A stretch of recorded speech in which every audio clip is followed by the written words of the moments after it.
Hey, Jim, how you doing? Hey, Tom.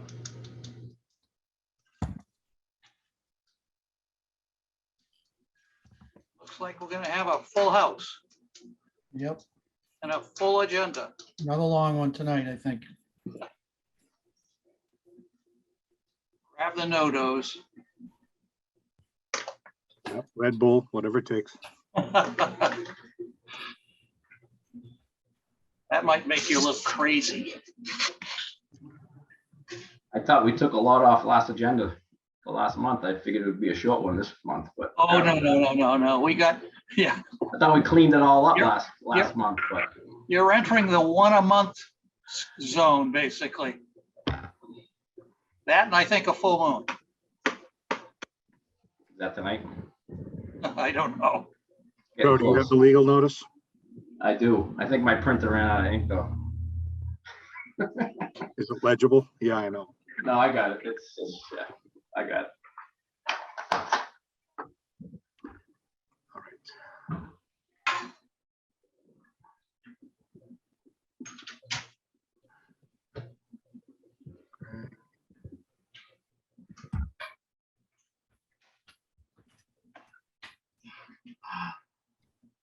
Looks like Chip's on his way. Okay, just about all there, Mike. Mickey, I don't see Mickey yet. Mickey's not here tonight, right? Oh, that's right. That's right. We knew that. Lucky. Yeah. And Gail's not here. We know that. Nah, nope. Not here. So Jim, Joe, Dave, Tom. She knows when to skip out.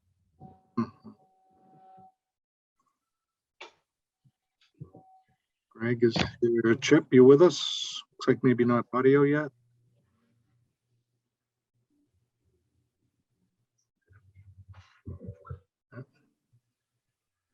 Can you hear me?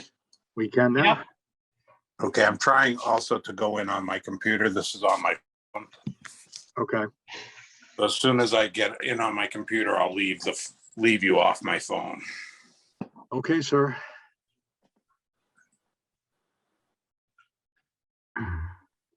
All right, I think we have our membership here. Ready to get started, everyone? Yes, sir. Go for it. Start the live transcript.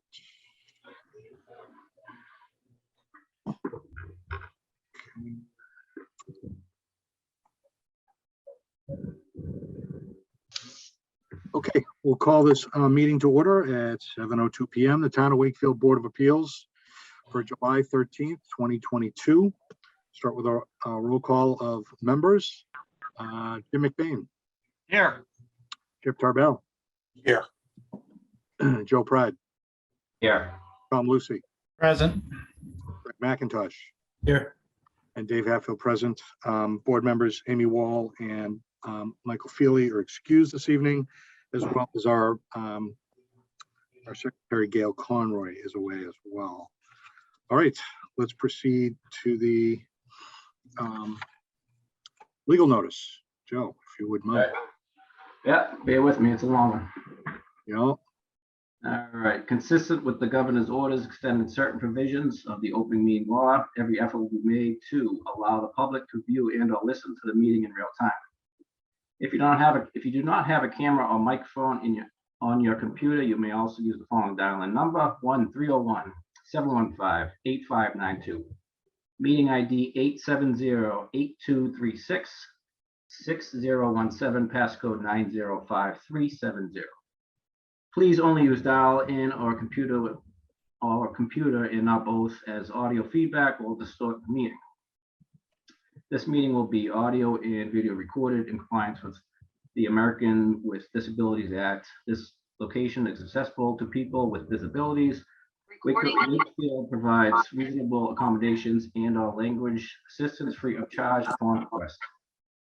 If you are a person with a disability and require information or materials in alternate format, or if you require any or other accommodations, please contact the Town Disabilities Coordinator, William Renault, Town Engineer, at 781-246-6308, as far in advance of the event as possible. Every effort will be made to grant your request. Advance notifications will enable the town to make reasonable arrangements to remove an accessibility barrier for you. 1, continued hearings. 2, 23-1, Jeanette L. Elwell, individually and trustee of the Elwell Family Nominee Trust, applicant for a special permit under Article 4, Section 190-22A1F of the Wakefield zoning bylaw, seeking to add an accessory apartment to a single-family dwelling. This property is shown on map 09, lot parcel M27 of the assessors map, and is located at 23 Plymouth Road. 3, 23-2, William McLaughlin Jr., Rosemary McLaughlin, and William E. McLaughlin III, applicant for determination and/or finding with respects to a continuation or extension of non-conforming uses under Article 9, Section 190-50 of the Wakefield zoning bylaws to construct an addition onto an existing single-family dwelling. The property is shown on map 19, lot parcel W18A of the assessors map, and is located at 37 Stark Avenue. 4, 23-3, 23-4, Michael David St. Bernard and Kelly St. Bernard, Deborah A. Malloy, applicant for a variance under Article 10, Section 190-66, seeking a variance from the requirements of Section 190-22A1 of the Wakefield zoning bylaws related to a proposed accessory apartment application for a special permit under Article 4, Section 190-22A2F of accessory apartment application for a special permit, of the Wakefield zoning bylaws to add an accessory apartment to a single-family dwelling. The property is shown as map 42, lot parcel 025 of the assessors map, and is located at 98 Kendrick Road. 5, 23-5, 23-6, 23-7, 23-8, 198 Albion Street Real Estate LLC. Application for a special permit and site plan approval under Article 6, Section 190-32 of the Wakefield zoning bylaw to allow a 10-unit garden apartment building with a combination of other uses, including retail service establishments and/or restaurant. Application for a special permit under Article 6, Section 190-32-1, allowing reductions in Table 2, Table of Dimensional Regulations of the Wakefield zoning bylaw. Application for a special permit under Article 7, Section 190-36C of the Wakefield zoning bylaw, allowing reductions in the requirements and or standards of off-street parking and loading. Application for a variance under Article 10, Section 190-66 of the Wakefield zoning bylaw to allow reductions in the requirements and or standards of off-street parking and loading. The property is shown as map 13, lot parcel 13 and 13C of the assessors map, and is located at 198 Albion Street. 6, 23-9, JCG Investments LLC.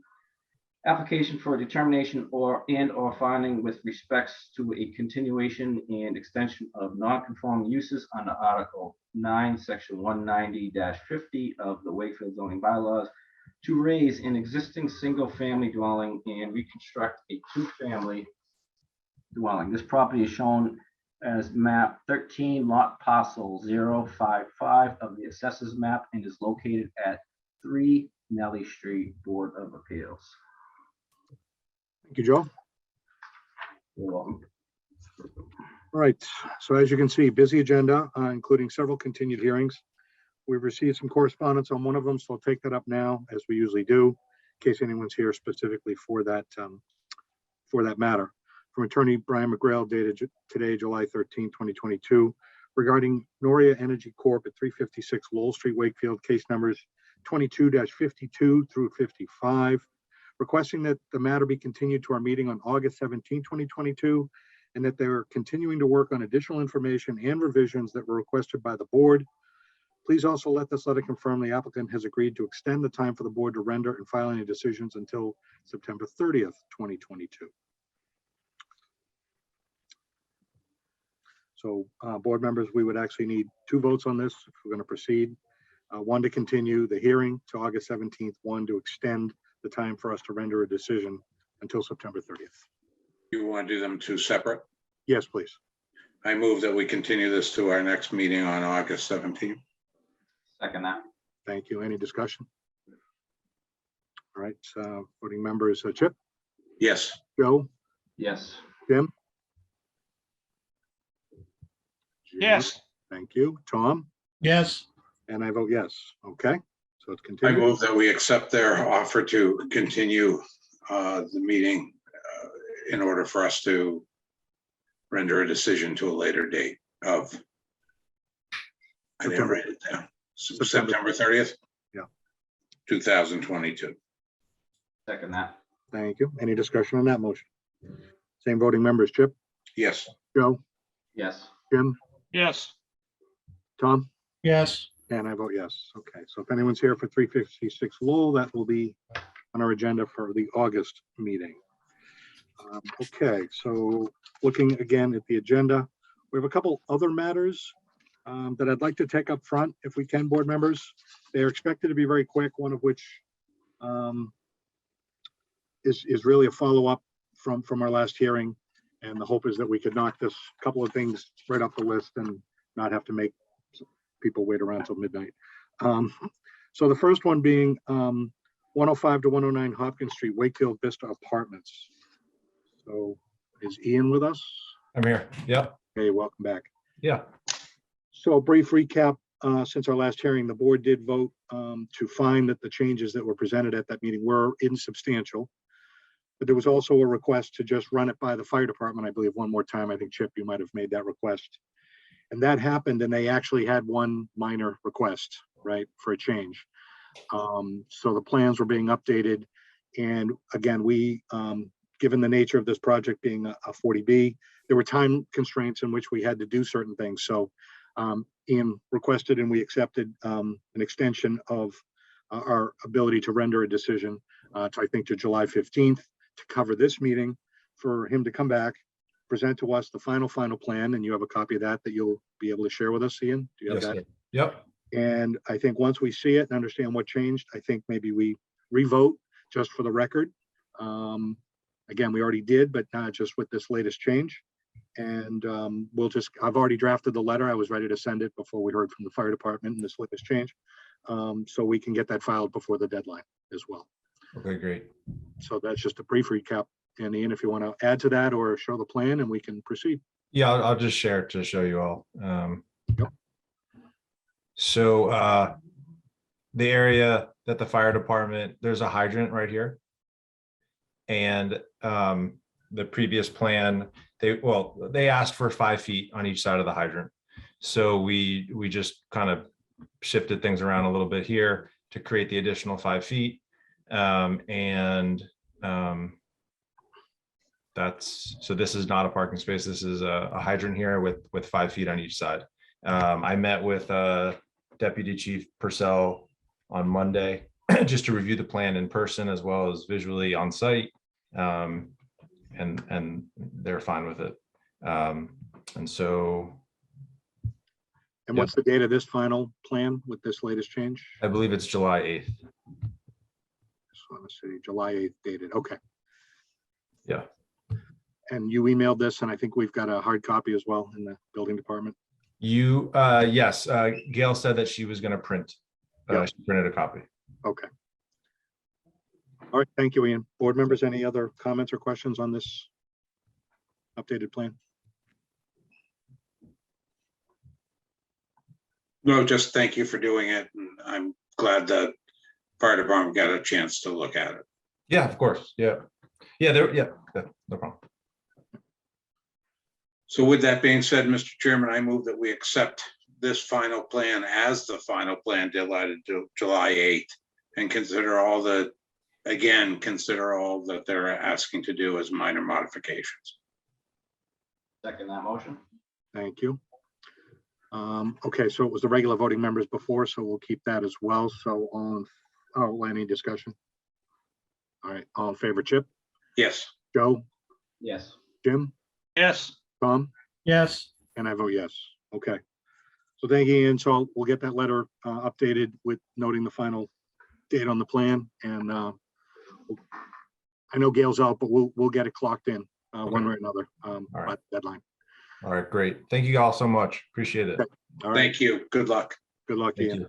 All right. How do I unshare this now? Okay. And then the other matter, 168 Albion Street NRP Group, discussing a minor modification. So Brian, you're with us. I know you got other things on the agenda, but maybe we can again. Thank you, Share Mr. this one Chairman. rather I quickly. think I can be pretty quick and concise on this. I'm just back for what I think is a minor modification on our NRP, the Harvard Mills project. As you're aware, this project is 184 units. It's all built. It's commencing to be occupied. They're in the process of doing the affordable housing component. This project required out of the 184 units that 18%, 33 units be affordable. So they're commencing on the lottery in the process of getting the units certified with DHCD, so they count for the town subsidized housing inventory list, which everybody wants. What came up is, and we need a clarification from the board, it's been requested by the lottery agent and DHCD in order to move this forward. When the project plans are presented, you might recall that some of the units are studio, some are 1-bedroom, and some are 2-bedroom. And the plans reflected that, but the decision referenced 1-bedroom and 2-bedroom. It didn't differentiate the 1-bedroom from the studios. So it's been requested that we get a clarification in your decisions on that. And I can kind of, I guess, let me share if I could. So this is, as you may recall, there were multiple decisions on this. They all had the same condition. It's condition number 22, the affordable units. The multifamily portion of development shall be limited to a maximum of 184 dwelling units comprised of 123 1-bedroom and units and 61 2-bedroom units. There should have been a differentiation in there to be consistent with the plans. And that's what the question that's been raised. 22 of the 1-bedroom units shall be affordable dwelling units, and 11 of the 2-bedroom units shall be affordable dwelling units. That's the 18% breakdown of the proportions. So what we're requesting is a minor modification, and it would, in essence, accomplish the following. Hang on one second.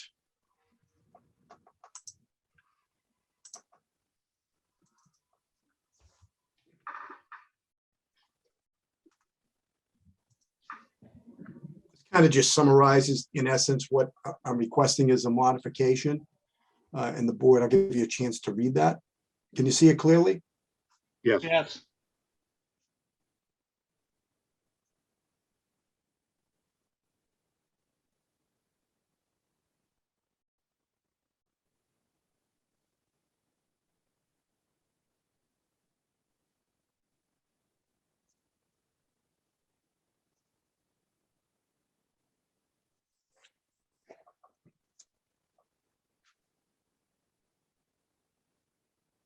Okay, so the original condition had 22 1-bedroom units, and now it's 12 studio, 10 1-bedroom. Okay. Correct. It just bundled the studios, it categorized them both because we don't have studios. In essence, as we've tried to explain to the authorities, that they have 1-bedroom units under a bylaw, but they just want it differentiated. And it's good because the 18% proportion, so it's going to be 18% of the studios, 18% of the 1-bedrooms, and 18% of the 2-bedrooms. So it's not like, we're being shortchanged. And for example, out of all the 1-bedrooms are all studios that are affordable. It's an equal breakdown proportionately to everything. Okay. And All the right. number of 2-bedrooms hasn't changed. Right. Seems reasonable to me. Board members, any comments or questions? I'm fine with it. yeah, let's get it done and keep moving. I move that we accept this The board letter as a authorized chair to execute a minor modification reflecting this. That would be the request, Mr. Chair. And then we'll prepare a document for you.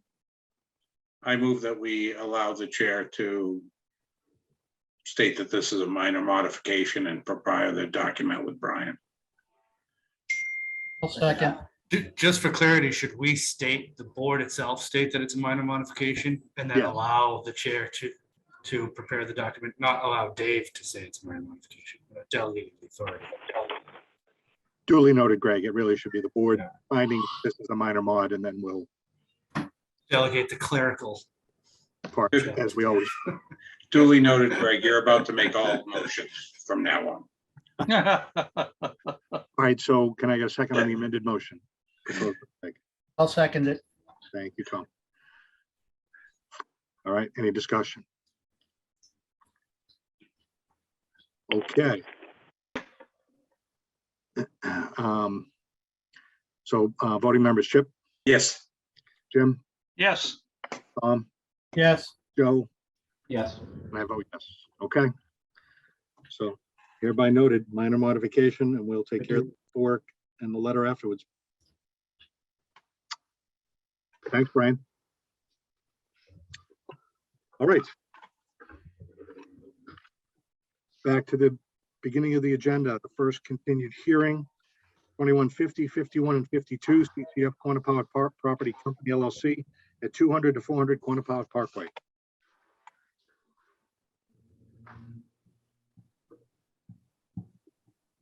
We're back. We've Did you been, bring a bow? for the record, Mr. Chair, Brian McGrail, Matt D'Amico is here. We've been going so long. Matt has grown a beard and a mustache, looks like. That's what the project's done to him. Yeah, so in any event, what we have done, as you know, since our last meeting, I made what I deem to be final revisions to the conditions, taking into consideration comments the board had on the draft conditions last time. We also had another meeting with the town engineer. We've added 3 conditions that he requested as part of the conditions that have been added on. We've also revised the plan on the Quannapowick Parkway improvements, which has been submitted to the board as of Friday. That new date is reflected in the draft conditions that we sent. We're also at the end of the line, hopefully with the Conservation Commission. They had a special meeting last Thursday just on this project to go over in detail their conditions, which went very well, and we expect that they will close and vote on their matter tomorrow night. That's the anticipation. I have also submitted, when we originally applied for this project, we had 3 applications. We had an application for the underlying mixed-use development, multifamily, under 190-32. We also anticipated the possibility of needing some dimensional relief, so we applied under 190-32.1. And then we had the special permit for the restaurant use because that's required in the limited business district. I've submitted a letter, Mr. Chair, requesting that the board allow the withdrawal of the application for 190-32.1, the dimensional relief, because this is one of the unique projects that it does not need it. So we meet all of the dimensional requirements. So we're asking that that would be withdrawn to clean up the file for the project. So it's not kind of a hanging chat out there, if you will. Okay. I'm happy to, as you know, I've submitted those conditions. I don't know if it's necessary to go over them. I've also submitted a draft motion and findings for the board as requested for this project. As you know, Mr. Chair, I corresponded with you and Town Council Mullen on that. And one of the things that we requested, that in the event the board elects to vote and approve the project, that would be one motion and one vote for both special permits. So both special permits will be one motion, one vote, one decision. The reason for that is because the restaurant use, this is kind of unique because a lot of times, like on 175 North Ave, the restaurant use is an allowed use in the business district. In this district, as I mentioned, it's a special permit requirement. And So it would be rather odd that the board would be giving just a special permit for a restaurant on the site, because we know the intent of the board, and our intent is that the restaurant use is part of the mixed-use development. So we thought it would be appropriate, as did town council, that it would all be in one motion, one vote, one decision. It would be bundled together. And Tom Mullen thought that was something that the board had the ability to do if you decided you would agree to handle it that way. And I think the chair can confirm that. So I can confirm it. yeah, so that's where we are. You can tell me, Mr. Chair and board members, what you'd like me to do at this point. If you'd like to see those conditions, if you'd like me to bring them up. Board members, I mean, I know there were a few changes that we pointed out last time. Do you want to just see the final ones, or No, What were already go through them? He sent What were them. the new ones rather than the changes? I thought Brian said there were new conditions. I I can- looked through it. I didn't know there were new conditions, so I just scanned it and didn't. Yeah, there's nothing, I can just kind of point those out, Greg. Is that okay? Yeah, that's fine. Um, Sorry for the screaming in the background. I don't think on the last one that you have, what I'm referring to is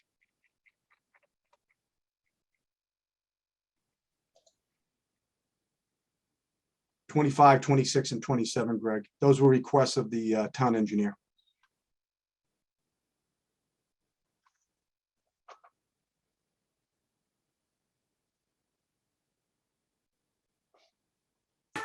I don't have any comment. I just Yeah, and Figured then we should Greg, know what, what and they and then are. Greg, what I did is I cleaned it up. You would ask to kind of reference everything as the project plans. You might have noticed that. That was your request, so we did that. So we cleaned that up. That was kind of an edit. And, that was basically it.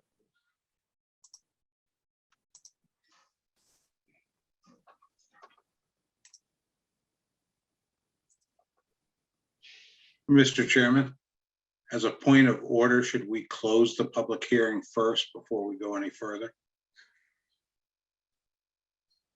You're muted. Sorry, thank you. I would say yes, as a point of order, we should, when this board determines that we're satisfied that we've adjudicated all the possible, elements of this project, and we're ready to proceed to a vote, yes. But I wouldn't want to close it until we're at that point. We may be, but I just want to give every opportunity. Yeah. We did say last time, let's go through all our notes and submit any last minute things that we might needed to clean up. Did not hear from any board members in that regard. So I'm assuming everyone is good. The voting members on this are good.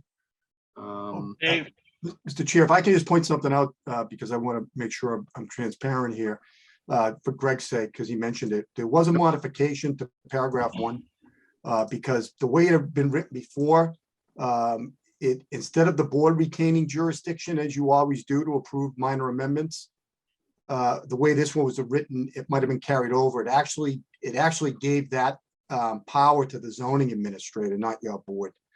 And that's inconsistent with how it's been done in the past. And I don't think that's what you would want. I think you want to retain jurisdiction for those considerations and not delegate that to the zoning administrator. So we Yeah. cleaned that up and made that paragraph consistent with other language and other decisions. Okay. Thanks for pointing that out. I Go ahead.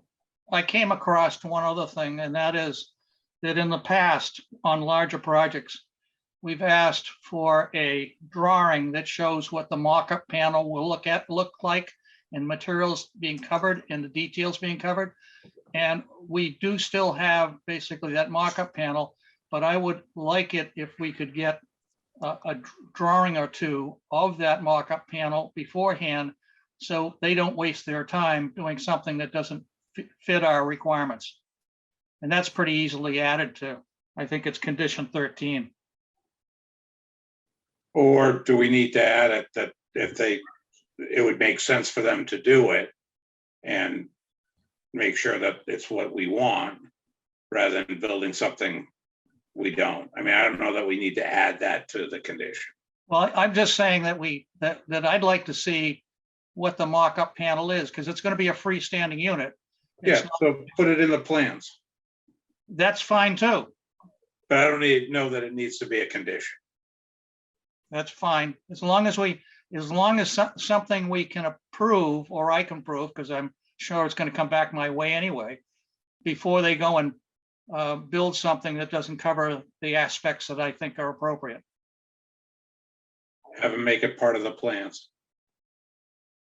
What plans? What do you mean by that, Chip? building plans. Oh, the building. Have them show the markup panel in the building plans.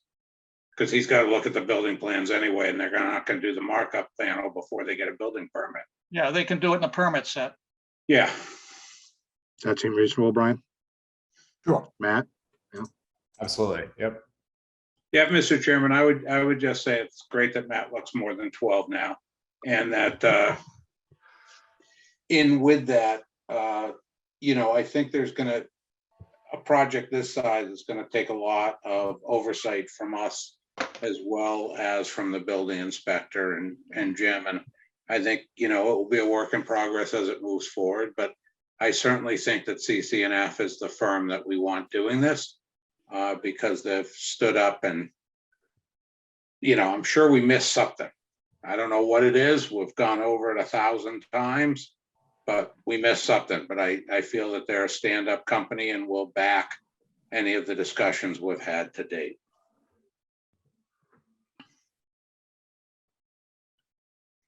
Okay, thank you for that. Yep, I agree on the oversight part. I would probably include engineering and the other parties that have weighed The in. town and everybody, yeah. And the friends, and there'll be a There's lot. of pieces to the puzzle. Yes, indeed.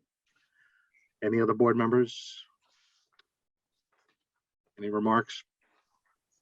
No, I just appreciate the responsiveness. I didn't think we'd get here, but I'm ready to proceed. And the benefits speak for themselves, and the responsiveness to our requests and to reshaping the project are very much appreciated. And I just wanted to point out quick, Mr. Chair, just this was added because I kind of went back and read the line. This was added. It was a request of the town engineer that in addition to the 1.75 million for the improvements of Quantapalo Parkway, we're also responsible to pay permit fees associated with the parkway improvements. So that was added, and that's in addition to the 1.75. Oh, you're showing the red lines from, Yeah, just kind of, we kind of cleaned it up, plans, it's architectural submittals, but that was basically it. And then this was the conditions that we cleaned up and put in from the town engineer. Like, go back to that public parkway one. Right there, Greg? You will do the public parkway improvements, right? It's not. Oh, yeah, well, it's one or the other. We're doing it, or we're writing a check for $1,750,000. So that's.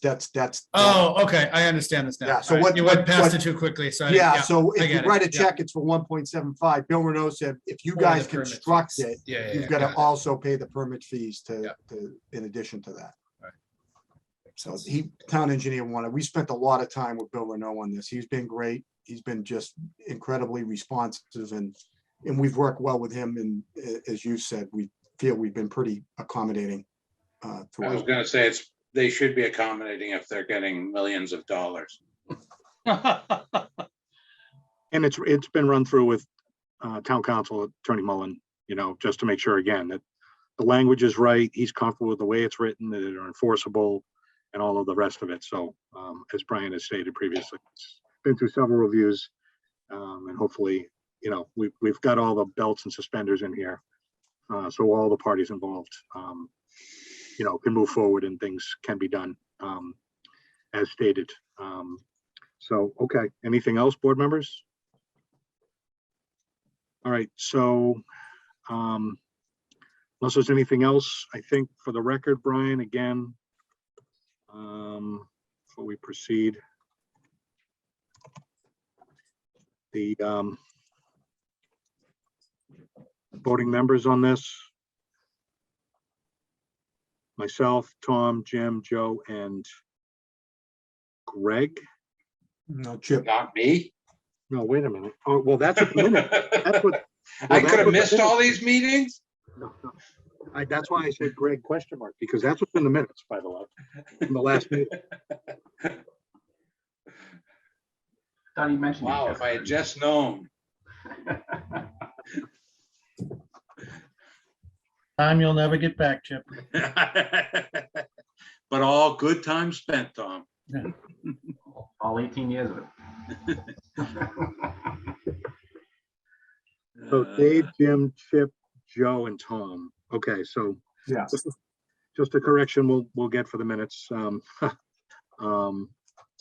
Yeah, sorry about that. Okay. And as you heard from Attorney McGrail, the plan here is, or the path forward is one vote on both special permits, and we'll author one decision accordingly. And then at that point, we could then take another vote to accept their request to withdraw the third special permit for the relief that they did not need, right?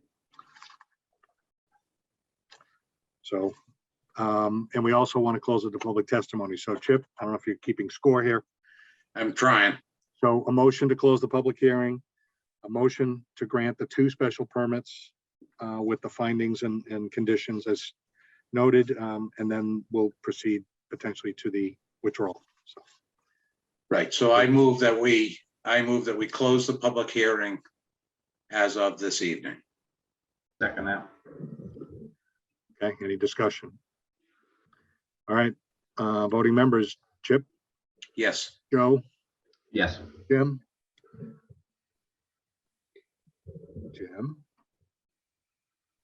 Yes, thank you, and Tom, Yes, and I vote yes. Okay, so the public hearing is now closed. with that effect in place, Mr. Chairman, I will make the motion regarding the special permits. However, beforehand, I want to just do a couple housekeeping things. One is that the conditions for the special permits have been gone over, reviewed, and we just went over them all. And they are what we have just reviewed momentarily before. And what's the date on those, Brian? Tonight's date, July 13th, I can date them today. Yep. dated, the You conditions. can put submitted on Friday and I'll date them and send them to the chair. Okay, so that they were submitted on July 8th. July 8th, as submitted on July 8th. Yep. And reviewed this evening. Yep. We have a number of final plan sets, which I'll review right now. The final site development plans are prepared and submitted by Allen and Major Associated, dated March 16th, 2021, revised through May 20th, 22. The final architectural site and development plans were prepared and submitted by Cube 3 Studio LLC, dated March 16th, 2021, revised through May 31st, 2022. The final landscape site development plans were prepared and submitted by Copley Wolf Design Group, dated March 16th, 2021, revised through May 31, 2022. And the materials and color selection document prepared and submitted by Cube 3 Studio LLC is dated May 31st, 2021. Hold I on a now second. make a- Matt, is that a typo? Is that 22? Should that be 20? That's a typo. That should definitely be 22. It's 22. Yeah. I didn't know. Okay. I just fixed that. So now, Mr. Chair, I make a motion to grant a special permit and site plan approval pursuant to section 190-23, 190-32, 190-44, and 190-45 of the Wakefield zoning bylaws, allowing a 440-unit multifamily mid-rise and garden apartment in combination with an approximately 3,667 square foot restaurant use, and a special permit allowing said restaurant use as more particularly shown on the final site development plans, final architectural site development plans, and final landscape site development plans, and materials and color selection document for the project. And our findings were as follows. Under the bylaw section 190-44 of the Wakefield zoning bylaw, we need to find that each of the 7 criteria enumerated below have been fulfilled, and that we have considered each of the required criteria in relation to the proposed project and we make the final call. So I say that over the, and I could have this wrong, but 1.5 years of meetings, we have digested, thought about, and figured out all 7 of these things. So the uses requested are listed in the table of use regulations as requiring a special permit in the district for which the application is made. Pursuant to section 190.23, restaurant use and mid-rise garden apartments are designated as special permit uses in the limited business zoning district. In addition, section 190-32 establishes as a special permit use mixed use development comprised of mid-rise garden apartments combined with other uses. 2, the project is essential and or desirable to the public convenience and welfare. The combination of uses proposed will provide much needed new multifamily residential housing opportunities, including a significant affordable component with a supporting restaurant use while removing a blighted use. Furthermore, public access and amenity areas are included as part of the use, significantly enhancing public convenience and welfare. 3, the project will not create an add to undue traffic congestion or unduly impaired pedestrian safety. The traffic impact assessment submitted on behalf of the applicant by Venice and Associates with assessment was reviewed by the board and the Wakefield Traffic Advisory Committee. And it showed that the request uses will not create or add to undue traffic congestion or unduly impaired pedestrian safety. Specifically, we found that the 702 parking spaces and loading as proposed by the applicant are adequate based on the materials submitted by the applicant's traffic consultant. The board finds that the project will have minimal impact on traffic operations within the area, and further that the local transportation networks improvements proposed by the applicant will mitigate any potential traffic impacts associated with the project and will improve vehicular circulation in the project area. The board also finds that the project will improve pedestrian circulation with the introduction of a new public path, sidewalks, and walkways to accommodate pedestrians in a safe and efficient manner. 4th, the project will not overload any public water drainage or sewer system or any other municipal system for such an extent that requested use or any development use in the immediate area or in any other area of towns will be unduly subjected to hazards affecting health, safety, and general welfare.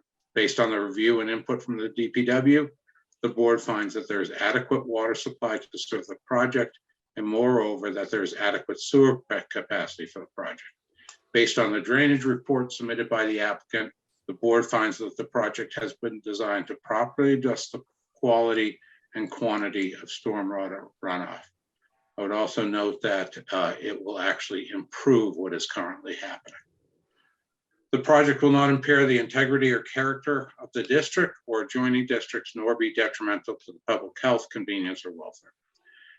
We found that as a result of more than 2 years of working with the town, neighbors, and friends of Lake Quannapowitt, that the proposed design of the project is sensitive to and reflective of the area context. The project plans create a pedestrian feel and respects the natural resources in the area, with project massing located away from Lake Quannapowitt.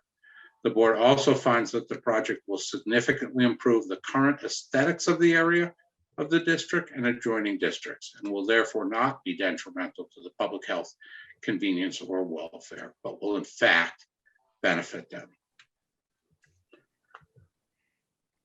The project will not, by its addition to the neighborhood, cause an excess of this particular use that could be detrimental to the character of said neighborhood. The board found that the surrounding properties are currently developed with commercial and office uses. The addition of new multifamily residential mixed-use development with a restaurant will be a positive effect for the area. And then finally, The proposed use will not be detrimental to the project proposed to the neighborhood or will not adversely affect the zoning district.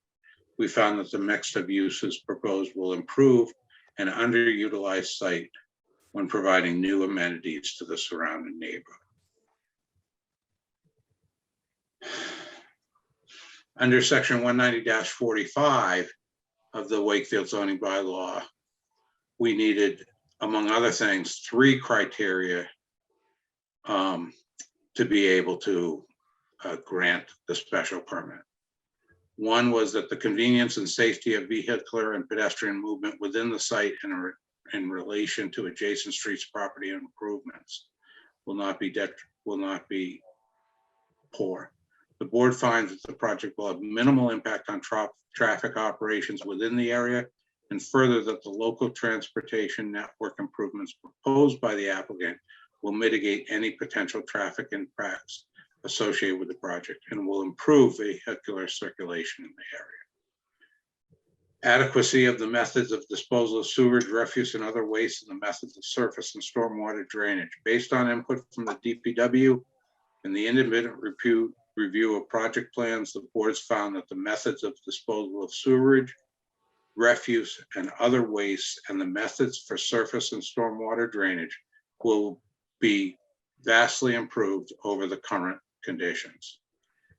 And thirdly and lastly, provisions for off-street loading and unloading of vehicles incidental to servicing of the buildings and related uses on the lot or tract. We found that the proposed facilities and operations for project loading and unloading have been properly addressed.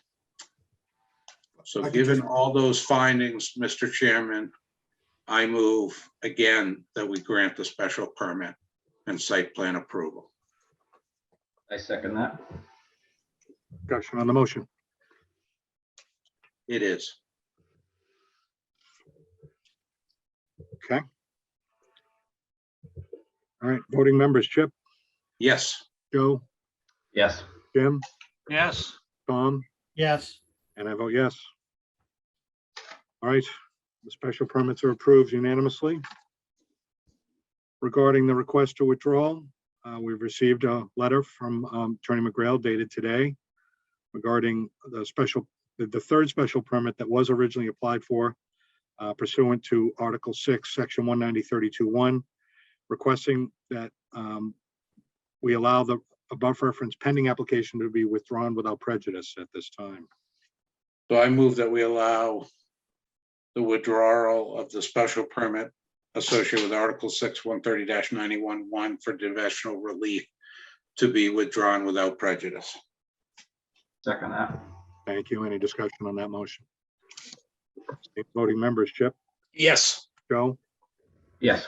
Jim, yes, Tom, yes. and I vote yes, that too is unanimous. Okay. Thanks for everything and all the efforts, Brian, Matt, and your team. As Chip said, it's been a year and a half and a lot of hours spent on this one, and we really look forward to a successful project in the end. Of course, you know, it'll be a long road and there'll be a lot of oversight, and who knows? I have a feeling you'll be back for some minor modifications at some point. Just Thanks for your patience and collaboration on this whole time. And we're really looking forward to doing business in Wakefield. Thank you. Yeah, Thanks. Mr. Chair, I'd like to say thank you to the board, especially, and also to the Friends of Lake Quannapowitt for all the time and effort that they put in this, and also and all the town officials. I think everybody has begun to recognize the value of this project in the long term. So, thank you. You, Matt, good luck. Yeah, Thank you. good luck. Take care. Thank you. all right. That is a big check mark, board members. All right. Moving right along, the next continued hearing, I think we're going to get, if I see Jesse here, let's see. We had 22-39, 0 North Ave, Wakefield LLC at 596 North Ave. Mr. Chair, I gotta go. Yeah, Don't forget about me. I hate to miss the rest of the meeting. yeah, I know you would. Okay, so for the record, Board Member Joe Pride has been put in the waiting room. He's recused from this hearing. Is Jesse with us? So Chair, Jesse, let me put my camera on. It's Peter Sandor. Jesse texted that he is in another hearing, but he said that if it's all right with all of you, I can carry forward and give you the update. Okay. So again, So, Mr. Chair, I was just asking, are we all we're doing tonight is a quick update on where they stand? yeah, there's been some progress at the subcommittee level and they just wanted to share an update. Okay, great. I think that the intent was to show you the progress that Tom and I and that part of the team basically have made with this. And if there's any course correction that we might have to make, it would be better if we got feedback now than later, basically. But I think you'll be pleased with where we are. Right, because there's another month till the next meeting, and if there was any correction, there'd be time to That's do that correct. through subcommittee between now and the August meeting. Yeah. Okay. Correct. Yeah. All right. So thanks, Peter. You want to share your screen and take it away? Oh, your audio's cutting out here. What's going on, Peter? My computer closer, is that better? That is much better. Okay. We want to see the drawings, not you. No, look at the drawing. Should you see it now, right? The first. No. Not yet. Oh, okay. Yeah. Let's see here. Share. Better? Yep. Okay. So we've spent time now going back through the building with the reduction of the width left and right. Went back in, cleaned up the floor plans, got them working, first floor, second floor, third floor, and something we hadn't had before, went through and now developed not only the front elevation, but the proposed left elevation, the proposed right elevation, and the proposed rear elevation. Still in progress, still developing, but I think we were starting to feel that the building was looking a lot more cohesive, and there was concern that the sides would be flat, which they're not. Trying to do some overhangs where I can and break the roof lines in those areas as well. We went ahead, I'm scrolling backward a little bit here, and presented at our last meeting the front elevation and color, trying to use traditional yellow as can be found in the neighborhood, probably a light gray, some board and batten, some horizontal siding, again trying to break the building down in its facade, and also just using transoms where the building is taller and removing them in other sections of the building. This is the rear of the building. I'm sorry. It's the rear of the building. Yeah. Yep, there's the front. You can see simplifying some of the windows, etc., on the front of the building, and just showing the transoms up in the higher areas of the roof line. We're breaking the plate so that it breaks the roof as it goes across the building. We were concerned about this left elevation because the left and the front are what you see most of the building.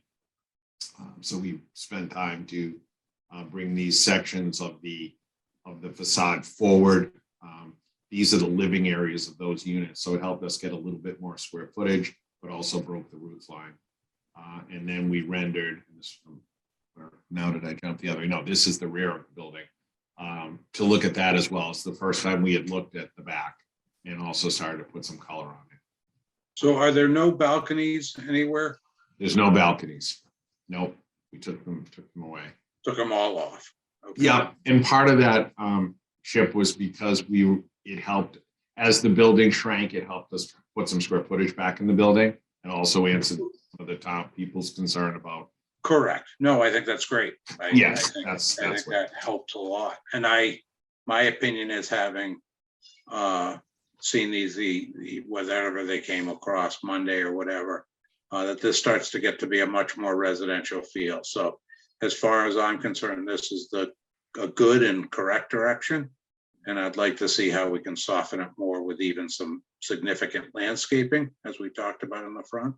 So Elliot is here as well. If you would like to look at that, we have that plan as well to share. If you think it's appropriate. I haven't seen it yet though, right? I Uh, believe- I don't believe so. Yeah, Did it get sent through on Friday? it did. I believe it did. I didn't It was a see it. separate attachment. It was a separate attachment, but yeah. Okay, so I haven't seen it yet, Mr. Chairman. I just, in review of what we have in front of us tonight, I wouldn't mind holding that off and having landscape be a discussion in the next meeting. I'd rather not. I think I would rather have you comment. We're not going to get into species or anything like that. Just a general layout like we're doing with the Okay. building and A get your quick- feeling for that. A quick conversation. Yes. Okay, So I'll stop sharing. Elliot, you can share. Yes. Okay. Well, unless other people have comments, I don't want to step on their parade. well, I like the look of this and it seems to be headed in the right direction. Again, it's, at the end of the day, it's, it's still going to be what it is. It's a 40B project. It's going to be decent size, but I think where it's headed architecturally and the way the building's being broken up, I think it's at least headed in the right direction. I would say, stay the course, Jim, Tom. and Peter. I would I agree. agree. And then to tie in these two conversations, if at all possible, before, when we get to the larger conversation on landscape, is it possible to have, I know Chip always asks for an actual rendering showing what it will look like the day the project is built. I know a landscape drawing did come through, but to an untrained eye, it didn't really mean much to me without the rendering. That's already in the works, basically. So Ezra asked the same question at our meeting. I said, Okay. this is in the works. So we'll get one like we have in the past. Yeah. From both directions. But to make sure it is as of the day the project is built, not 15 years down the road. Yeah. Okay, Elliot, Everybody see the rendering? Yes. Okay, this is what we presented to the subcommittee. We worked on it from an initial concept drawing, sketch drawing, and I think it was received well. This is a distilled landscape plan that we put together based on the comments from Mr. McBain and Mr. Lucy. We have street trees. We've continued the street trees from 598 North Ave. We're going to continue that theme again, coming down North Main Street. We've added a new connection from the sidewalk up to the building. We've created this arced walkway that is easily accessible. There are no steps or anything, and it's about 4 or 5% pitch, so it's easily accessible to the building, which is flush at the entry point. The perpendicular connection from the sidewalk is made. There's some grade changes in this area here. So there's some steps that are accommodating that. And we've also created some sort of framing of the building, softening of the elevation with, we're trying to use native plants here. We're thinking of some vertical qualities for either side, but also want to celebrate the front entry. Mr. McBain has expressed an interest in creating that sense of place and entry to the building. So these may end up being shorter trees to highlight the really nice front elevation of the building. On this side, this was a particular concern to the neighbors, and we're trying to buffer up the screening as much as possible here. So we have some continuation of this taller deciduous trees here with a foreground planting of some smaller evergreens and then some shrubs. So we get this 3-tiered layering effect at the entry to the parking lot. This is a green space in here. We may have an opportunity to do some more planting in there, but it actually functions nicely as a substantial snow storage area. And then moving along to the property line adjacent to the KOC, we've got some proposed evergreen screening there as well. So that'll be sitting up higher. There's the civil engineer has proposed a retaining wall here. We're also proposing a 6-foot screening fence for added privacy and visual screening between the properties. Moving around the back of the building, we've got similar sort of idea with the arced theme coming through. This is the entrance to the rear building here, and again, trying to create some symmetry with the landscape, and also some elevation softening. All along the back edge here, we have some low mixed evergreens and deciduous and perennial plantings to allow light into the units here, not to obscure that process. We've added some parking lot trees here where we could. We've got a small island here, more substantial island here and here and here by the dumpster. This was also an area where we wanted to do a little bit more screening of the building. So we have a first layer, primary layer of evergreen trees here, and a secondary taller, excuse me, section of evergreen trees as well, just to soften this facade in here. In addressing the wetlands area, we want to keep those, add some trees as well in here, and they'll probably end up being a native tree, a red maple, otherwise known as a swamp maple, and at the edge of the wetlands, just to create some color, get some height in there, and also to create some interest from the building looking out over the wetlands itself.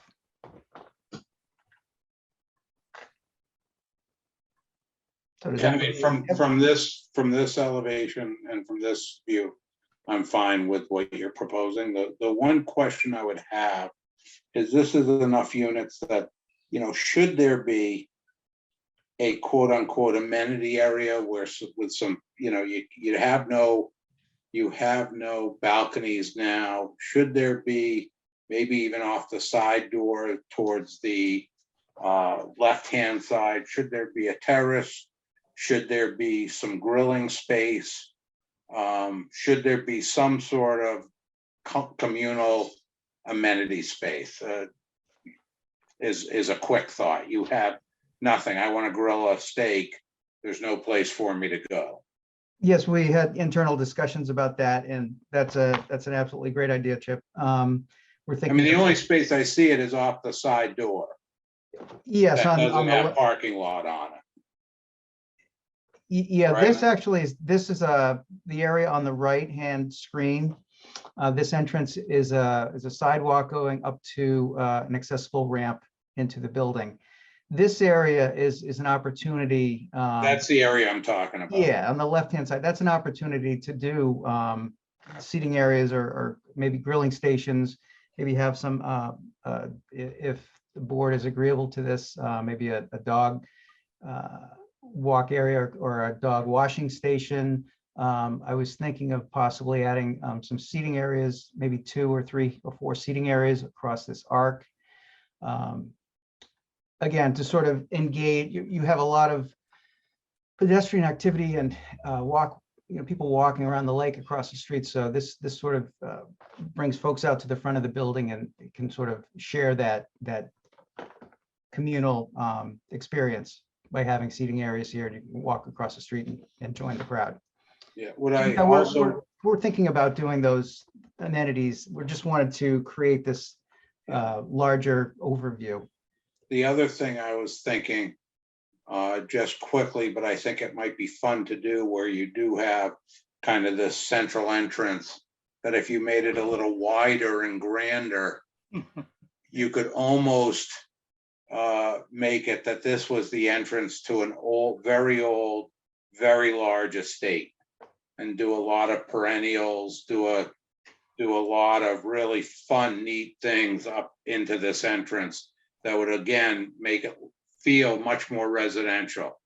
You know, black wrought iron railings on the stairs, granite stairs, just tying street up so that it doesn't feel like, oh, this is another apartment building, but literally, and I know scale makes it all crazy, but literally this was the front entrance to a mansion, and now it's been broken up.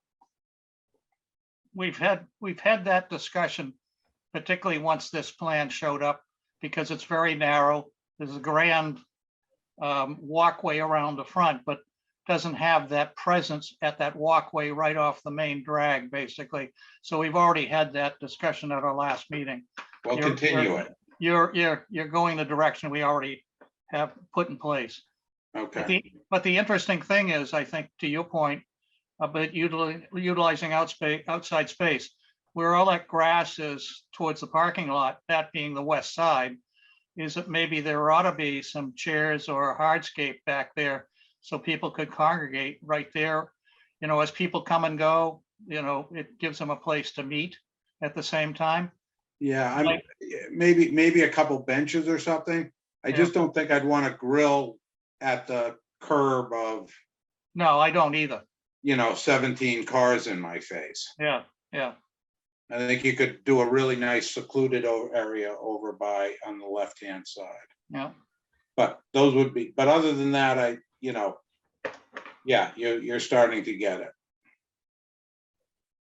And just one consideration, just looking at this grander scheme of the landscape and what could go where, just continue to think about where the snow is going to go. There aren't a lot of areas here because you got wetlands behind you, you got retaining walls, you got fences. Where potentially some snow could go before you got to haul it off site every single storm. So They're gonna dump it over the wetlands over that 6-foot fence on the right side. Reality is reality. right, I'd just like them to take that into consideration, and that's enough for now. Yeah, Anyone else? Yeah, just make sure, I know what Chip is saying with a grander entrance, but let's make sure we're not giving mixed messages. I know we're talking about breaking it down, making it smaller and sort of hiding it, to then also on one hand saying, make it grander. So I like that statement, Chip, what you read, but when it actually comes to fruition, let's not lose sight of the, trying to make it, yes, blend, but also sort of hidden from the neighborhood. Well, the intent was that the left and right would be more hidden behind the trees, and the front section that projects forward basically becomes the more obvious element of this. So dumbing down sort of the sides a bit, but raising the appearance of the center section. So that's where your focus is. No, understood, but in reality, you'll see the whole thing still, so no matter. So just in making it grand, keep it broken up, simple.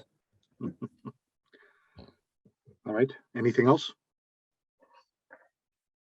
All right, thanks for the update, Elliot and Peter, subcommittee, Jim and Tom, keep it going.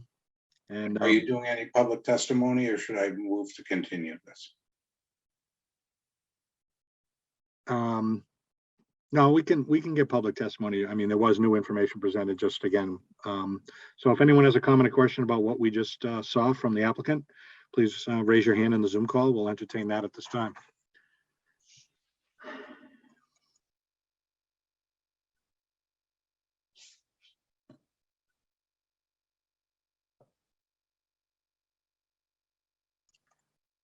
Seeing no hands, we'll close with the public testimony for the evening.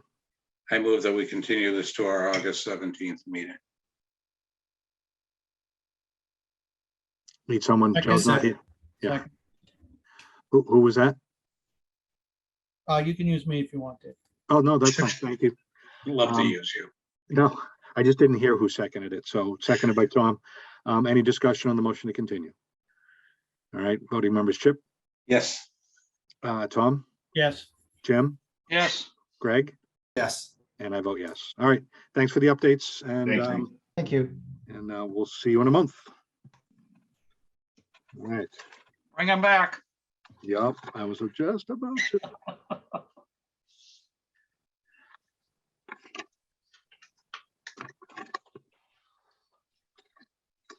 All right, next continued hearing. Joe, you're back with us? I'm back. Thank you. 22-62 and 63 RD&D LLC at 200 Water Street. And Brian, welcome back. Thank you, Mr. Chair. Now for the record, Attorney Brian McGrail for RD&D LLC at 200 Water Street. With me tonight is John Ogren.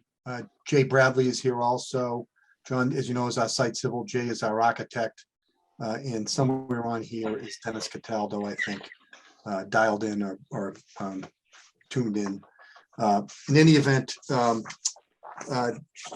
refresh the board's memory, I think at the last meeting, the board was pretty much resolved on these applications. But we had told you that we had some issues that we needed to go back and speak with and potentially resolve with the town engineer. We also have a dual hearing going on with the Conservation Commission, and we kind of wanted to know where they stood before your board considered closing this out. So since the last meeting, we went to the Conservation Commission.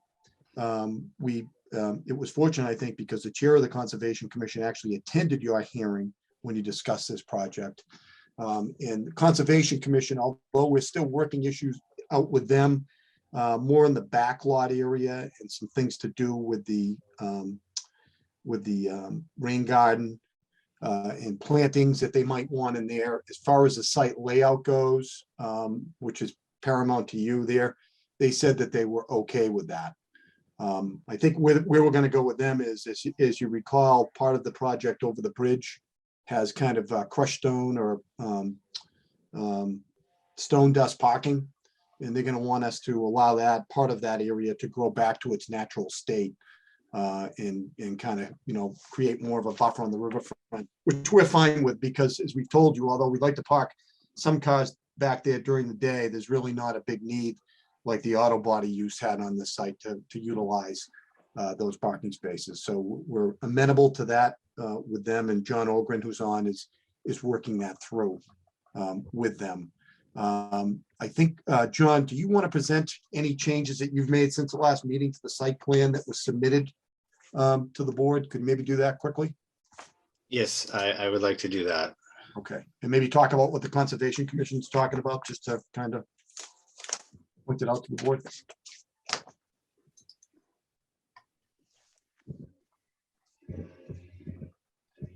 So John, this is a color rendition of what we submitted Friday. Yes. Great. I just thought it was a little clearer to follow. So there were some minor revisions to the plan since the last hearing. Let me just make sure I get the right. All right. Nothing in terms of the building or the parking or the entranceways or the rain garden. Essentially what the changes were, one of the things that this board had asked for was an additional tree in this landscape area here. As far as engineering, we're still working out with them on test holes.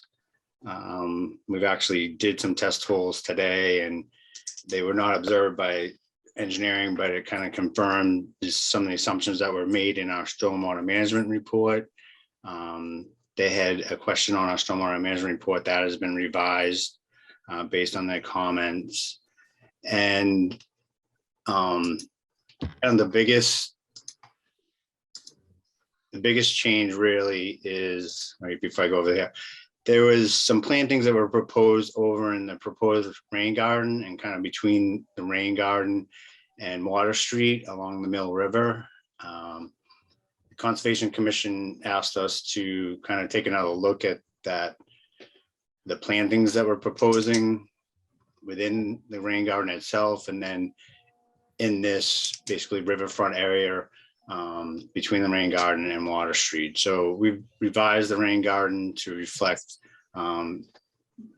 comments basically from the commission, added a little more variety to it, and made those changes. And just to reiterate what Brian was saying, in the back of the property, what the commission had requested was we look at, so this is the building here, Water Street's out here, you go across the bridge, and there's an area of stone dust that was used for parking in the rear.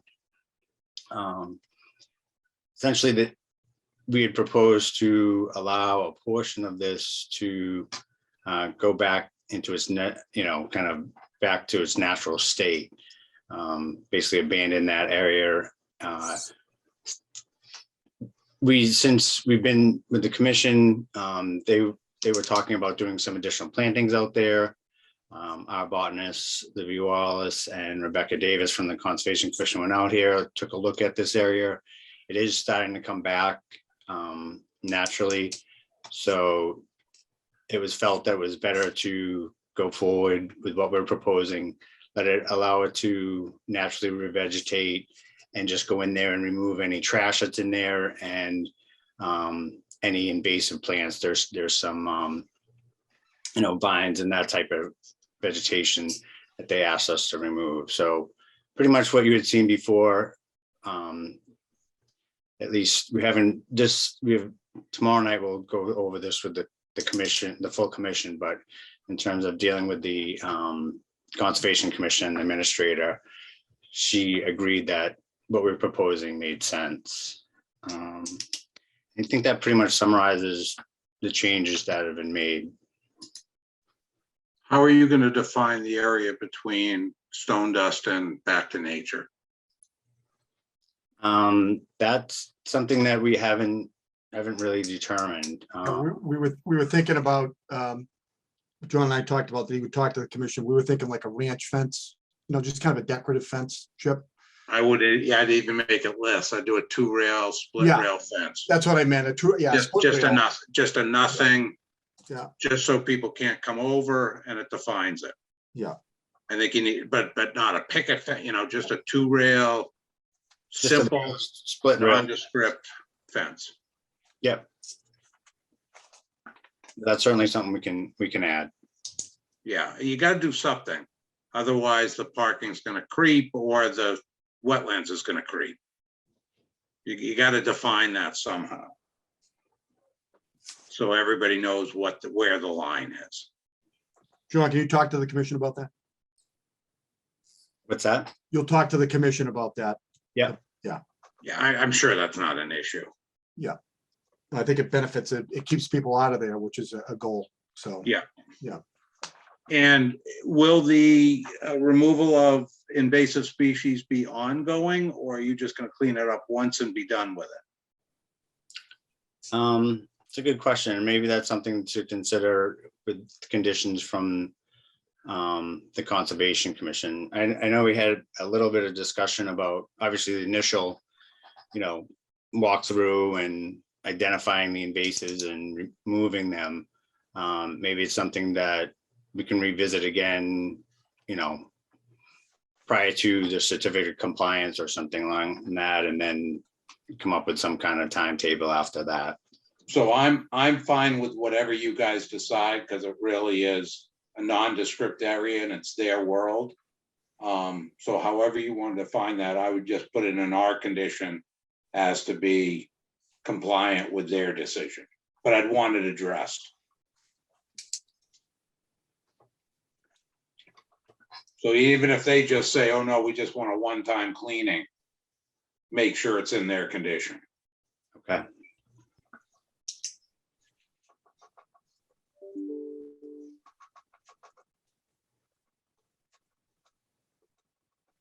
And as far as the other planting changes, again, along the Mill River, that's really their world. So if they want different species, that's fine. But I'm glad you've got the 3 street trees in there. Where is this compact 2-unit retaining wall going? And what does that look like? The retaining wall? Yeah, I don't remember talking about that. Yeah, there's a very short, it shows on the detail sheet. Well, I saw it on the detail sheet. I didn't remember seeing or talking about it on the plan.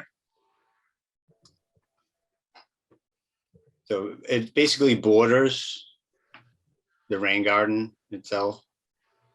And this retaining wall is anywhere from 1.5 to 2 feet high. It's fairly short. And what is it? 2 feet high on the sidewalk side, or is it 2 feet high on the rain garden side and 6 inches on the sidewalk side? It would be the 2 feet within on the rain garden side, and it would be essentially flush, probably with a lip, on the sidewalk side and the parking lot side. That's why not really visible at all. No, and that's why we're proposing a split rail fence here also. just kind of as a deterrent from people going over there.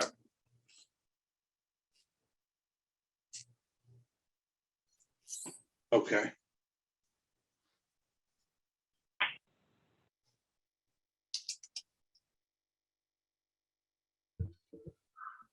What are the sizes of the three trees we're putting in here?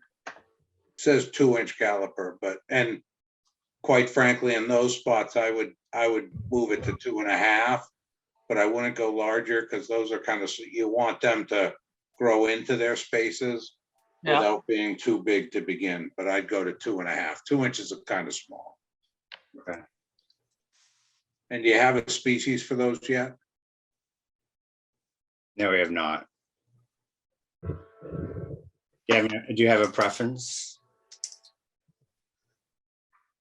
I mean, I think the two out on the street should be a street tree. Possibly similar to what else is on the road. And I think in the one in the landscaping should be a flowering of some sort. So, but I would assume we're trying to get to a vote on this so you guys can start your construction pretty soon and get in before snow flies. So given that, I guess would do maybe a condition that once the Concom has done with all their plantings, you submit a landscaping plan specified with tree types just for review and acceptance. Hmm. How does that sound? Sounds good. Doable? Yep. 'Cause I feel like you got a little bit more movement on the Concom stuff before they're done. No, that makes a lot of sense because they're probably going to change some of the planting so that way your record will coincide. Right. Yeah. Mr. Chairman, how do you feel about that? Reasonable, I'm fine. Just making notes. we don't have any information on the material or the color basically used on the building or the signage either. Yeah, so I can, John, can I share for a minute? Yeah.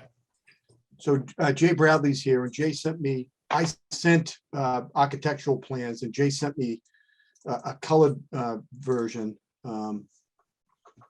Jim, let me kind of give you an idea what we're thinking about. And then Jay, are you there? I am. Great. So do you want to talk about the materials, Jay? I've got it up on the screen. Could you do that maybe? Yep, I can say, so the primary materials on the exterior is a dove gray Conair micro ribbed metal panel. It's a 4-inch insulated panel that will be attached to the existing CMU wall. And that will be a blue stripe that is the Cataldo, part of the Cataldo color scheme. But it's one of the Conair primary blue colors out of their standard package. We're not doing anything custom here. And we were thinking with Cataldo also with an orange frame to really punch out their standard colors. Is a panel a flush panel, or does it have like, it looks like in the rendering basically has a texture to it? Yeah, it has a micro, if you pull up on the, get closer to that Conair cut sheet to the right. Right here, right here. Up here? Yeah, exactly. You can see it as a slight ribbed mini wave, they call Oh, it. yeah. Yeah. Okay. So And that, which width are you going with? We're going with a 4-inch thickness to get that R value. No, width. It comes in 24, 30, 36, or 42. 24-inch in width and 12 feet in length. Okay.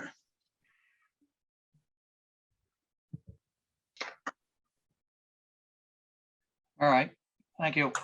You're welcome. Oh, would this plan was not sent to us? It's a color version. So I sent you the architectural plans, but this is new with the color. Okay, can we get a copy of that, please? Yeah, I can email it to you tonight. And Thank you. the window frames and the door are all going to be this sort of red as well. It's more like an orange, but It's Cataldo orange if you've seen their ambulances. Okay, all right. And then the only other thing then is the signage. Basically, I was a little concerned that the signage might be the same color as the banding, which would make the sign one big band along with the sign itself, but you're not. It's, I guess, white. Maybe a brushed aluminum, something metallic, not, I wasn't thinking a white color. All right, I think we're gonna, and we can do something about that, basically. To basically submit it, I think, once you guys have all decided or think you know what you want to do as far as the sign size, letter sizes, and how you're gonna light it. Yeah, we would basically accept the condition that, the board does not approve signage as you normally do, and you reserve that. And Jay, we would come back on signage. Yeah, and I would recommend getting a signage company in to produce those documents for us. Yeah, And Brian, what about exterior lighting? Jay, any thoughts on that? So all we have is a few downlights in those canopies to sort of wash the walls. We're not doing any uplighting or anything to really, illuminate the facade.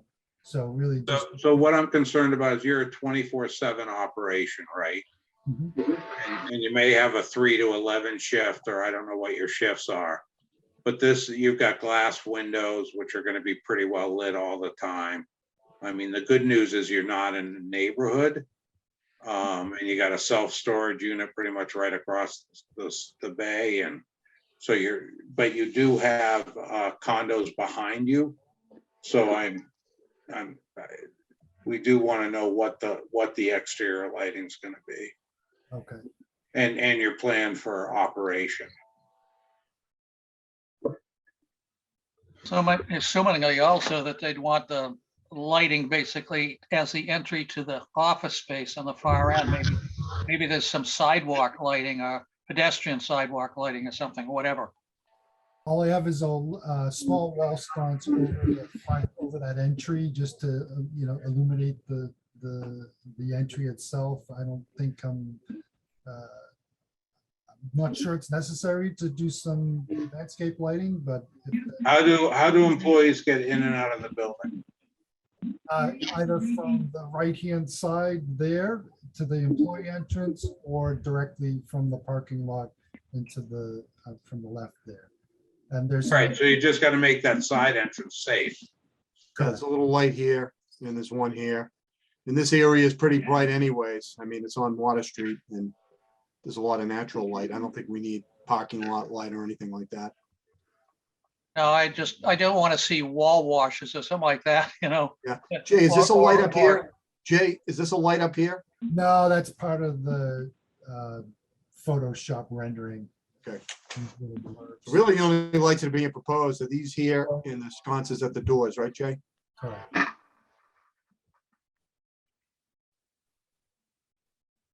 Yeah, so I guess we'd want to know along this, with what Chip was saying, especially those ones under the And this, awning there or whatever, where the garage is. yeah, and it looks like there's some here too. Jay, Yeah. are there? But are we proposing to have them on 24/7, or will the ones over the side door turn off? And then the ones over the garage door only turn on when an ambulance is coming in and out at night? Something along those lines. What is actually gonna happen? That's a good question. I don't think we dove into that deeply in terms of the concerns, but we can certainly put those on a timer to just go off when the ambulances are coming in and out, or set to a specific time at night at maybe 9 p.m. I mean, it's not something that anyone is going to do other than employees. So it doesn't really need to be illuminated. So, Mr. Chairman, I'm not sure how we move forward. I mean, we've got a lot of questions and a lot of issues. However, I know they want to get moving. Continuing for a month is going to put them so far behind schedule that they're never going to get in. Not to sound crass, Chip, but isn't it on? but them I to- don't really care, but Yeah, they're, yeah. it's on them to come prepared. There just seems to be a lot of questions on the operations, maintenance, lighting. We usually try to get this whole thing wrapped up pretty clean before we move forward. Well, I have, one of the things I've done is there was a significant memo from the town engineer. And over the past 2 weeks, I've met with Bill Renault and we've resolved all our issues with him. We submitted a memo to you on that Friday with the detail on that, cleaning that up. And I went over, I have conditions I can show you that are pretty straightforward that Bill Renault has signed off on from an engineering perspective on stuff that he wants on the project. I mean, the lighting, I don't know what you're looking for. This is a pretty basic building for operation and maintenance. Brian, with all due respect, have you ever submitted a set of plans that doesn't have lighting specs, scope, and how they're going to be run? You've done this for as many years as I've been on the board, and we always have it. This was missed. Especially in a building that's gonna operate 24/7. Maybe some nights they won't come out at all, but Sure. So Dennis, are you on? I don't know if he's here. Yes, I'm here, Brian. Can you give some insight on the lighting? Maybe how important it is to you and maybe you don't even need it. So let's talk about that. Yeah, so I mean, it's customary. Well, first of all, thanks for having me and giving me the opportunity to speak. So first of all, most of the lighting that we have is just for safety and for egress and access to the building. So, customarily, we have, parking lot lighting if it's appropriate. And we always position it so that it wouldn't be positioned in a way to illuminate into anybody's home or any residence. And then we have building lighting that would just allow safe access. So in this particular picture, there'd be a light on either side of the entry doors, which you can see, and just general lighting just to make sure that the walkways and the pathways were safe for people exiting the vehicles and accessing the building. Those lights would usually go on at dusk and turn off at dawn. Do you need the overhead lights on the canopies, Dennis? Are those required? The ones that are depicted here in the picture, the full Yeah, light. these. I mean, that they're not critical or required by any stretch of the imagination. I mean, we have the light that is on the door or next to the door between the garage door and the man door. We could add another light like that on the other side of the garage door, and I think that would be adequate. We'll run them at separate times. I don't see any reason not to have those lights up there. It's just that we don't have the information on them. I would see that they actually are probably necessary at times just to light that particular area, but hey, whatever. So Jim, I'm with you. I think if anything, the lights on the ambulance are gonna be more of a problem than the lights at the canopy. When the ambulances are coming in and out, those lights are gonna be more distracting than a couple lights coming down from a canopy. So Jay, are the lights don't bother me at all. Jay, are these lights under this canopy too? Yes. Yeah. Okay, just so the board sees. Do we have a spec on them? I just think that they're a recessed can, a standard recessed can that is under the underside. So this is a yes or no question. Mhm. Do we have a spec on them? Sorry, no, I don't. Okay, do we have a spec on the lights you're planning on putting on the side of the building? Not at the moment, no. Okay, so traditionally, when somebody presents an architectural drawing to us, all those things are spec'd just like Ogren did with the retaining wall. Everything that we're getting is spec'd with a design. That's all. It just, so we don't, so that the comment never happens. How did that happen? Who let that happen? Those things are ghastly. I agree with you, Brian, that the O&M on this is probably insignificant and can be done in a condition, but needs to be done. I also just heard Mr. Cataldo say, sometimes we put up, lights in the parking lot if we need them. Now, there's none planned here, but Yeah, where is it?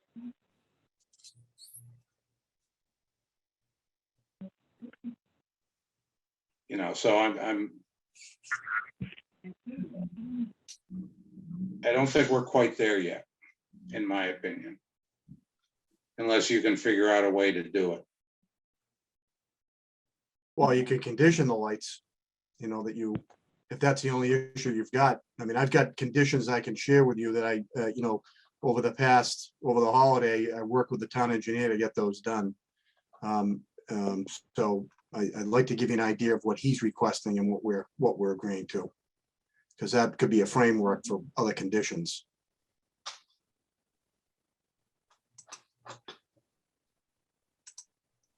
Okay, Brian, why don't you share those? We can, because again, some of these could be conditions, but again, board members just have to be comfortable with,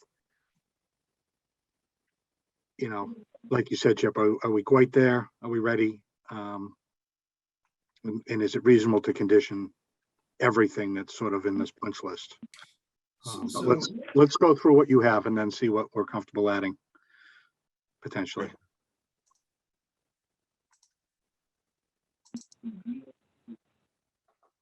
Well, the first is, your standard, the project has to be constructed in conformance with the site plan and architectural plan. Okay. And what I put here is, and this is consistent. Brian, if I can, I'm not sure who keeps coming off mute with this phone number, 781-789-8770, but I'm going to mute you again. Okay, you're creating some background noise. Thank you. Sorry, Brian, please go ahead. No problem. So this says that as usual, we have to comply with the plans and I put, maybe this is where the lighting could go in prior, because we didn't have the detail on the materials until later today that Jay sent me. But I said, prior to applying for a building permit, the applicant shall submit a detail of the building materials and colors to be reviewed and approved by a designated board member. So perhaps, the lighting specifications could go in there. Next, basically, B is the typical submittal of the plans to make sure they comply when you apply for the building permit. C is the minor modifications that you typically allow. D is a condition that was carried over from the prior use as an auto body. We talked about that parking area in the stone dust area over the bridge will be limited to 8 parking spaces for employees and guests and customers. No vehicles will be left in that area after 8 o'clock, so no activity back there. Furthermore, there'll be no lights installed in the area over the bridge that will wash onto the condominium. So that will be like no lighting in that back. So Brian, the question I have is, with the space that you're now creating, is 8 the right number? That's a good question, Chip. I don't know. John, is that probably too many at this point? That's too many, in my opinion. Yeah. What do you need? 3, 4? I would say, Dennis, you don't need more than 4 over the other side of the bridge at any one time, right? No, absolutely not. Yeah. Is 4 okay? Yeah, 4 is actually is fine, perfect, fine. Okay, we can change that to 4.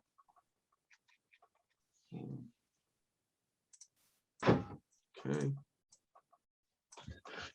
You got to hit enable editing at the top, Brian. Oh, thanks, Greg. I could figure that out. Couldn't see it.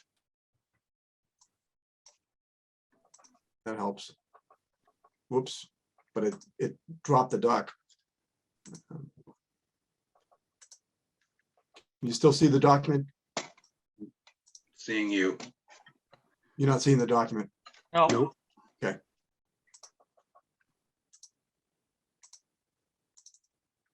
Okay, there we go. Thanks, Greg. Here we go. Okay. So this is a big benefit to the town that the town engineer requested. The town currently has a drainage pipe that goes through the property with no easement. So he requested, and Dennis agreed, that prior to the CO, we're going to deliver to the town engineer a drainage easement for the section of culvert not currently with the existing drainage easement to allow the town to access and maintain its existing 48-inch culvert. So, and obviously, we're going to provide it, but if the town doesn't accept it, we don't have to give it, because that's a requirement of acceptance of the easement. Then this is F is the requirement prior to CO for a CAD file of the as-built conditions that you always want and he wants. If you remember, he had an issue with Water Street being opened up. He's requiring us to do some specific repair work for that extra curb cut. So we've agreed to that. It has to be infrared surfacing. And then John had talked about the test hole information that the town engineer just wants to verify that. We might have to make some adjustments to our drainage in the event it doesn't come in.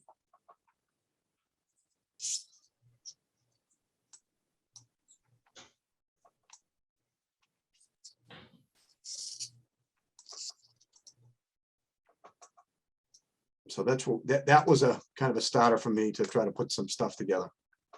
I have a question regarding your comment as always being a public safety building. Why are you calling it a public safety building? Because that's what the building inspector has determined the use is. The zoning administrator has made that determination.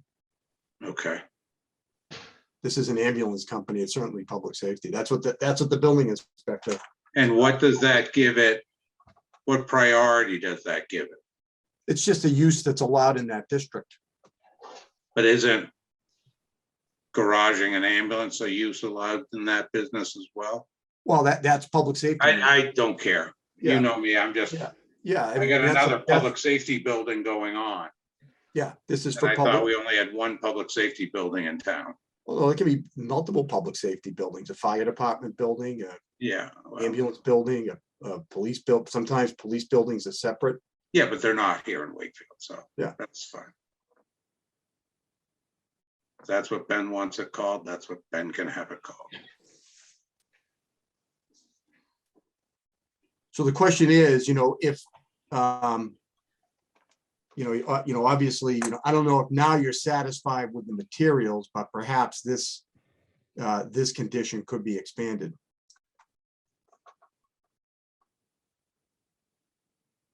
Could add lighting.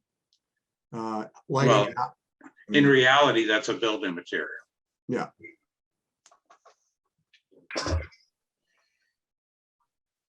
So given the nature of the use here, Dave, it's Tom, I'd be fine with adding that. I think it's an important use for the town that we should try to move this thing forward tonight. They are already using it though, right? Yeah, they're using it, but they're not gonna be able to use it for long because winter's coming and there's heating issues in there. And the other problem that Dennis is gonna have is during construction to relocate. So there's a lot of dynamics that go into it. And I don't want to say, don't appreciate the comments from the board about being more prepared to come to us, but if it wasn't probably an ambulance company serving the town, I think I'd probably see this very differently, but. I guess I have an opposite view, Tom. If it was a fire department, I guess it's a for-profit company. I get that it's an ambulance. I know we keep saying we always say to every other project, get as much on the plans as possible and everything needs to be buttoned up. It's still a for-profit company. And it's a seemingly easier, simple project. And it wasn't prepared. We keep saying, oh, it's simple. It's simple to, if it's simple, why wasn't it done? It almost leads me to think like, there were some comments. Well, sometimes we do this for lighting. Sometimes we do this. Just seems like we're walking into leaving something out there like Chip said. Well, excuse me, yeah, for one second, Mr. McIntosh, if there's anything specific that you want me to try and answer about lighting as it relates to the building, I would do my best, but given the current conditions of the building and our current use of the building, I don't have a historical or a way to framework the lighting for that particular location as opposed to other locations. We're not, we have 23 locations. Every one of them has different parking lots, different elevations, different surroundings.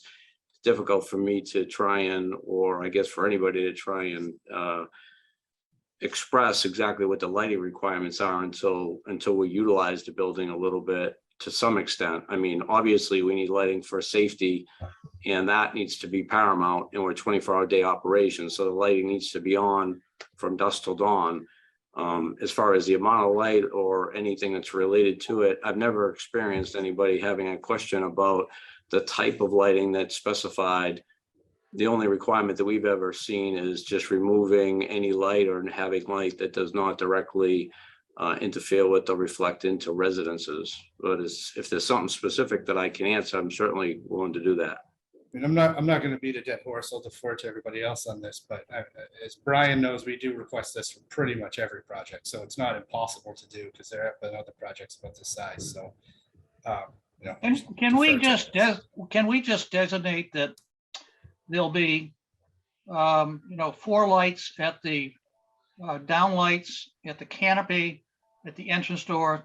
Not say anything more about it. It will be in the specifications will be at or in the construction set, or as some sort of minor modification, but we specify that there are a light at the door, basically the man door going into the parking area, a light basically that's going to be at the door to the office space, and some other downlights where there's another 4 basically in the other canopy, not getting to the morass of, what color is the light, what type of light it is. We'll deal with the specifications later in the permit set. So why not, Jim, as shown on the drawing presented tonight with specifications? but- Like it can't change. I guess where I'm coming from is we heard a lot tonight. Well, sometimes we do this, sometimes we do that. We don't know what we're gonna do. We don't want that. That's why we always say it needs to be on the plan. And it is on the plan. If they're saying they're gonna do the lights that are on the plan, then we can just condition that we No, get. the agreed, specs but as they part of the never- building set. They never did. They said, sometimes we do this, we might do that. We don't know what these are gonna be. That was the testimony. It wasn't, yeah, that's what we're doing. It's a excellent, which is usually what we hear. All right, well, then the plan's not final. The plan needs to show what they're doing. Right, I so think what we're the plan does show what we're doing, but I think the issue that Chip had is we didn't have spec sheets on the lights, Yeah. Correct. right? I mean, we're showing, we show the lights on the building. We've got door lights and we've got. unfortunately, Brian, your owner just said he's got 23 locations, and until he starts building, he doesn't know what he's gonna do. Well, I think we're committing. I'm telling you what he said. I know that. I know He that. said it before. Okay, so now you're backtracking. So No, let's no, just. I'm not backtracking. I know that's what he said. That is exactly what he said. And what I'm saying is his attorney is we're committed to doing what's on the plan. If he Fine. determines he needs more lights, we're gonna have to come back. Perfect. Perfect. Simple as that. Done. Beating a dead horse. Yes, you are. I mean, I All don't of think. you. And you want to get out of here by midnight, do you? Okay. So that's fine. We can condition the spec sheet is part of that. You're committing to do what's on the plan. Next point, O&M. Can we get an O&M as part of a condition? Are board members comfortable with that? I think we need to know what they're doing for light use, and it can be as a condition. What, Chip? I'm sorry, for what? I said, I think we need to know what they're doing for light usage. And yes, I'm comfortable that it can be a condition once they know it. Or it can, I don't know. I'm sorry, I just don't understand what you mean by usage. Why don't we approve it? Is it gonna be, are all the lights gonna be on 24/7? Oh, okay. Lights I gonna didn't go off at understand. 11? Yeah, well, I think that's gonna be part of the specifications of the lights. Fine. Or an O&M sometimes says lights go on, blah, blah, blah, but is it, 30 minutes after closing, but there's a 24-hour There's operation. no closing. Right. So that's typically in an O&M, right? Lighting, snow storage, maintenance of that back area, right? It's O&M stuff. And I'm fine conditioning that. And the lighting specs would come as part of the building materials. We know what they're going to commit to doing what's on the plan. They'd have to come back for a minor modification if they change that. And we'll get the specs later. Final plantings in tree species. Yeah. Board members, okay? Already addressed that. What's that? Chip already addressed that at the conservation. Okay. And then signage, which is a typical thing, whatever you come back with signage, that can be a condition. So what isn't covered that could be a condition to allow us to move forward? Did somebody else have something? I'm trying to take notes as people raise these points. Brian's putting it right in as we speak. What was at the bottom in bold, Brian? You showed all the other. Oh, I conditions, but you had didn't show done that one. draft, I had done draft motions, Greg. Oh, that's motions. That's Trying to it. be efficient for the board. I didn't want to take the liberty of showing them, but I know for time efficiency, if you decided to move forward, I didn't want to have to scramble.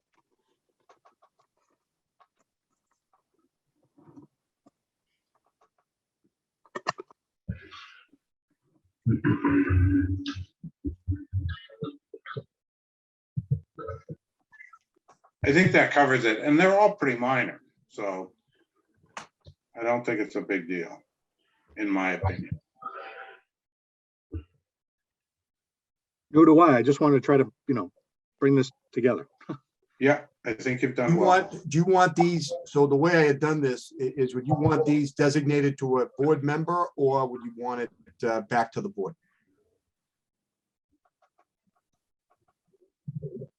Signage is usually back to the board, right? O&M, I mean, if it was just plantings, I would say designate, but I think all three, come back to the board. I would say come back to the board. Yeah.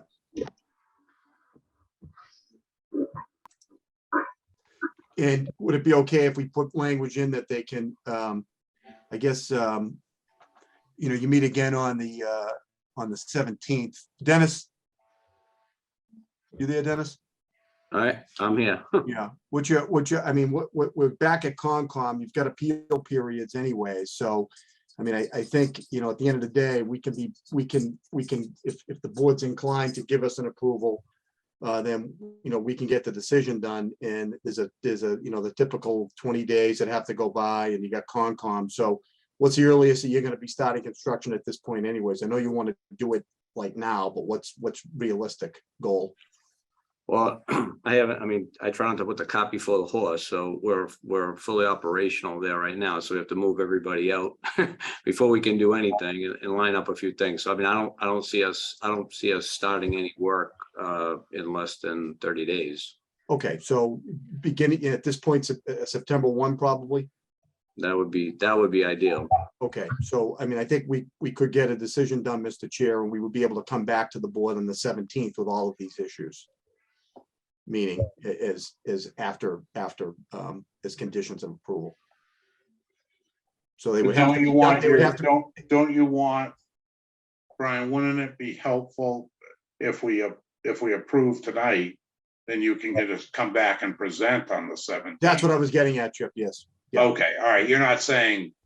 No, and I think what it comes down to is, I was trying to figure out if I had to request a designated board member, but I don't think I need to, because there'll be time to come back to the full board on all of these issues on the 17th. That's why I asked Dennis what the schedule was. If you Right, said all but my then you goals. can get your building permit going, you can get your appeals period going. Correct. Yeah.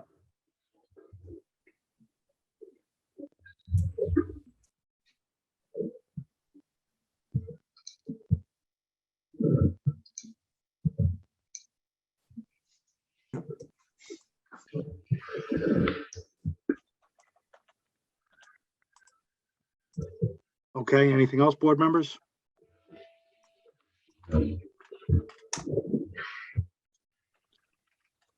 Okay. All right, we'll open up to public testimony then at this time. If anyone has a comment or question about this project and the information you've seen tonight, please raise your hand in the Zoom call.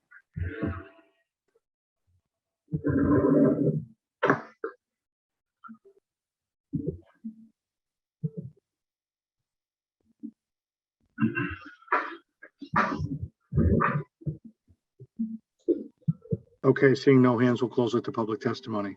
Back to the board.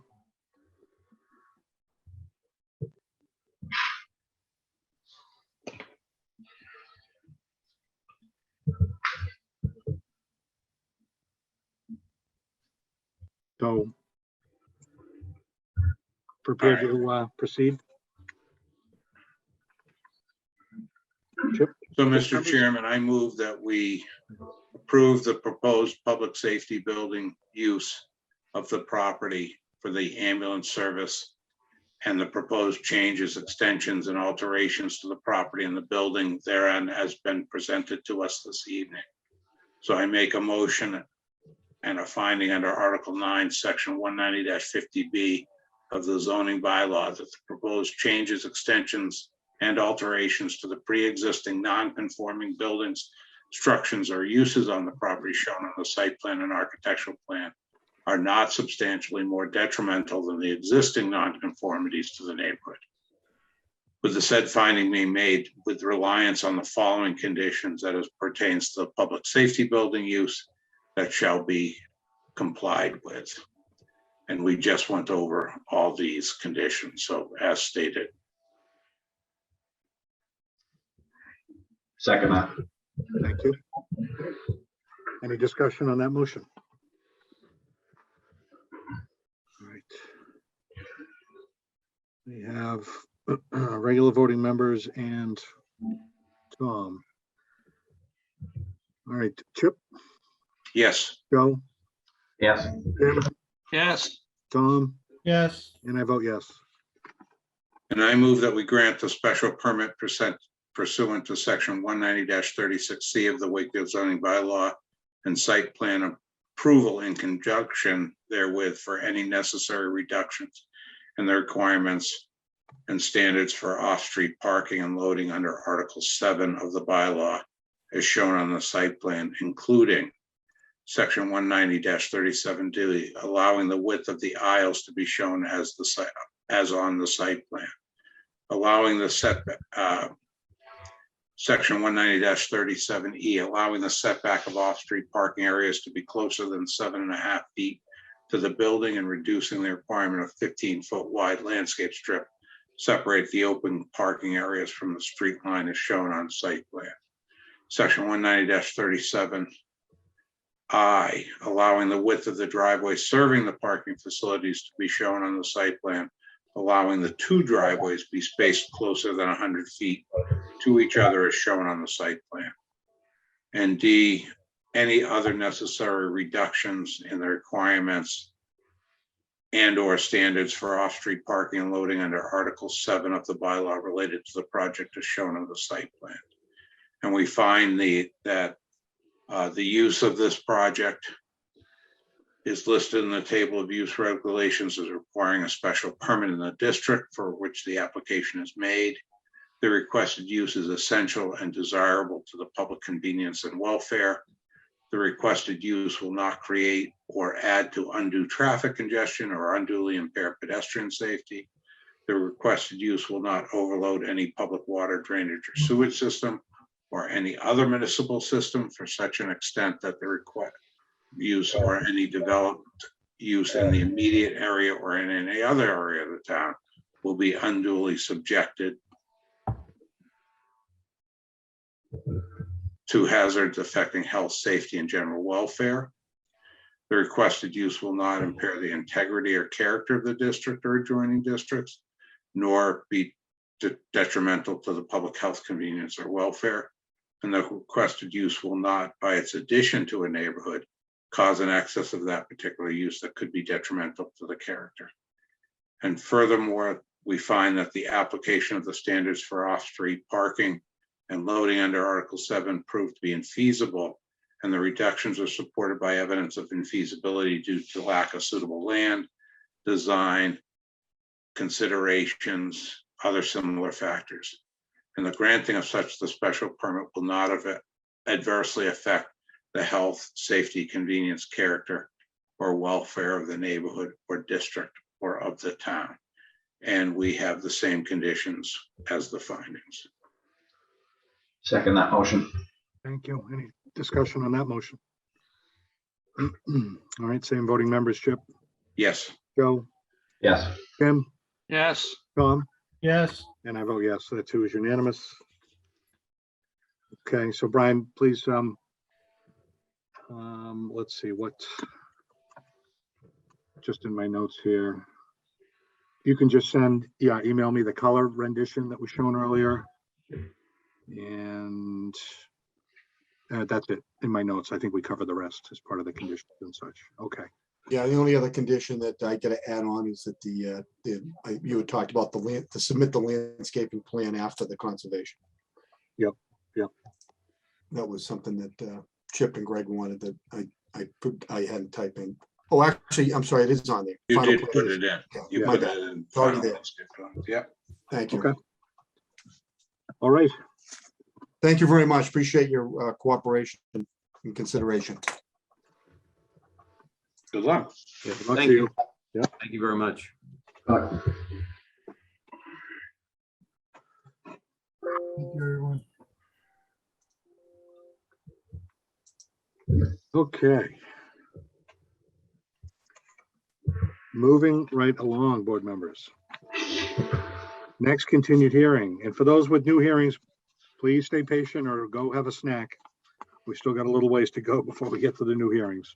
But we will continue to take them in order if you've seen the full agenda. 22-67 and 68, David H. Barrett at 1 Hickory Hill Road.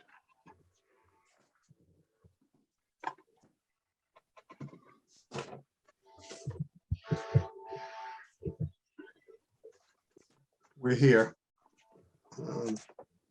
Just grab the file. Thank you, Mr. Chair. Just going to get right to it. Board's familiar with this. I represent David Barrett, 1 Hickory Hill Road. With me tonight is John Ogren, and also Joe Barrett is here. At the last hearing, we were given some homework assignments. We were asked to resolve final issues with the town engineer, which again, we spent a lot of time and have accomplished that, which I'll point out as we go along. We were also asked by the board to prepare a landscaping, to consider doing some landscaping on the lot. So Dave actually hired Jim Emanuel, who went out to Lot 2 and came up with what I think is a nice plan. We had told him what the goals of the board were, to kind of provide a screening from the street. So we submitted that plan to the board on Friday, and I will bring that up.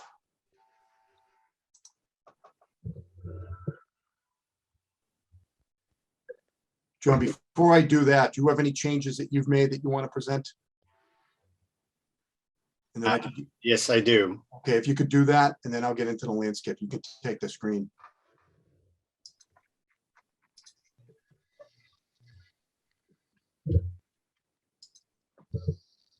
So we did have some comments from the engineering department. And I'll just go over quickly how we addressed those comments. They wanted us to add erosion control, which is shown on the plan. They wanted us to show a stockpile area, which we've designated here. I also want to note that no stockpiling should be over this stormwater management area. They wanted some revisions to the proposed water services. That has been done.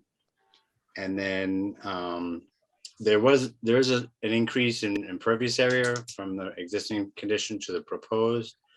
So and just with discussions with the town engineer, we did a design of 6 storm techs. That's going to be an infiltration system kind of at the end, obviously subsurface, end of the driveway, it's subsurface, which will be taking a portion of the roof runoff. It will be connected to this stormwater system to mitigate for that additional impervious area. And that's pretty much what I have. Great. If I can have the screen back, John. So the only part, One John, excuse me, what that you're taking is that shaded area, call it 1 1/3 of the units, Yes. because Yeah. otherwise you can't make water go uphill. No, that's not the reason. That's that area is slightly larger than the area that the increase in impervious area. So we're mitigating for there's drainage calculations on the side, but basically that area is slightly larger than the increase in impervious area that we're proposing. So we're mitigating for that increase. So Okay. to match that area, it's just that 1 unit and this quarter of this unit. And what happens to the other water runoff? It's gonna run off the site as it does now.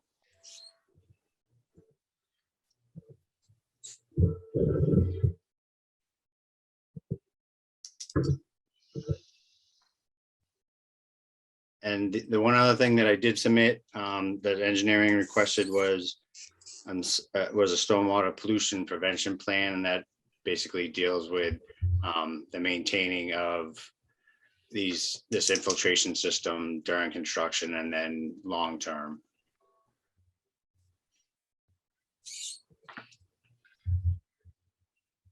Now that's it.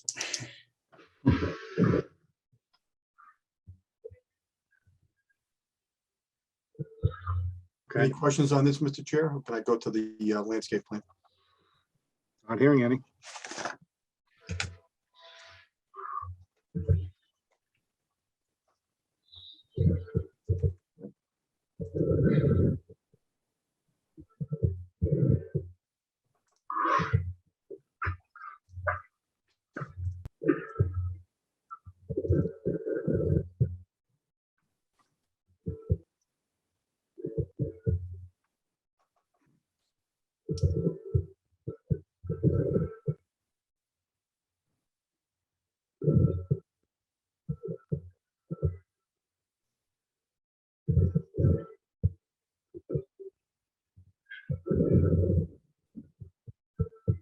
This is the landscape plan that Jim prepared, and I'm probably gonna just let you look at it because I know some board members are more qualified than me. So is that big enough, folks?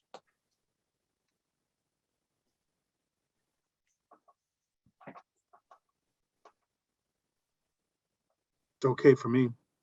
Chip? Yeah, it's fine with me. It just, if any one of these trees you decide has to come down that are to remain, like the 30-inch maple seems pretty close to the parking to me. Right here, Chip? Yeah, that, you know, there might be some mitigation needed if one of these don't remain. So just a condition. If you can keep them, Yeah. that one seems pretty tight to me. Yeah, so if any of the trees that expect to remain end up not remaining, then we would revise the plan. Yeah, it would become a minimum, you know, if you find you have to take it down, but that would be I would assume minimum, and then would have to put some landscaping in to pick up those pieces. We wouldn't replant. We wouldn't look for them to, I mean, you can't.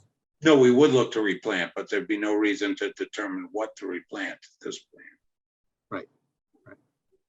Yeah, Brian, is there a tree protection plan for that? Speaking of that maple being 30 inches, it seems worthy of trying to save. Yeah, so Joe, are you on? Because they have the Barretts did they have a lot of experience in this because they did the project, Tom, Carriage Lane. Yeah. And that was a huge, there were like 4 trees. I'm trying to think of what were those trees, Joe? Beech trees? Yeah, beech trees. There was Yeah, a couple of beeches over there. Yeah, we could do the same thing. We can, do a protective fence around the base of them. You know, we usually do typical about 10 feet or about, and then just for the construction of the house. And then when we start doing the landscaping and stuff, we can make sure we protect those. And, and obviously if we find out we have to take them down, we'll come back and we'll do something that, either plant some new ones or figure out something else to do. Definitely. No problem on that. And you guys own lot 1, right? Correct. Yes. Correct. Okay. So it'd be great to see that as a condition in here if this should move forward. Tree protection plan, Tom? Yeah.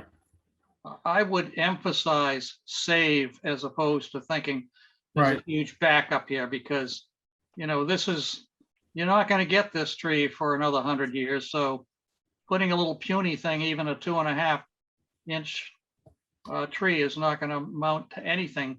So even the asphalt work is basically, never mind the housework for a moment, the asphalt work is going to affect the roots.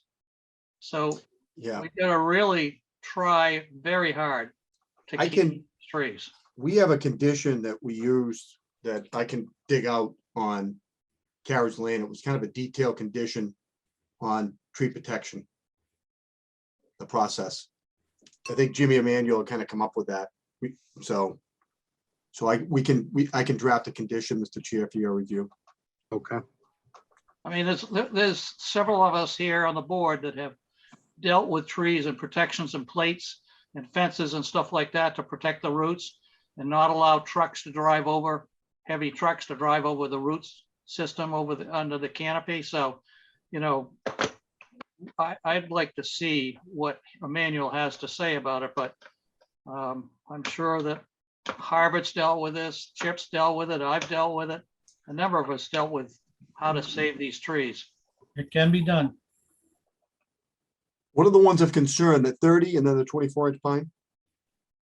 Yeah, and the one in between. Oh, there's 4 of them right there that say to remain.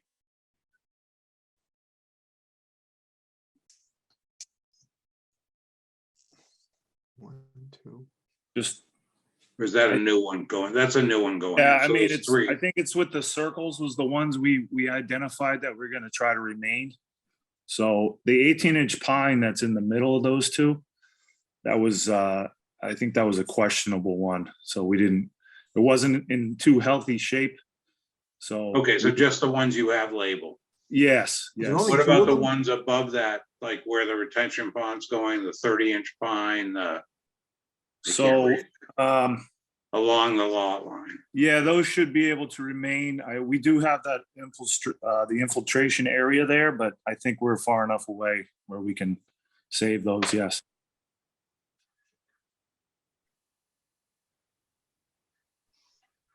Brian, this may be one of those situations that we put a condition in prior to construction and after you've done your protection, that we have a quick site visit and just understand what's being saved, how they're protected, because these are pretty important trees. Mhm. Where we did that a couple different times. Yeah, you've done that. I'm trying to think. Yeah. Yep, where was that?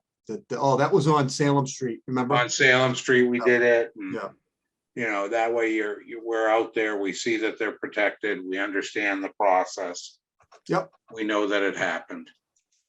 I mean, if you want, I'll probably put a spec in for a tree protection plan, but then subject to your review on site. Yeah, that's fine when they're ready to go. So that way you have both. You've got the plan and you've got review. Yep.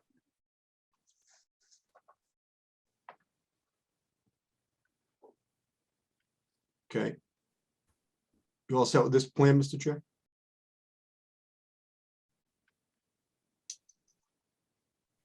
Yep, sorry, just coming off mute. Yes, board members, you're all right? Yes. John, can you bring up the site plan for a minute? 'Cause I'm gonna show some conditions. I just want to point something out as it relates to one of the conditions. Can you blow it up, John?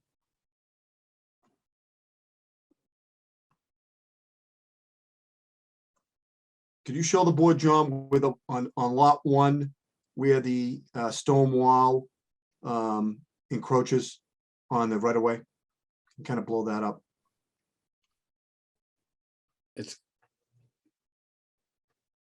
So there's a stone wall along here and it kind of meanders, you know, from being on lot 1 into Greenwood Street. There's a small section here. And then there's another stone wall here that again, just slightly goes over the property line between Greenwood and lot 1. So it's basically here, here, and here. So what happened is one of the comments that the town engineer made to your board was that he wanted that wall taken down. And he wanted to push back onto our lot to get it off the right of way. Because there's a possibility someday they might want to do a bike path or a walkway or something. So he said, I before somebody builds on that lot, I want to get that off the right of way. And our answer to him was, well, we don't want to do that because we're not intending to disturb all of that green area. And we've met with the neighbors and they want to keep it all. So, if you're going to make us move that wall, then it's going to impact that whole green area along that provides a great buffer for everybody. So with that said, we've worked out a condition with him that I kind of want to explain the context before I get into it. So John, can I have the screen back, please? And you're putting it on an issue with lot 1 as a condition on lot 2? Nope, it's gonna go a lot 1. I mean, this whole property was part of the application, so we're willing to condition it on lot 1, which I'll get into.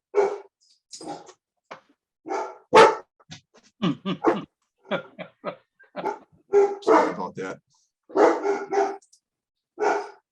Let me load this up.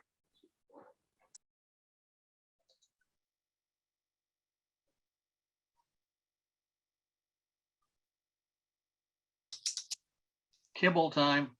Sorry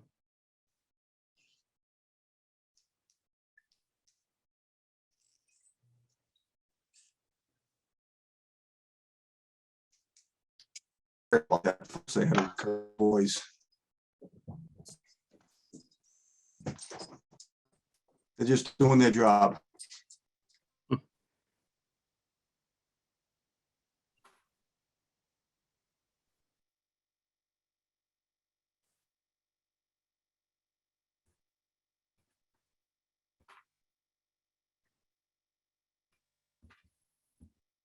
All right, so basically, these were the conditions that I, came up with. This is the, basically, we have to comply with the plans on lot 2.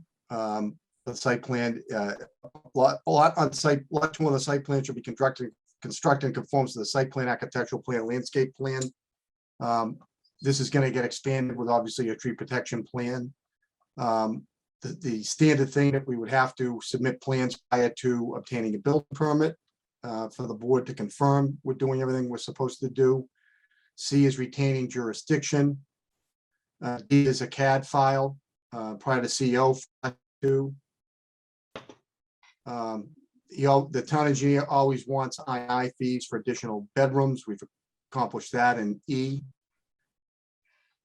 Then F is the first component of the retaining wall. So the site plan shows that stone retaining walls along the frontage of lot 1 encroach on the town right of way shown as Greenwood Street on the site plan. In the event the walls collapse, or the owner of lot 1 voluntarily raises and rebuilds the walls, they should be rebuilt at the sole cost and expense of the owner of said lot 1 and entirely within the lot lines of lot 1 and no longer encroaching on the town right of way.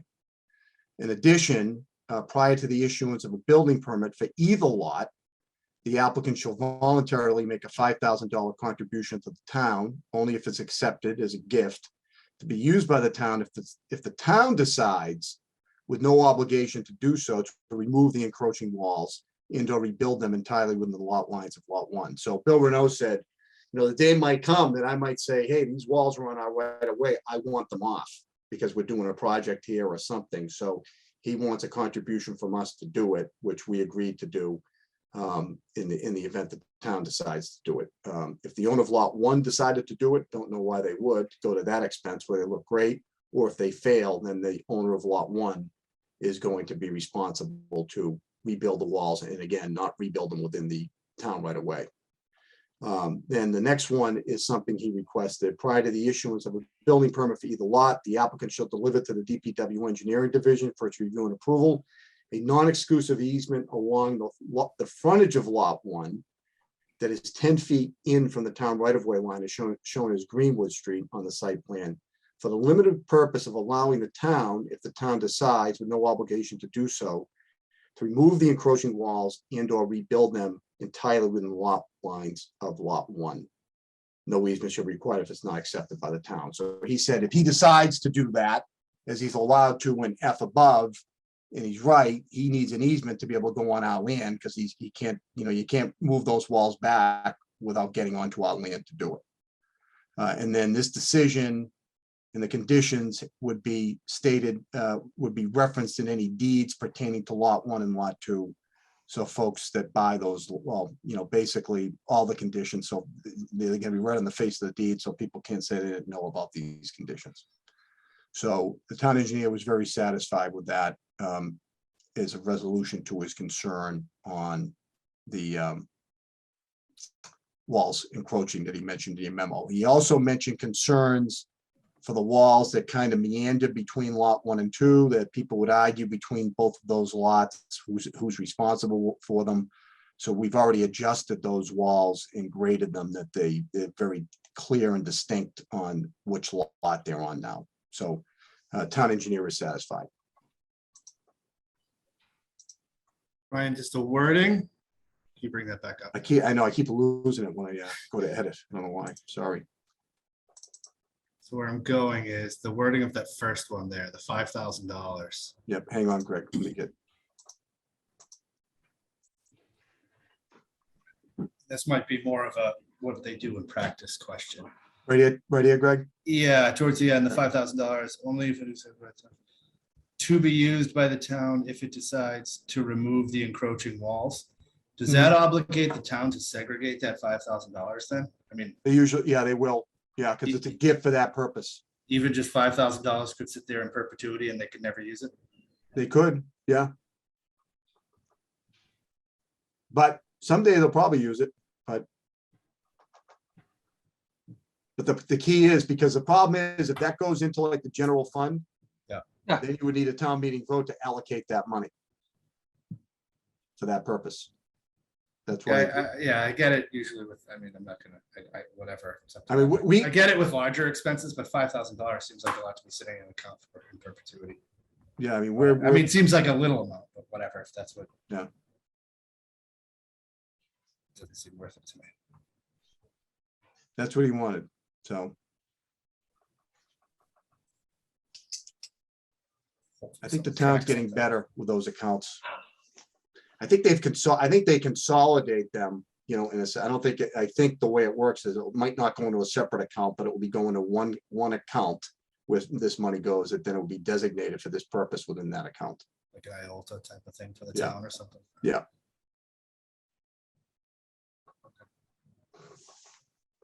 Okay, any other comments, questions on these conditions proposed?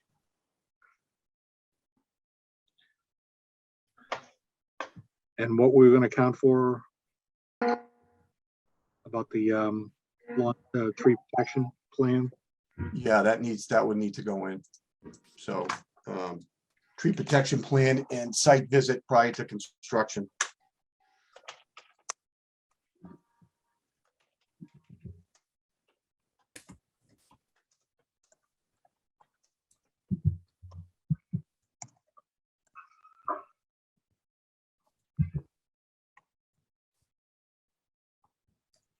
Obviously, wordsmith it better than that. That's just kind of a placeholder.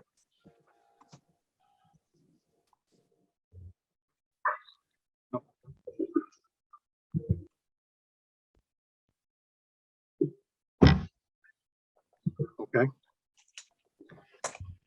So we have an updated landscape plan, potentially final revised site plan. Stormwater protection. We'll need a hard copy of that, Brian, by the way. I don't see it in the file. You know, I know it sent electronically. Yeah, you need hard copies of everything. Yeah. No, it's just I think we have the original one, right? Yeah, but not what was sent Friday. Right. Actually, that might have been Water Street where we had the April one, but not the revised one. We also got one from them too, right? Yes, you need that for that. I just made a note on that. Yeah. Okay. Hard copy. And then we've got the engineering response. We got a copy of that. Okay. Probably be a condition to comply with the SWIP plan because usually it's a provision that we have to provide it. We already did. Yep. So comply with SWIP.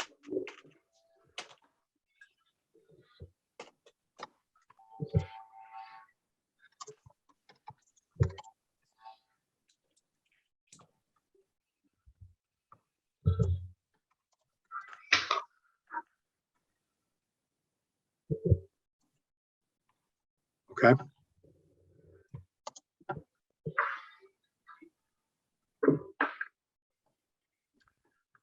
Anything else, board members? No. Okay, we'll open up the public testimony. If anyone has a comment or question, please raise your hand in the Zoom call.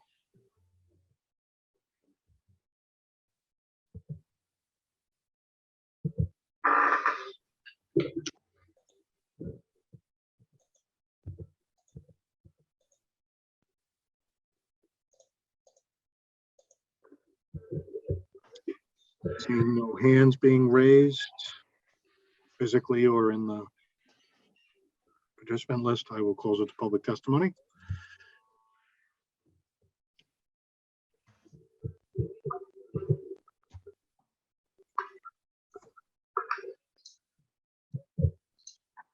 So, You ready to go?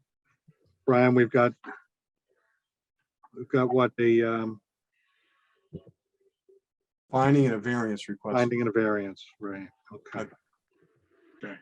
So, Mr. Chairman, based on the site plan prepared by Hayes Engineering dated February 3rd, 2022, sorry, revised through July 8th, 2022, the architectural plans prepared by Shane Structures dated June 22nd, 2022, and the landscape prepared by James Emmanuel dated June 16th, 2022.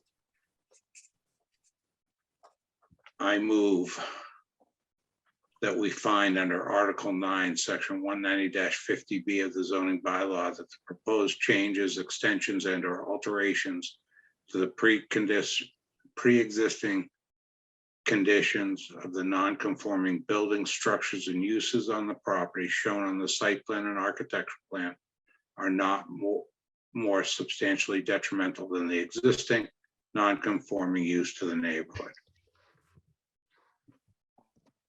And this has to do with the division of the property into two separate lots and the proposed raising and reconstruction of the legal non-conforming three-family dwelling on one of the lots, and the construction of a new single-family dwelling on the other lot as shown on the plans.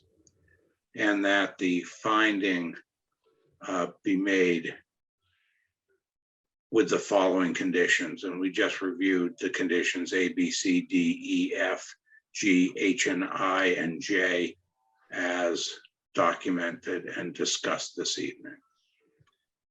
Second that motion. Thank you. Any discussion on the motion? All right. Regular voting members, Chip, Yes. Joe, Yes.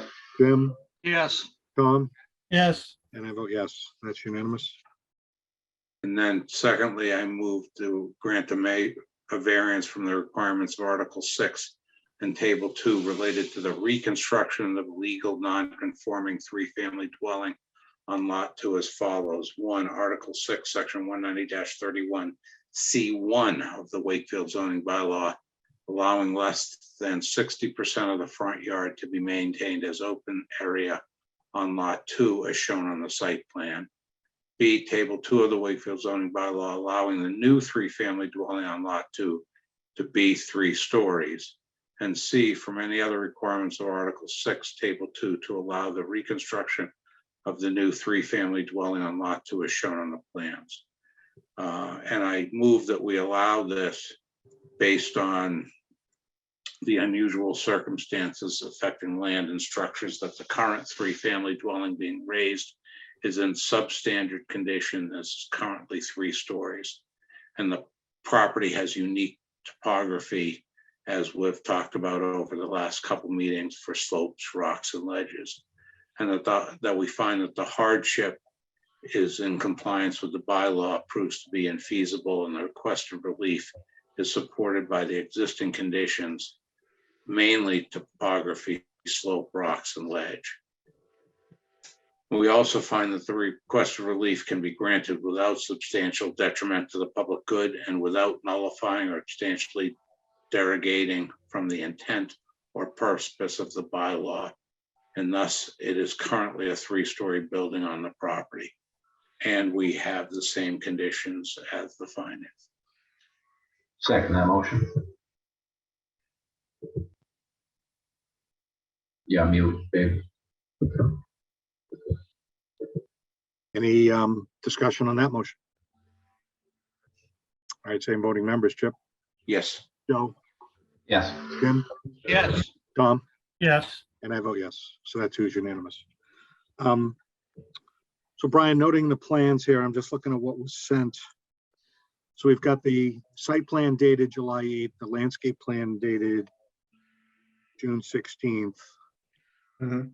Did you also send the architecturals dated June 22nd? No, the architectural, they were sent on June 20, they were sent for the June 22 hearing They were undated, so I'm proposing that we put a date on them of June 22, so they're docketed with the date. But it's just I have a one pager. It's a one page, correct? Yep, Is that what was shown to us though? Didn't? that was it. Yep, let me show you what it is, so there's no misunderstanding. Okay, no, hang on, just a. I thought there was an update beyond that. Okay. No, there was an update that you had at the June 22nd hearing. Let me just bring that up.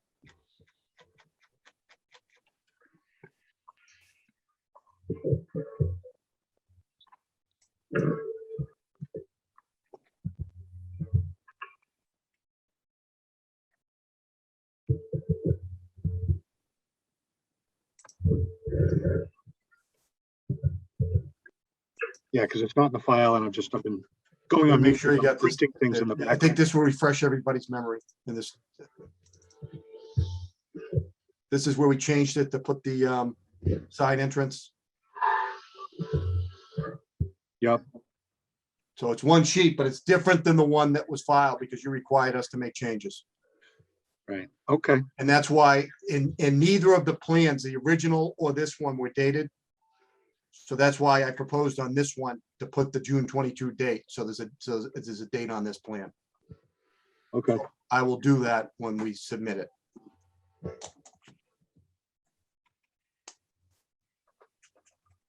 Does that make sense? It does. I'm just making sure we had, again, they were not in the file, so I just want to make sure we button it up here. Mhm. They were submitted, they were on your email on June 17th. Right. At 5:40 PM. Okay.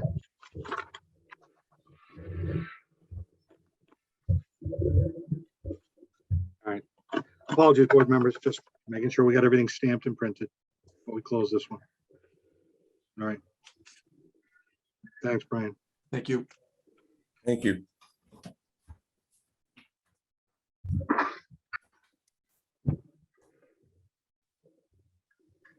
Okay.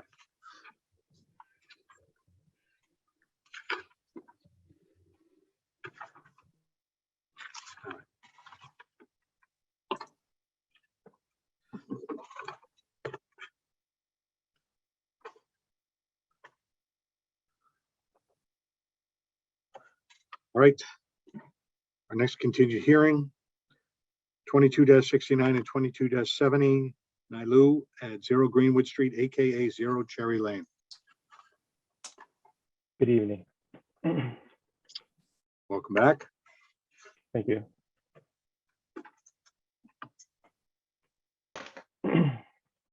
So I took notes from the last meeting and I cleaned up the table of definitions as per your requirements. Primarily the front setback to be 10 feet proposed.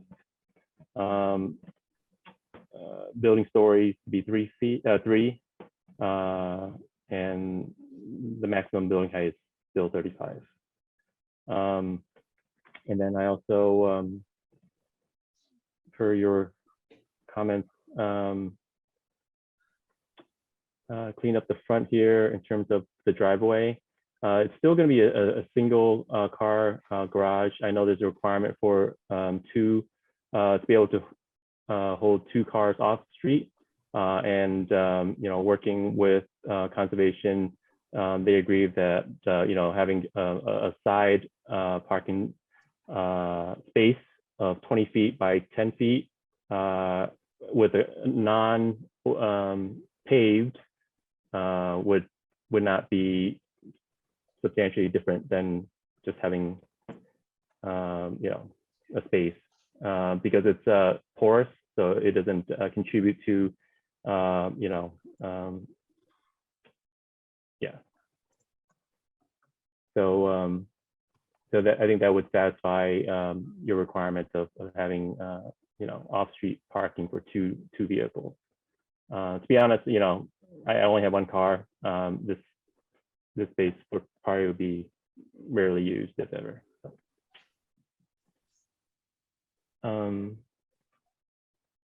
And And I did get the comments from town engineer, and I am working with them on addressing those comments. And I will be getting a plan together with the aid of a civil engineer to address those comments when I submit my building permit. So, yeah. But those I would consider to be separate from the request of these variances. Mr. Chairman, if I could, one of the things that we always do is run through the variance checklist and hardship. And I've been struggling since this was presented to us the first time, and certainly since the second time. I see all of these hardships as being man-made hardships and not to slope. I mean, it's a fact. He's trying to put a building between a road and a river. And quite frankly, it doesn't cut it to me. I think this is an unbuildable lot. I'm not in favor of this project, and I don't, unless somebody can prove to me there's a real hardship here. I just don't see us granting the variance at this time. I haven't seen the criteria for the variance being met. Are you talking about the reduced front setback?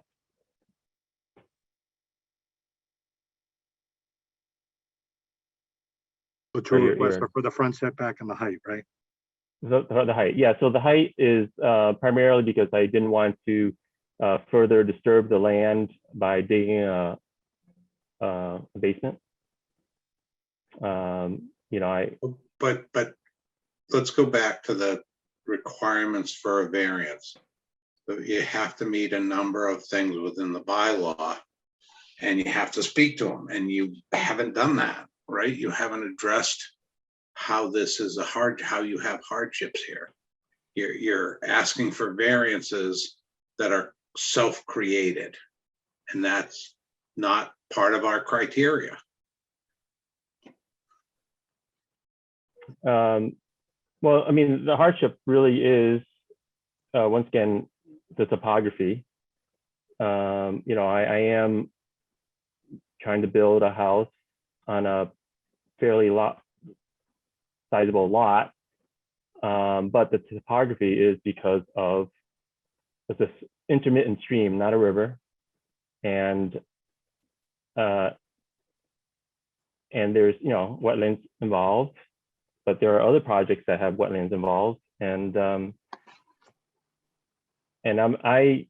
yes, I propose the front reduction just to, you know, further move the house away from the wetlands. The house was actually approved without a front reduction by conservation. So, you know, theoretically, I could go that route and build it without the front reduction. And yeah, I would, if you don't approve it, then I'll just revert it back to the original design and request, you know, withdrawal of the front reduction without prejudice. And yeah, if you feel strongly about it, I think that's, you know, that's fair. Okay. Can I also clarify something you said earlier with this updated plan that we have? Is your engineer surveyor with us this evening? He's not. I did not ask him to join, but I mean, I can text him and see if he can jump on. Sorry. Because it doesn't look like the updated plan that was sent to us is stamped, and that it's not dated that there's been an update. There's revisions on there from February and April. And I think the words you actually used were, I updated the plan. No, I did not update this plan. But well, that's what you said. So the fact that we don't have a stamp plan, your surveyor is not here, and the words you used led me to believe that maybe there was something here that So that's why I asked if your survey is here. So your Yeah, survey. I can get him on. I can ask him to join, please, if you give me 1 second. I'm struggling. Yep. Dave, can you explain to me, or someone explain to me, why we're dealing with this at all when we gave them a decision a while back in 2020?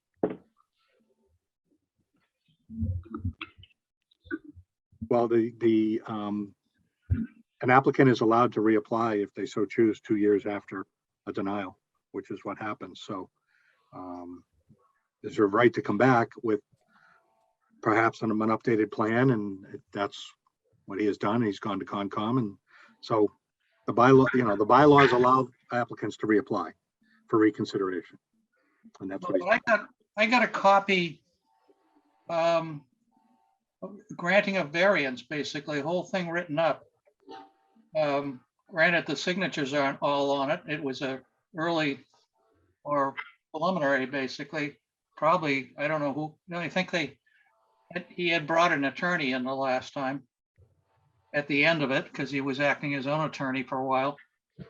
But I've got this thing that says there was some sort of decision made by this group, by the ZBA. Yeah.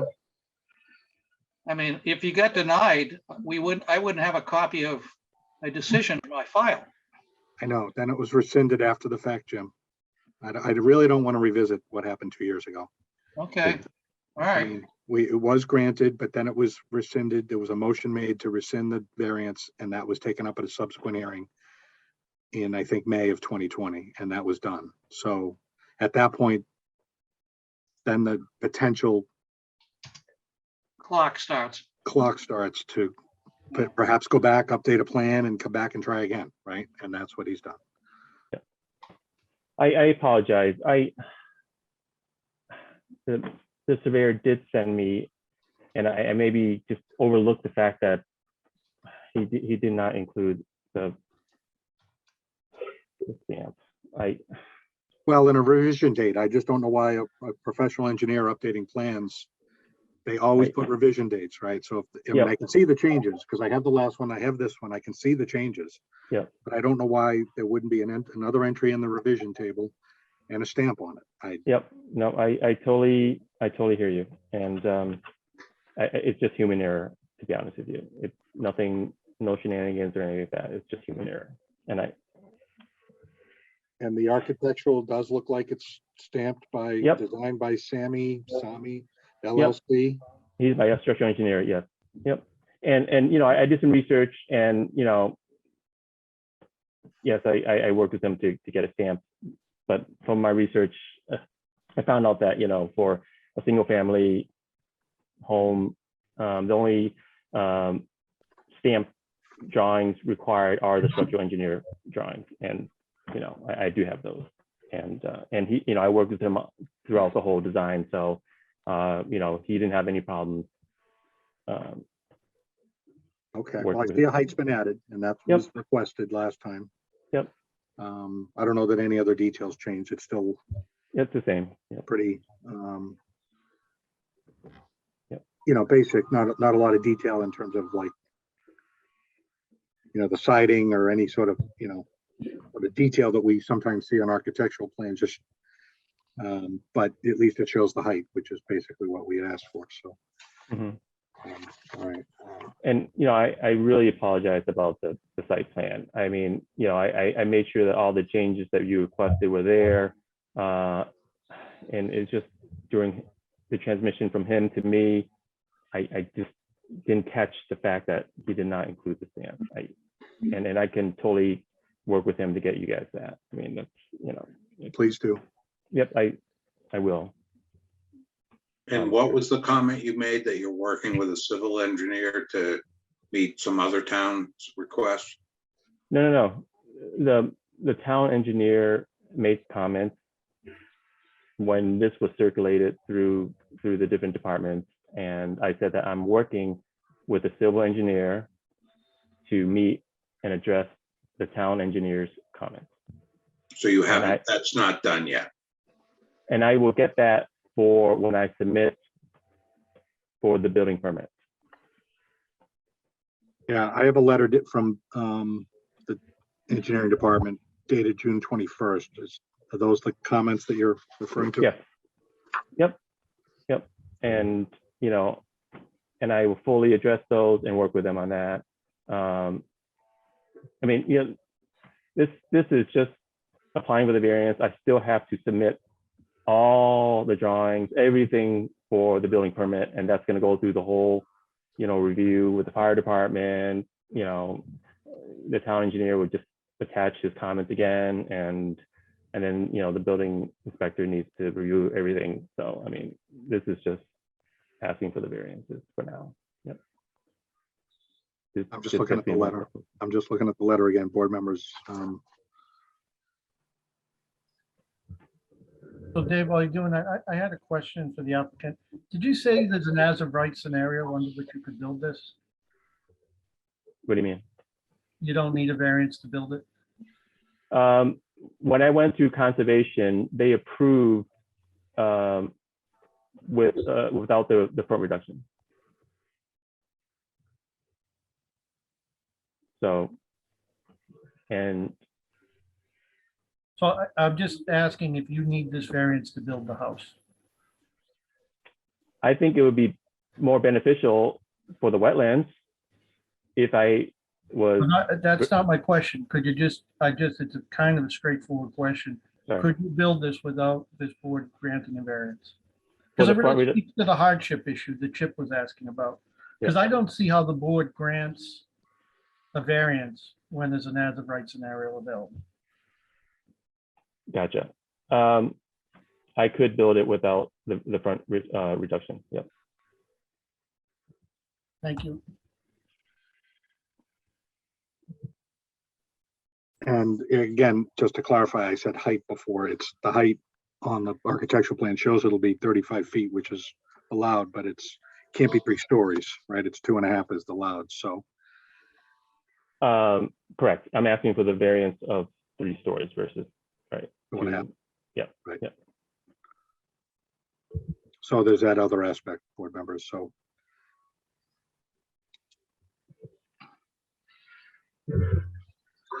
did the Conservation Commission not want you to disturb and build at grade, or did you propose that? Or I proposed that as during the conservation process because I wanted to work with them and I wanted to be, you know, respectful of the land. And yeah, but it would be the most desired because it's, you know, less disturbance. Yep.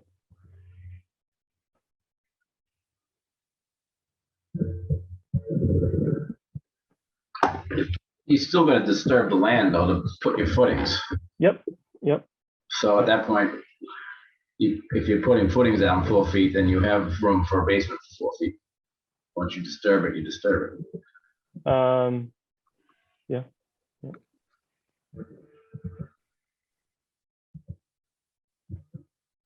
yeah, I mean, at that point, you could do a split level kind of style house, and part of it's below grade, you know, and the rest is above, and you still got 2.5 stories. And it's, again, something that could be potentially done by right. Just a different style of house with some. Yep. And then I have enough room on the side to put without a garage. I can just put, yeah. I could just park on the side. Yep.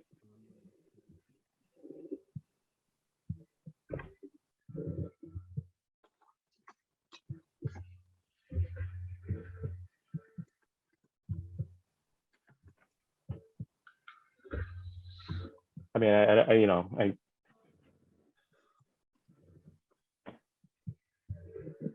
don't know what to say. I mean, once again, I thought that would be better for the wetlands if I moved the house away from the wetlands, but you know, it's okay if you don't see that as a positive thing for the topography and all that. And Well, to Chip's point, I mean, you don't really have a hardship on the height if you're gonna go down 4 feet anyways. I don't see a hardship on the height. Yeah, I think I would need to go back and request a minor modification because now, we're digging out even a 4-foot basement, let's just say. I think the order of conditions was that it would be a slab on grade. Yeah. Well, when you dig for a foundation, you end up ripping it all out anyway. 90. I would not be clearing out the full interior just for No, I the know. builders. Yeah. No. It would be a much more substantial effort to dig out the 4-foot half height basement. Yeah.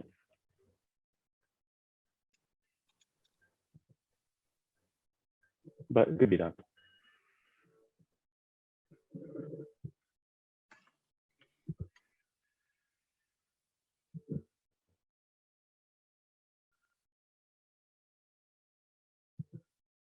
Okay, well, I think what you're hearing, Mr. Lou, is that board members are struggling with, the criteria for a variance, and the hardship, and that perhaps something could be done here by right. And you wouldn't need the variance at all. You just go build it. You'd build something different. It might architecturally look similar, or it might be whatever, it might be different, but that's up to you. But you could do something by right, just by moving the building back 10 feet and keeping it under 2.5 stories. Mr. Chair, can I say one quick thing also? It's hard for me to wrap my head around a variance also when the house is not even there yet. I mean, if you already had a house there and he was asking for a variance to add on to a house, that's one thing, but there is no house there. Yeah. So you're looking for a variance on maybe like Chip's point earlier, and other people mentioned on the call a couple weeks back maybe it's just unbuildable. But you could say that about any lot, though. Just because a house didn't exist before doesn't mean that it was never meant to be a house there. I mean, they did a paper street. I mean, this Washington Ave extends the full length. There's lots on my side, the other side. I know it's just that you have over an acre of land and you're squeezing a tiny house in the very corner of it. Right. And once again, I worked hard with conservation to minimize the impact to the wetlands. With the Wetlands Protection Act, I could have disturbed up to 5,000 square feet of wetlands and replicated elsewhere, but I didn't go that route. I wanted, we worked to just do minimal effect within the no disturb zone, minimal effect. And, I worked hard to with conservation to go that route. And here is just an extra effort to, further move it away from the wetland. But I understand it may not satisfy your definition of hardship, but I feel I don't even think it's us. It's a lot of the neighbors are complaining too. No, just one neighbor. The neighbor right across the street are not complaining at all. The neighbors on the corner at 117 never made any comments. It's just one neighbor, Susan Palmer. That's it. So for me, it comes down to a very simple thing. It has no bearing on, sir, what you have done to mitigate or not mitigate the definition onto the wetlands. It comes to me to how you have tried to propose that you have a hardship. And I just don't see it. And that's what we have to figure out. Got it. And to me, you haven't done that. You haven't satisfied, in my mind, that you have a hardship for both the height and the distance from the front road setback. So I get why you've done it, and I appreciate why you've done it, but we can't just do it because it's a feel-good situation. In my opinion, you haven't met that criteria. You should have come right with, here are the criteria for a hardship. Here's where I sit. Here's where I fall. Here's my hardship. Here's what I've done. And I just haven't heard that. I don't see it. I haven't heard it. You know, it's a pretty flat piece of property. You're stuck between a road and an intermittent stream. And thus you're looking for a variance. That you've created your own hardship, and that's not allowed. So that's where I stand. It's not personal, it's not anything. It's just our bylaws are our bylaws and we have to follow them, whether it's a personal feeling or not. So that's where I stand. Others can stand different places if they so choose. Got it. I respect your opinion. Yep. And I will say that very often with projects, whether they're small or big, if they have to go to two boards like Concom and zoning, that they may do them simultaneously because there could be some give and take between what each board would like to see happen on a site. Like if you were on earlier and listened to the North Ave one, that's got conservation and they're going through it at the same time because there's some give and pull and there's discussions that involve both and trying to find, you know, maybe they'd be accommodating to something that would allow you to do something by right, then you don't need a variance. They're still okay.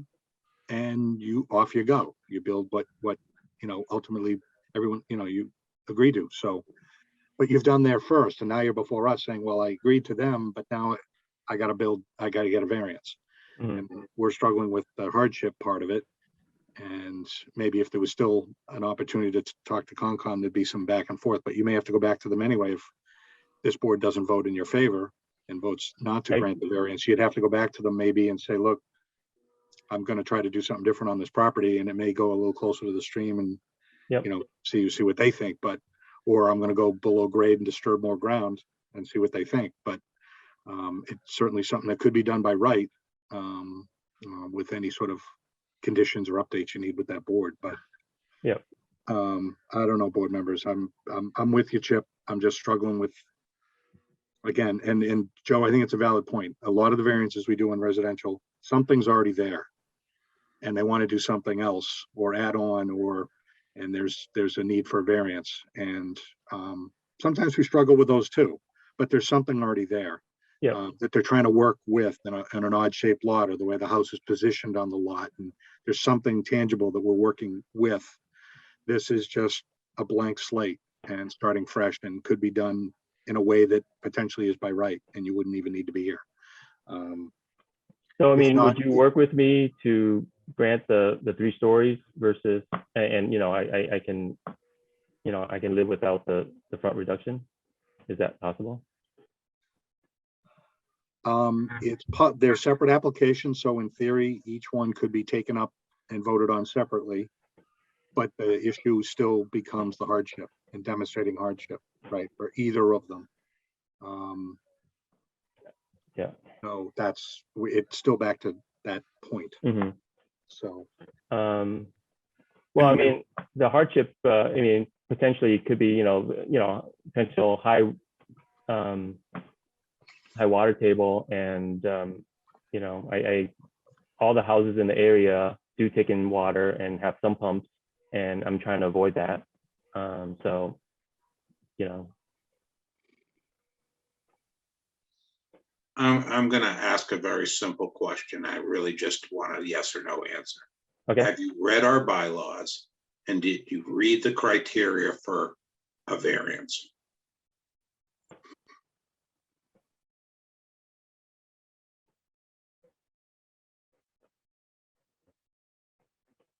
Yes. Yep. Yet you haven't addressed any of the issues in a hardship. So I'm not convinced you read them. Sorry, that's not a very convincing answer. If you had read the criteria for a variance, you would have led with the arguments for why you have a hardship. You've never once even mentioned it until I brought it up. So I just struggle that you don't understand the criteria for a variance. That's where I'm at, because I don't see a hardship. I don't see that you've argued towards a hardship, and I don't see that you have a hardship that isn't self-created. A, by designing a house that's 3 stories, and B, by locating it closer to the road. That's not allowed by our bylaws. Okay.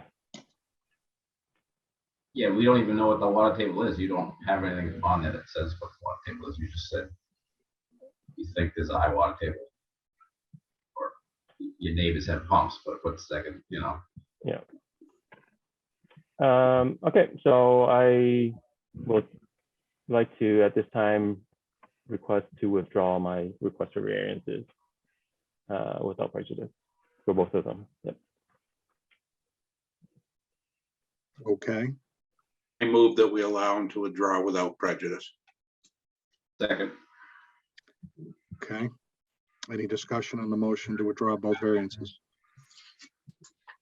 Okay, regular voting members, Chip, Yes. Joe, Yes. Jim? Oh, okay. I saw a hand wave. Yes, Go ahead, yes. yes. Tom? Yes, All right, and I vote yes. Okay. All right, So thank you so we're much. withdrawn. Again, But that gives them the right to come back and switch and modify and create a hard, you know, come up with a hardship or something. I don't know. or do something else that could be done by right and work out any More details. power to him. I hope he gets a house for his family. I'm not against that. Okay, Okay, thank you. all right. Have a good night. Thank you, sir. Thank you. Yep.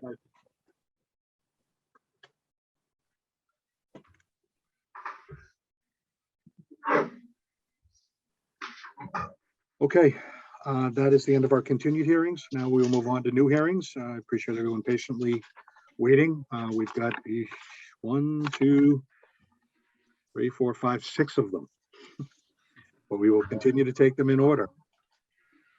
The first one, 23-1, Janet Elwell, individually and trustee of the Elwell Family Nominee Trust at 23 Plymouth Road.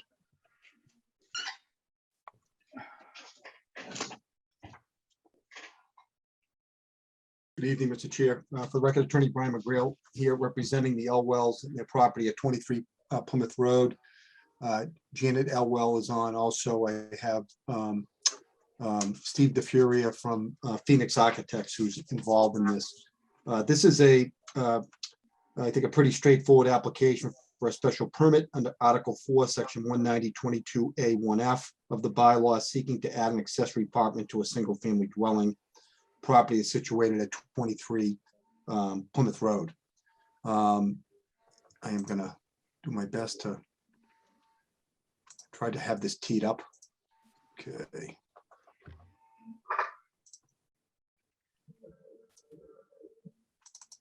There we go. So the property, as I mentioned, is at 23 Plymouth Road.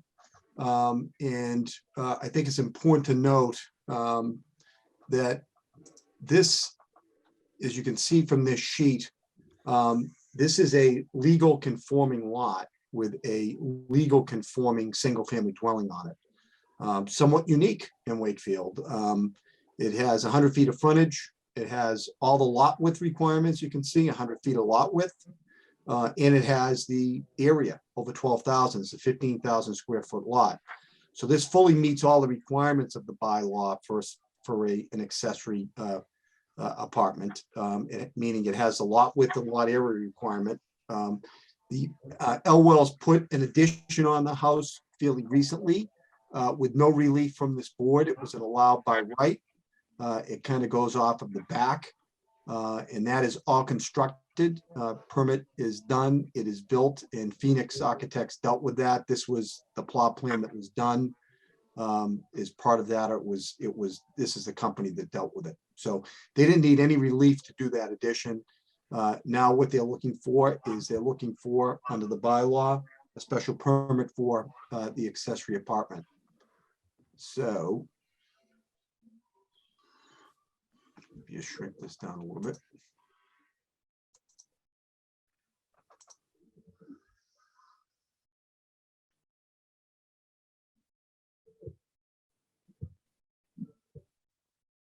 So this is kind of, I think, what you're interested in. This is, let me see. So this shows the area of where the accessory apartment would go. It's in the back. As you can see, Phoenix has done all of the calculations. And the total on the first and second floor is 2902. And the proposed apartment takes up 910 of the first floor. And not only does it meet the lot width and lot area requirements, it meets the percentage of the proposed apartment. It meets the requirement of size, and it also meets the requirement that, meaning it's over 300 square feet, which is a requirement, and it's less than 25% of the habitable area of the dwelling. So this is, I think, kind of a textbook thing. As I've mentioned, they put an addition on the house. It's a legal addition. They certainly had a right to do that. It complied with the bylaw. And now they've kind of done things by the textbook, and now they're seeking a special permit. Jan, are you there? Can you unmute for a second? Yep. Great. I'm here. Could you tell the board who's going to live in the dwelling? It's going to be you and who else? My two boys and my parents would be in the accessory apartment. And how old are they? My boys? No, your parents.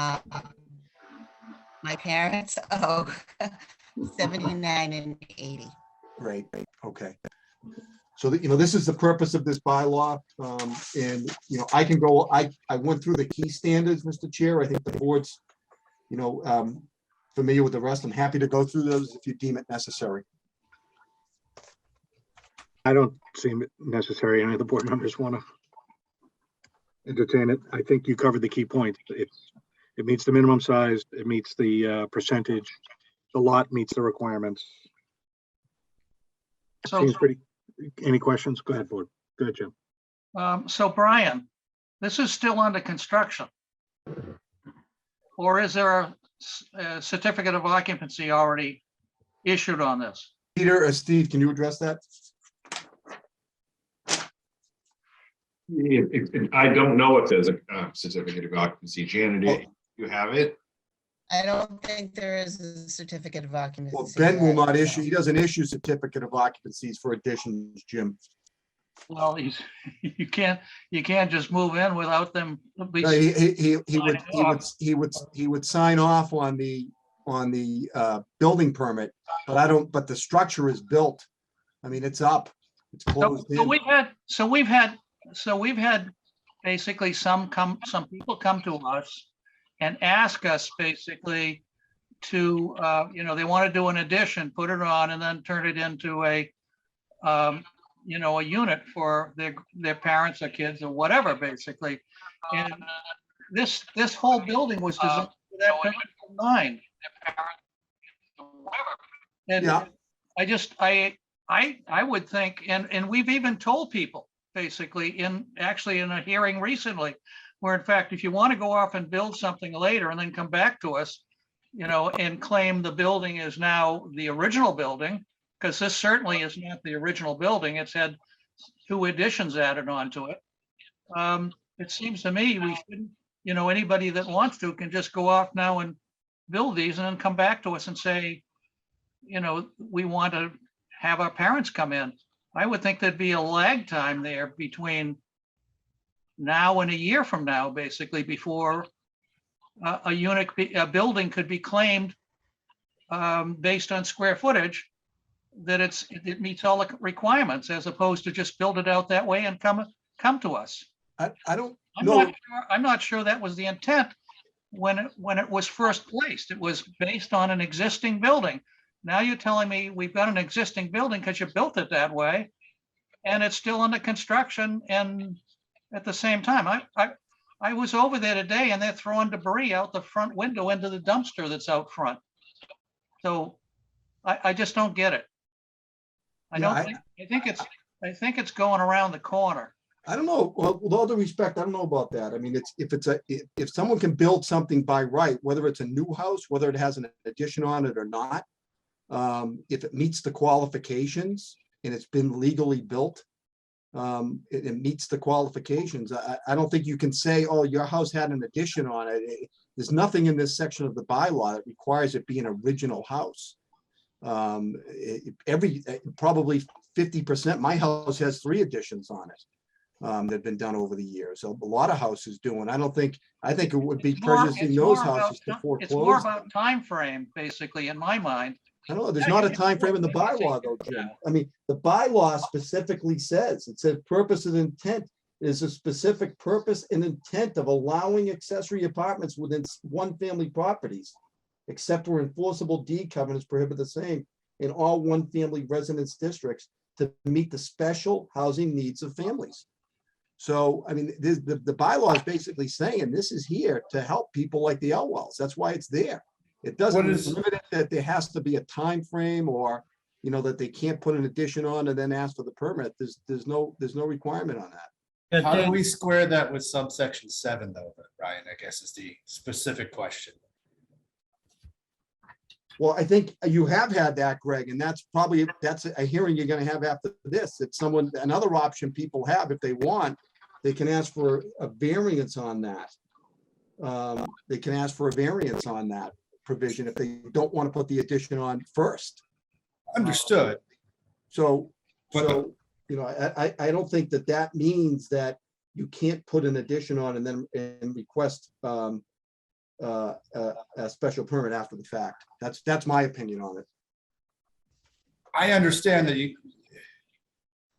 could ask for a variance, but I guess what you're saying is you don't need it because this is a structure before you applied? Is Yes. that your argument? Correct. Like it's a quote unquote there's something there before you apply. It's built. Yeah, it's closed in. Yeah. Yeah, Dave, I agree with that. I read it, there's no time lag in the bylaw. And, you know, for me, you read all the other, you know, criteria, and I think this meets it.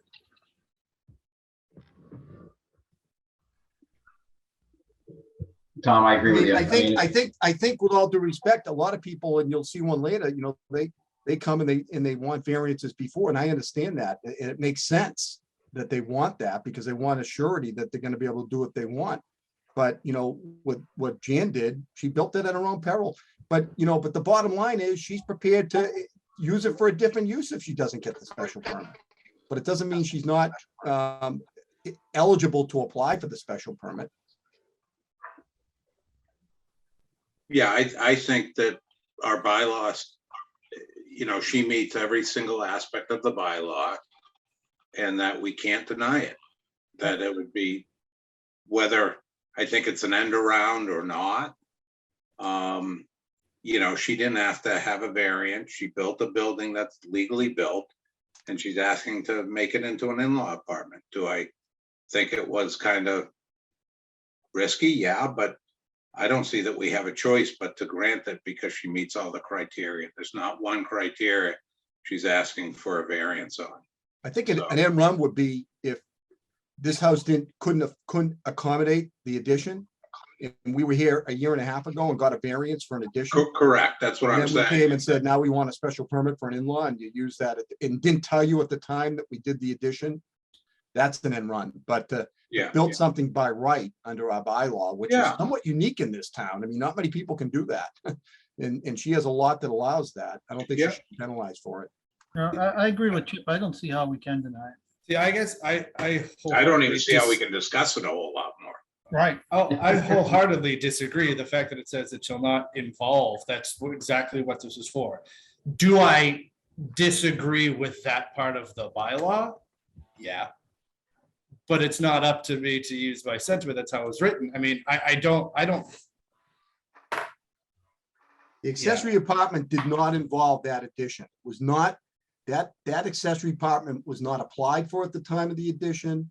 It wasn't. But it was its not intention. It was not applied for it wasn't applied for as an accessory apartment. Ben would not have issued the building permit. It was applied with the intention of putting. Okay, agree to disagree.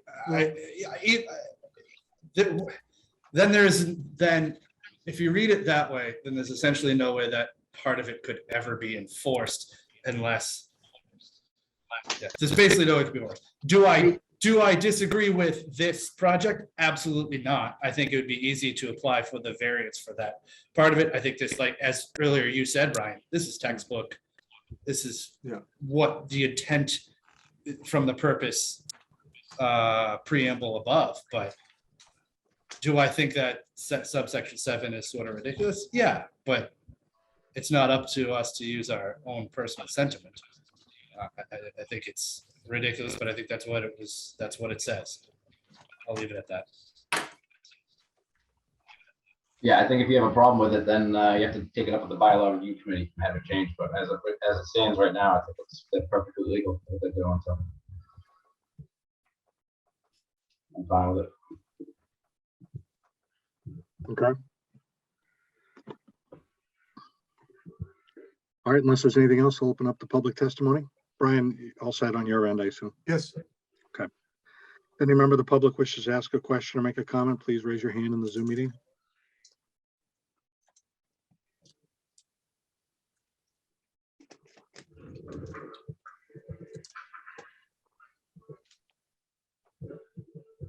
Seeing no hands being raised, I'll close it to public testimony. I've moved that we grant the special permit under Article 4, Section 190-22A, 1F to allow the accessory apartment as presented to us this evening, and in place of a surety, to have a letter presented to the building department on a yearly basis of who is living there as a member of the family. Or however you guys write that, Brian, you and Dave have the wording. Yeah, the typical condition on that, the removal of the kitchen. So, Yeah. Second that motion. Thank you. Any discussion on the motion? Our regular voting members, Chip, Yes. Joe, Yes. Jim, Ask my vote. No, you can't. no. What do you mean? Not No. not at this point. Not at this point. You should be telling me this up front, not when we're actually going around the table voting. Look at your text message. I'm not say doing no. that. I'm paying the attention to the Zoom call. No. All right, so Jim's a no. Tom? Yes. And I vote yes. So 4-1 passes special permit. Okay, Thank you. thanks. Good luck, Janet and family. Thank you. So let's remember that one for the bylaw review committee. Along with all the signage.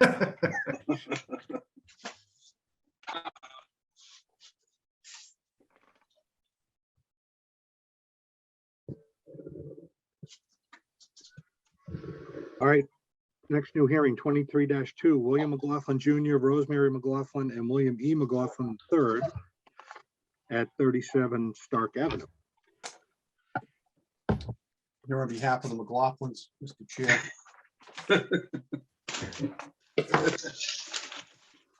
We just get that.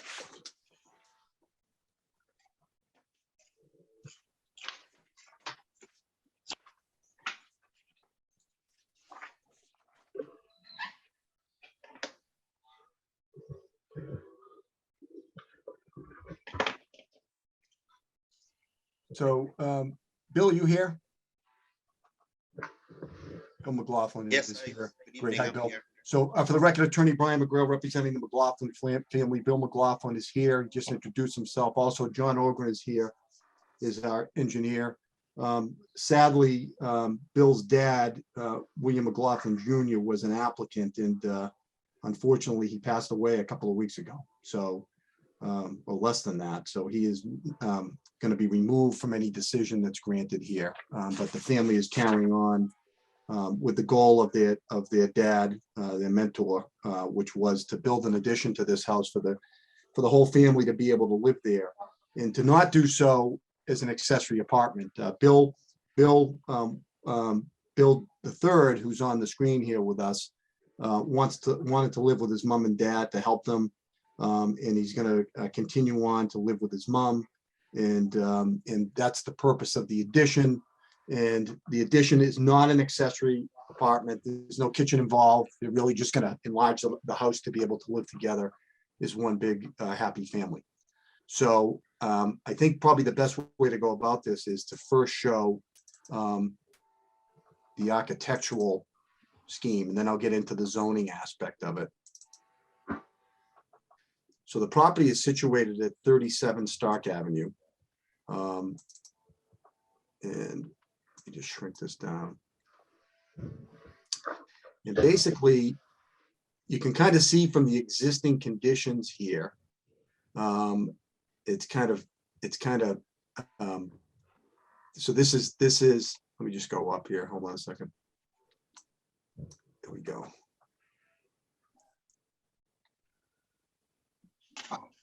And let me get to the floor plan.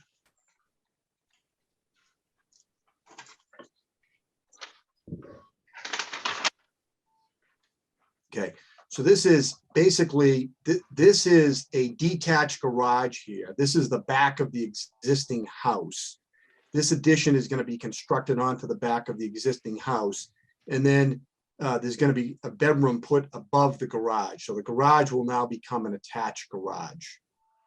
And this is the other side of the house.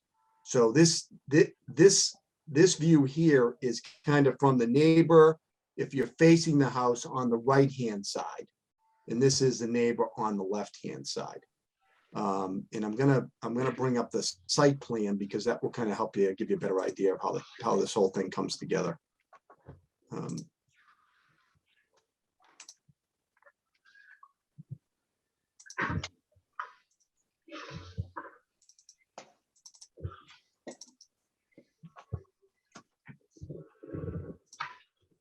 John is here. I don't know how much he's going to have to participate. I'm going to kind of take the ball and run with it.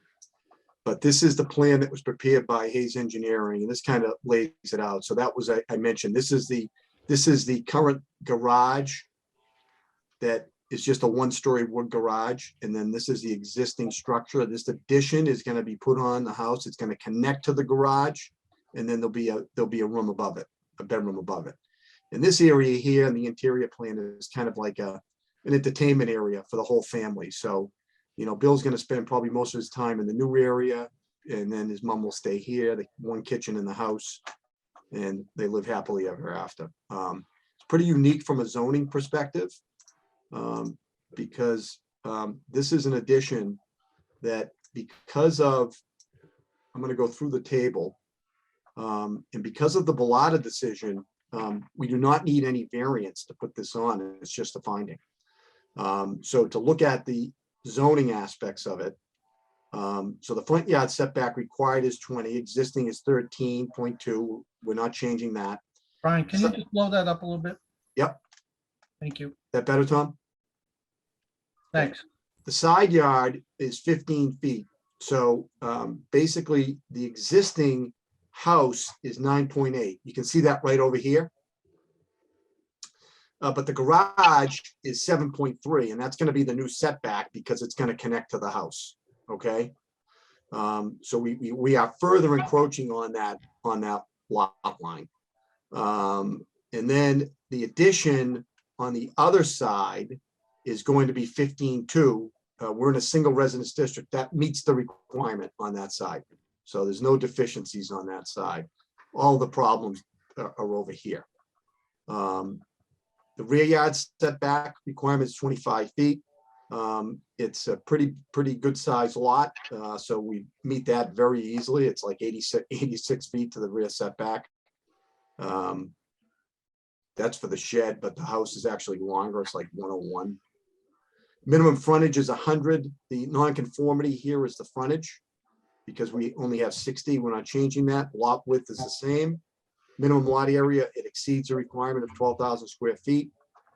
Maximum building coverage is 30%. It's at 12.6. We're going up to 19.2, staying in conformance. Minimum open area is 40%. It's 65.8. And John, the open area is going to increase because are we getting rid of some impervious here? Is that what's happening? Yeah, if you look at the site plan, there's an existing driveway that goes, essentially would be underneath where the proposed addition is, and then it extends out to the side lot line. Right here, it said your pavement. Out to that fence, so all that pavement area is going to be removed. So that's why that actually decreased. So that's not a mistake. And then we looked at the distance between the houses on the neighbors, and we meet the requirement that we exceed 20 feet, even with the addition. So what we're looking for is a finding, because under the Bellotta decision, if we already have an existing non-conformity, we can increase that non-conformity with a finding and no need for variance. So currently, the existing house is 9.8, and it is going to 7.3. So we are increasing the nonconformity, but the board has the ability to allow that with a finding that it's not substantially more detrimental to the neighborhood. And we would argue that it's not. It really has minimal impact on the neighbors. It meets the side setback here. In this setback, you can see the neighbor's house is way up here. And this addition is going closer. In addition to the argument that it's not substantially more detrimental, we actually have the support of the neighbors. Let me share that. McLaughlin's are very popular in the neighborhood.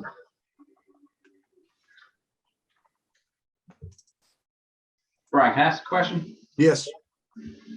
Is this garage staying, or are you knocking it down and then building it back up and second floor above it? Or are you just keeping the garage and going above it? Bill, can you answer that? Yep, sure. We're keeping the garage and just going above it. So is that like the original garage? Not the original garage. It was done, I think, in what, 2010? 2009. 2009 or 10. We did have an existing garage. It was knocked down in maybe 2009 or 10 and then rebuilt. There is a foundation under there. And there is a. Yeah, that's where I was going, because if it was the original, I was assuming that you'd have to knock it down because they didn't have a foundation. No, it has an original, it has a 4-foot foundation and all of that stuff. Did you knock the old one down? They did, my mom and dad. So they might have had it, you must have had to go for a variance then back then, I'm assuming. No, not to my knowledge. No, I don't think the side lot required that. Because you wouldn't have been able to, I don't know, I'm just. No, I think, Joe, that's interesting. So. Because you wouldn't be able to put a garage back there if you knocked it down. Well, I don't know about that. No, you can put it, if you still have. 7.5 feet is a, foundation. If you have the original foundation, you can build off that. or 7.5 feet for. Yeah, they were a little close here. Yeah. It was 7.6, maybe, who knows what, maybe at that time they thought it was 7.5, but in any event, it's a legal, it's been there for over. 6 No, years. I'm fine with the project. I mean, I just was wondering if you were knocking it down, but that's fine. Yeah. That was it. And I had the neighbors here. Hold on, It was up. You had the signature list up there. it's coming back.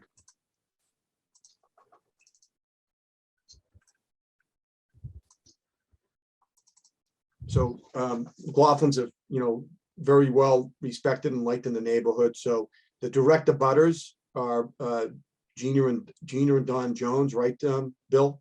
Yes, they're the ones on the side where the garage is. Yeah, they're the ones that are closest to the addition as you face the house on the right side. And then Constantino's, Lillian is on the other side, right? Yes. So as you can see, they don't have any issue with this. They support the application. And then the other signatures are the people across the street that would be able to see it. Okay, thanks for that. It's always helpful. Thank you. I'll send you that, Mr. Chair. Thank you.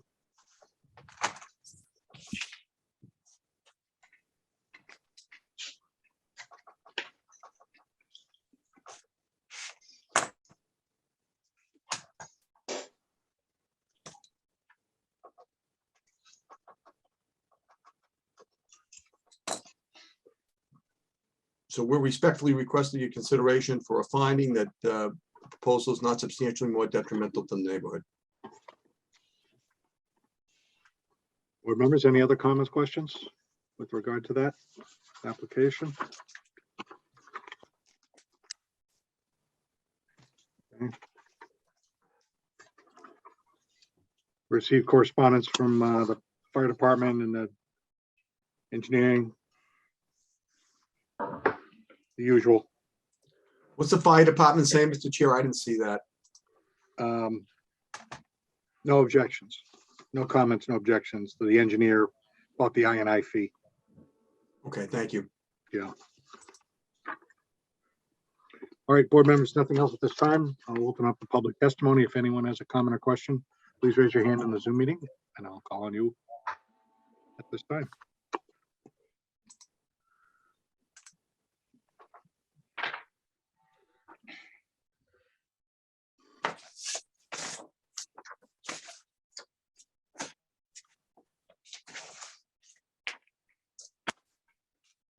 Seeing no hands, I'll close with the public testimony. I move that we find, in respect to the continuation and extension of the nonconformity under Article 9, 190-50, that the nonconformity is exaggerated. However, with the increase of the nonconformity, it is not more detrimental to the neighborhood. Second that motion. Thank you. And the key point being it's not substantially more detrimental, but Excuse me, I said, I did not say substantially. Thank you, Mr. Chair. sure. Okay, any other discussion on the motion? All right, regular voting members, Chip, Yes. Joe, Yes. Jim, Yes, Tom, Yes, and I vote yes. All right, that is unanimous. You have your finding. Good luck to you and our condolences to your family. Great, thank you so much, and thank you all for your time and consideration. Have a great You're night. welcome. Appreciate your patience tonight too. Absolutely.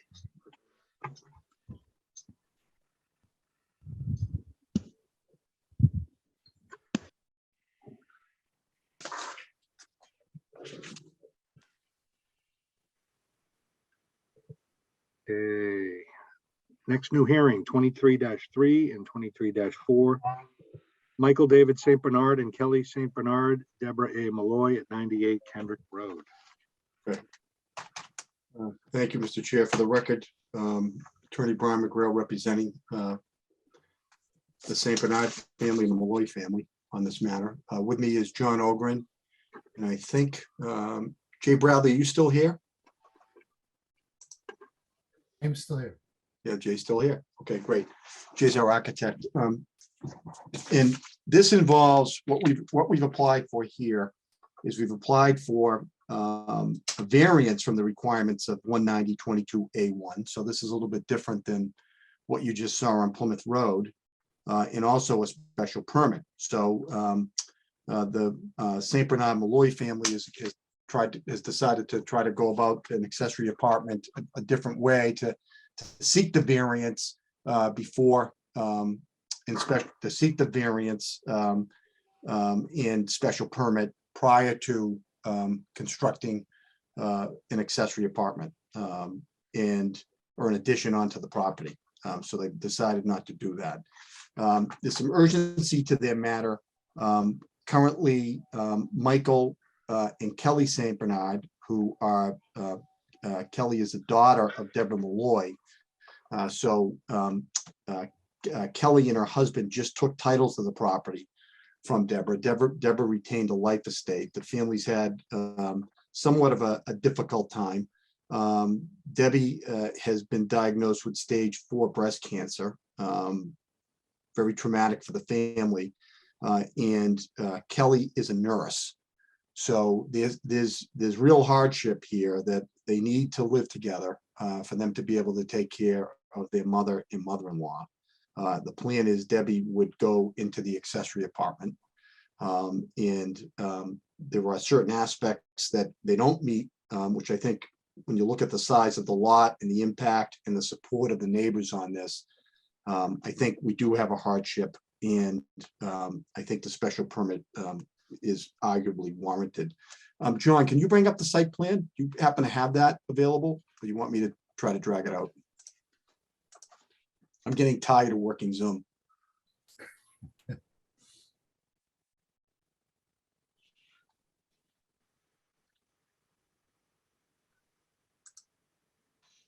You there, John? Oh, geez, I didn't see it. Thank you.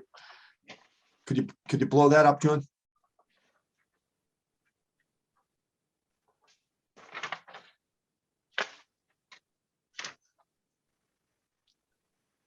Great. So basically, this is the lot. You can see the proposed addition. This is a proposed addition for an accessory apartment. Will be one level, which we'll get into the architectural aspect of this. John, we lost it.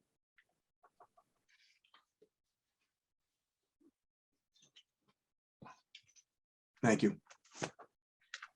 And John, could you go to the zoning table, please? So to look at the dimensional controls, you can see this is an extremely large lot. It's on Kendrick. It's on Kendrick Road, and it, fairly new subdivision, probably built about, I'd say maybe 30 years ago. So it is a good sized lot, well over the required amount. As far as the dimensional controls, it has 20 feet is required. It has an existing and proposed 34.9 from the front. The side, the addition will meet the side yard setback, where it's 19.4, 15 is required. Rear yard setback, plenty of room from the folks out back, not even close, 25. We're going a little bit closer, but still 55 away. The accessory building has been there. It's grandfathered. We're not changing that. Minimum frontage, we meet the frontage requirement. One of the aspects of relief that we've applied for a variance is the lot width. We don't meet the lot width by like 3 feet.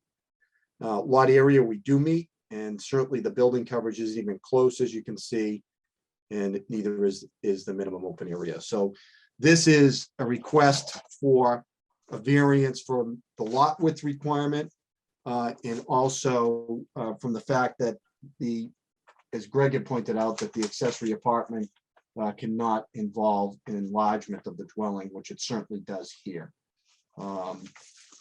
So that is, that's kind of the site civil aspect of it. There's a potential another waiver that we would need. And John, if I can take over the plan.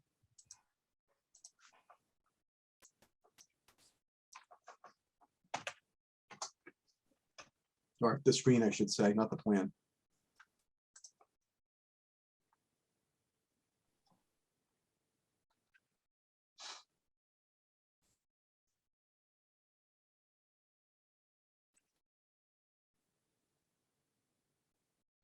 Okay.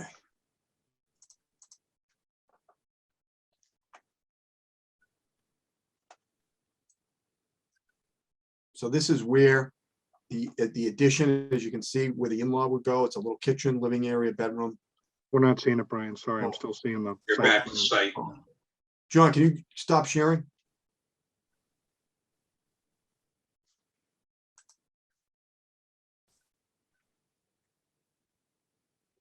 Now, can you see it? Yes. Okay, so this is where that back addition, little patio for Deb, and this is where the kitchen, little kitchen, living area, bedroom, sitting room, which will be in the original part of the house, but the majority of it is in the proposed addition. You can see proposed addition highlighted here.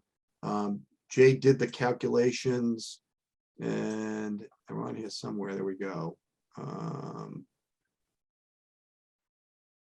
They were above on the right-hand side.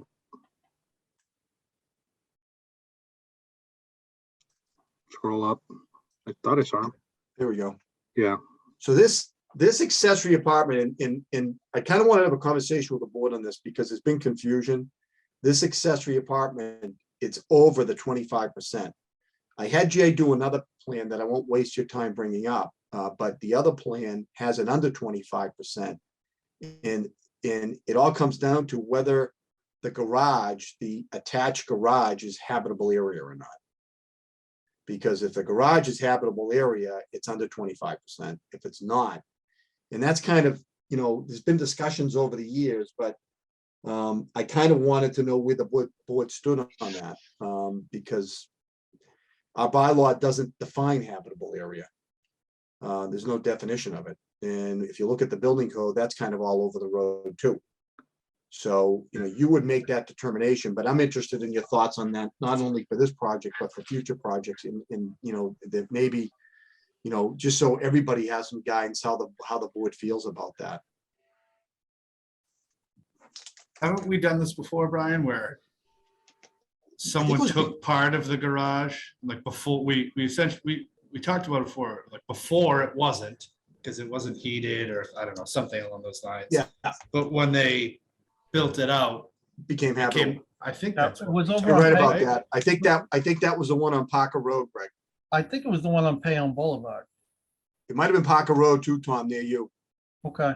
Yeah, that, so I think what you're saying, Greg, and I think you're right. If the garage becomes habitable, then obviously it counts because, so if Yeah. they use the garage for part of the construction, then it will become habitable. But Yeah, the I think question we is, like, even, in this case where it's not being used, but you park vehicles in it, you use it, you're in there, is a habitable area. I mean, I think you can argue it is habitable area. You're in there, you park your car there, you keep your tools there, people use their garage. But habitable areas defined by the building code. And, in order to have a habitable area, basically, you've got to have a certain ceiling heights, which most garages have. And to Greg's point, basically, it's got to be heated. Basically, it's livable space, basically. Could be storage, could be like your closet is habitable space. And the garage could be, habitable space, or it could be storage. But once you park your car and it's not heated, then it becomes a little marginal. Mechanical space is not habitable space. Under the stairway is not habitable space. Yeah, but I don't think, It's all defined basically in the building code. So yes, zoning doesn't define it, but building code does very clearly. yeah, and I'm not making an argument that it is, I just wanted to raise the issue because I agree with Greg. It's been, when it's made into habitable space, it certainly is, but it's kind of, I don't think, Greg, this specific issue has ever really been tackled. and I think we even talked about if they do turn an inhabitable garage, take part of it, because I think that's what I remember, someone took part of it and turned it into a habitable space. It's not an extension of the dwelling, because you're not extending the building. Yes, I think that's what we talked about. you're right about that. Yep. Brian, one point is when I've had my house appraised, they take it as uninhabitable when they appraise it. Yeah, I mean, I guess conservatively, I would say, it's uninhabitable. And I would ask for a consideration of a waiver on the 25% here because you're just over. Instead of making them shrink an addition that meets all the zoning requirements. And the calculation is correct, because the last one we saw, it was the area. Remember how you have to add the two numbers together, right? You have the accessory apartment plus the rest of the house. So the numbers were presented differently. It's the total area, including the addition, and then the accessory parts of it, right? Yeah, Jay, can you kind of opine on that? So the total area includes the addition, right?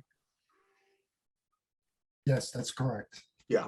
Okay. The last one, I think they broke it out separately and said principal dwelling was X, accessory would be Y. So you'd have to add them together to get the denominator. And it was 22, 23, but just under, right? It probably wouldn't have been met. Yeah. It's just the way the numbers are presented. I just want to make sure we are talking apples and apples, and it really. Yeah. And the other thing is, that under section 6 of this provision of the bylaw, and we've already applied for variance anyways, but if you're going to vary the 25%, if you decide to do that, that doesn't require a variance. That can be part of the special permit, because what it says is no case shall exceed 25% of the habitable area of the dwelling in which it is located, unless in the opinion of the zoning board of appeals, a greater or lesser amount of floor area is warranted by the specific circumstances of the particular building. So, I think you can do that if you decide to, it can be done as part of your special permit.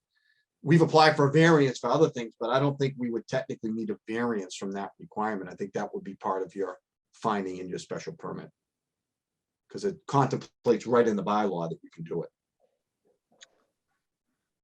Yep, I see that. Okay.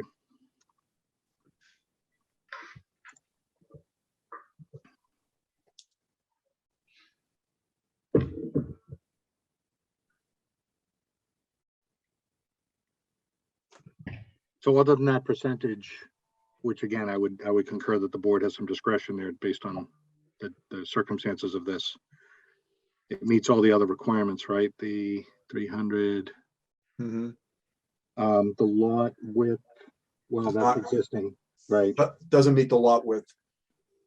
Yeah, so Brian, procedurally, are you asking for a variance essentially from 5, or are you asking to grant? Because I'm asking for a variance from the provisions of, let me see. which I think is fine if that's what you're asking. Two, I'm asking, Greg, I'm asking for 2. Accessory apartments must be created only within a single. Yeah, well, yeah. Right, and Yeah. also for a variance from 7, which you mentioned, that the accessory apartment shall not involve an extension or Yeah. enlargement. But then you also mentioned how, there's already nonconformities in subsection 5 says, accessory apartment, provided that such principal dwelling conforms to, I guess it's not, I guess never mind. Number 5 comes out because it's not going to be located in the principal dwelling, right? So we don't need that. Because you mentioned how there's already nonconformities. Yeah, that's number 5 is an odd section. I mean, I don't kind of know what it means. Accessory apartment must be located in the principal dwelling, provided that such principal dwelling conforms to the other requirements of this chapter, unless a variance therefore shall have been granted. I think what that might be saying is if it's an illegal single-family dwelling, you can't do it, right? Yeah, no, exactly. So that was sort of my question. You had mentioned there's other nonconformities to this lot. So I didn't know if you were saying there already was variances for those or the grandfather or what. But either way, this won't be in the principal dwelling because you're asking for that variance from 2 anyways. So I think 5 doesn't two and really 7. even really, excuse me. Yeah. 7. So I don't think 5 really even matters because it's not going to be in the principal dwelling anyway. I agree. So never mind. Yeah. I talked to myself in circles.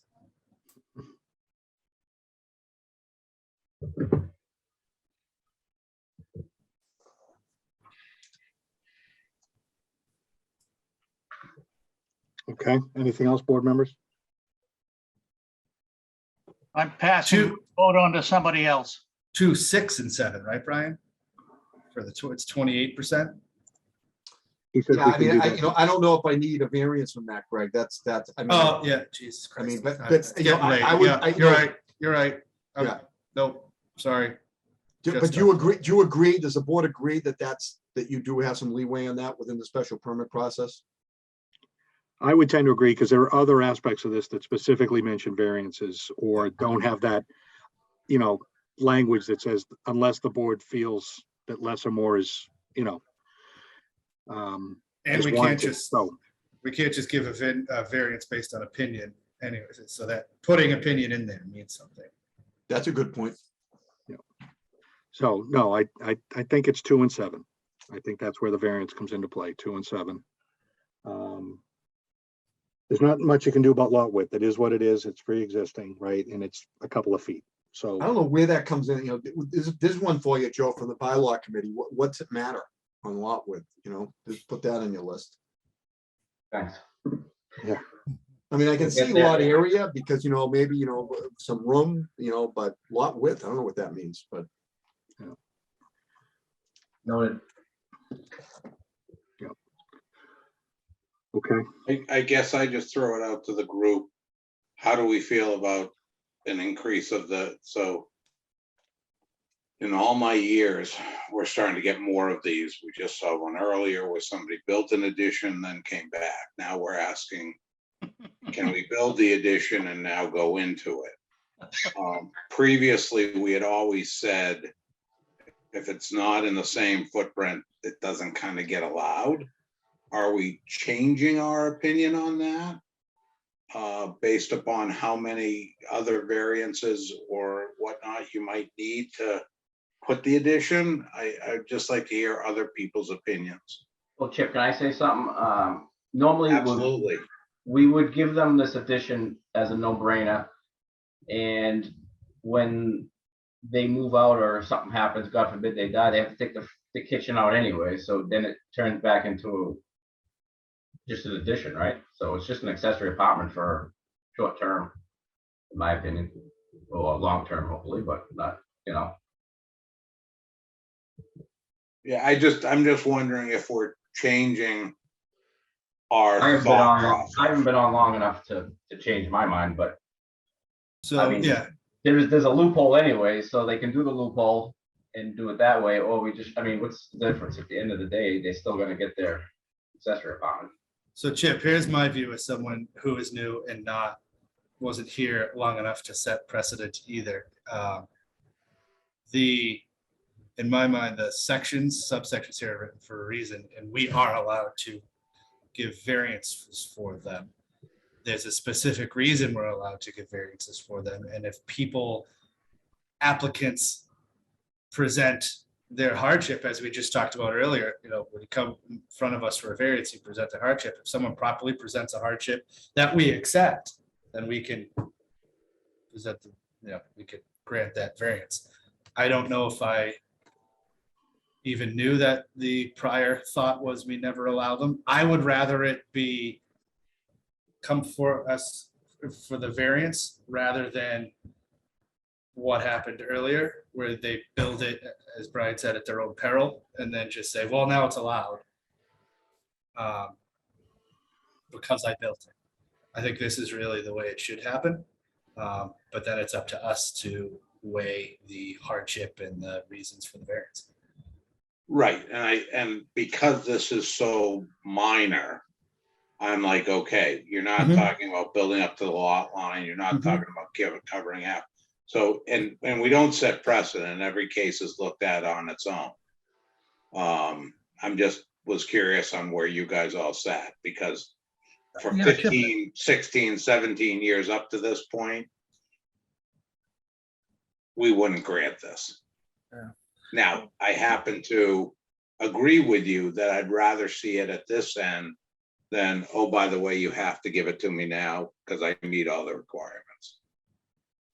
Or it's an existing dwelling, Yeah, even though it's a newly existing dwelling, a newly modified existing dwelling. right. Yeah. I mean, because quite frankly, I'm fine with this addition. It fits in, it's nicely done, it's attractive, it makes sense. So I'm okay with the project. I just was curious to get other people's opinions. You know what my opinion is? I think we're wandering.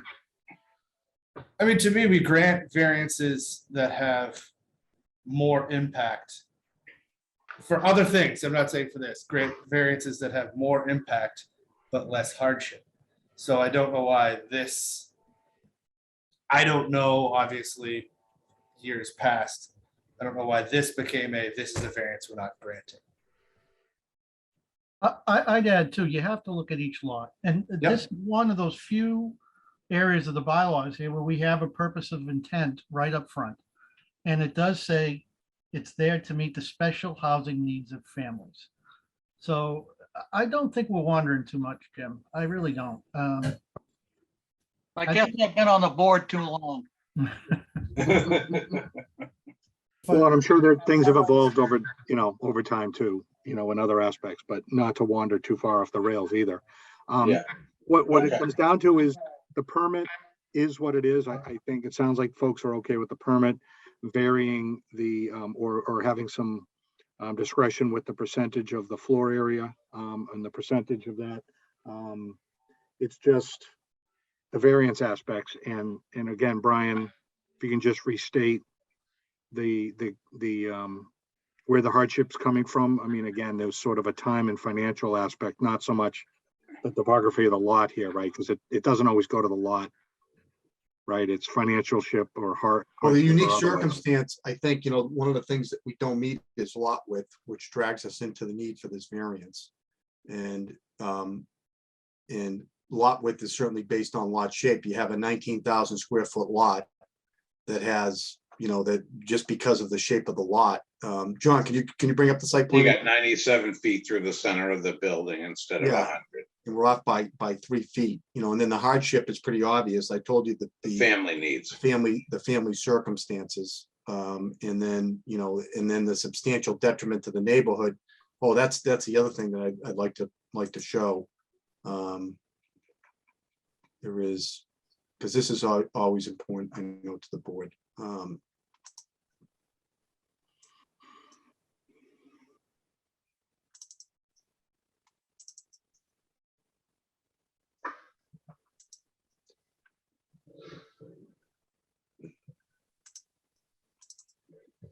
neighbors on both sides wholeheartedly support this.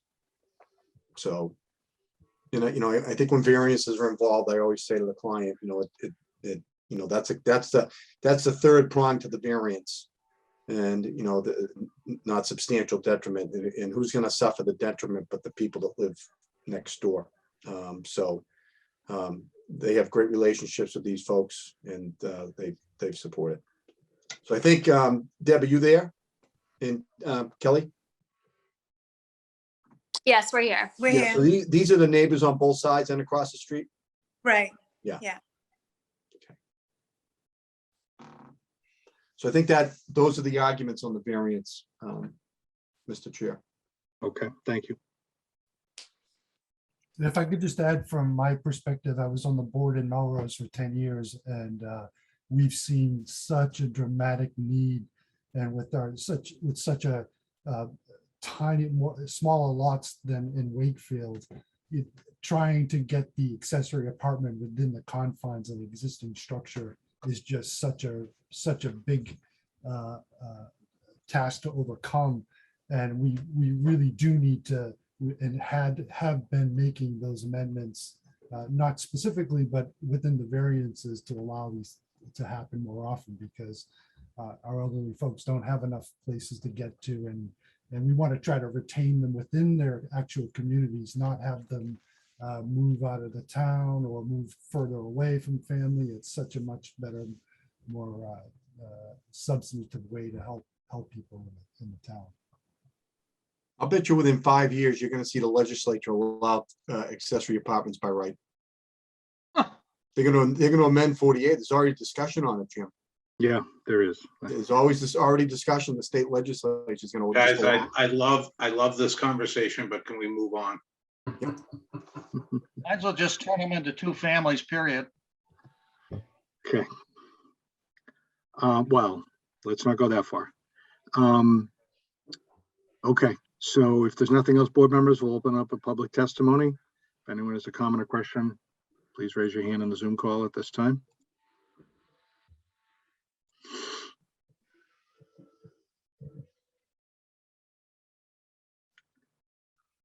Okay, Annette Valley Sukar. Hopefully I did come close to that one. Please come off mute. Good evening, everyone. I live on a butte very closely to Debbie, and I have been a neighbor of hers for many years. I don't have any concerns about the accessory apartment, but I did want to comment because I appreciate the opportunity to learn of the project and to have a chance to hear from the board and to be more informed and to learn of this process. So that is the only thing I wanted to say. So thank you very much. And Debbie and Kelly, good luck with the construction, and good luck with everything. Ma'am, I'm sorry if I missed it. Can you just state your address again for the record?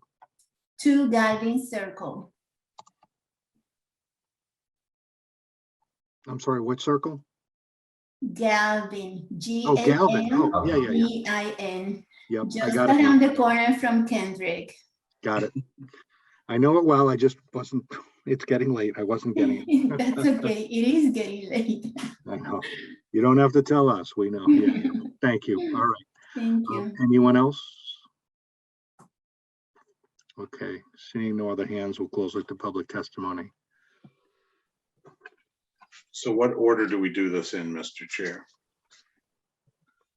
I think we would need to contemplate the variance first, which would then allow us to grant the full special permit with the variance. Voting members, 1 second, sorry, Chip, because I think Jim has interjected a comment earlier, and I just want to make sure it's clear who's voting on this. So Jim, are you deferring your vote on this? Yeah, I am. Okay, So Greg, you're up. There's 5, Dave, Chip, Joe, Tom, Greg. Okay. Thank you. Go ahead, Chip. So I move that we grant the variance under Article 10, Section 190-66 to allow the addition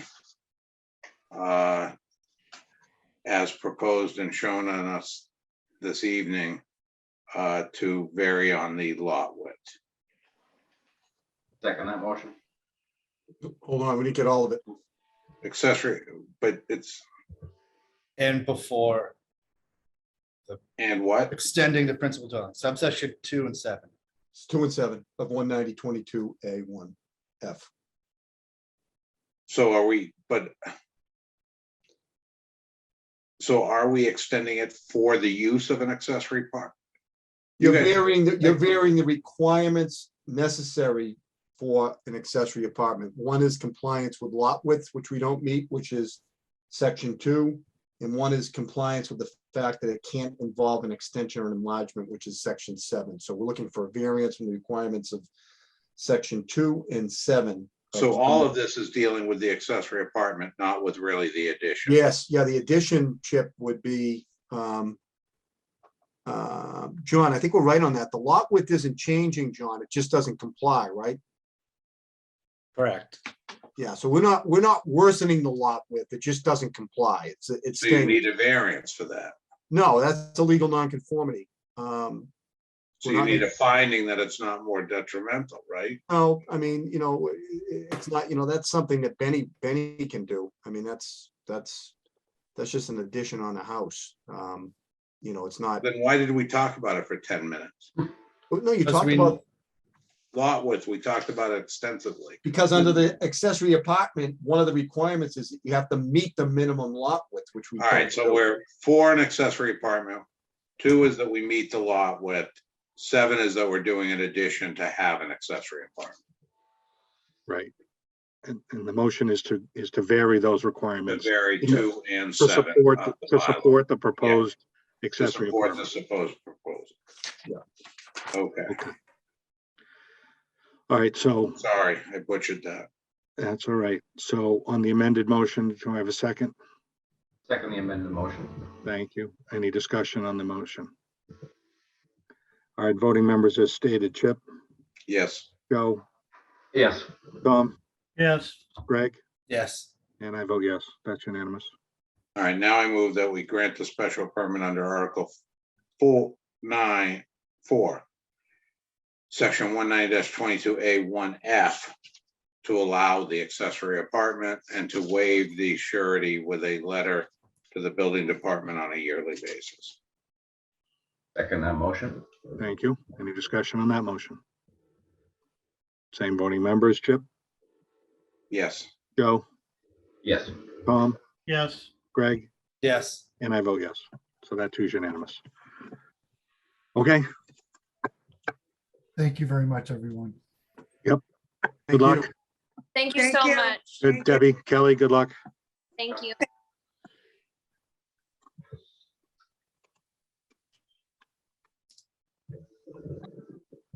Okay.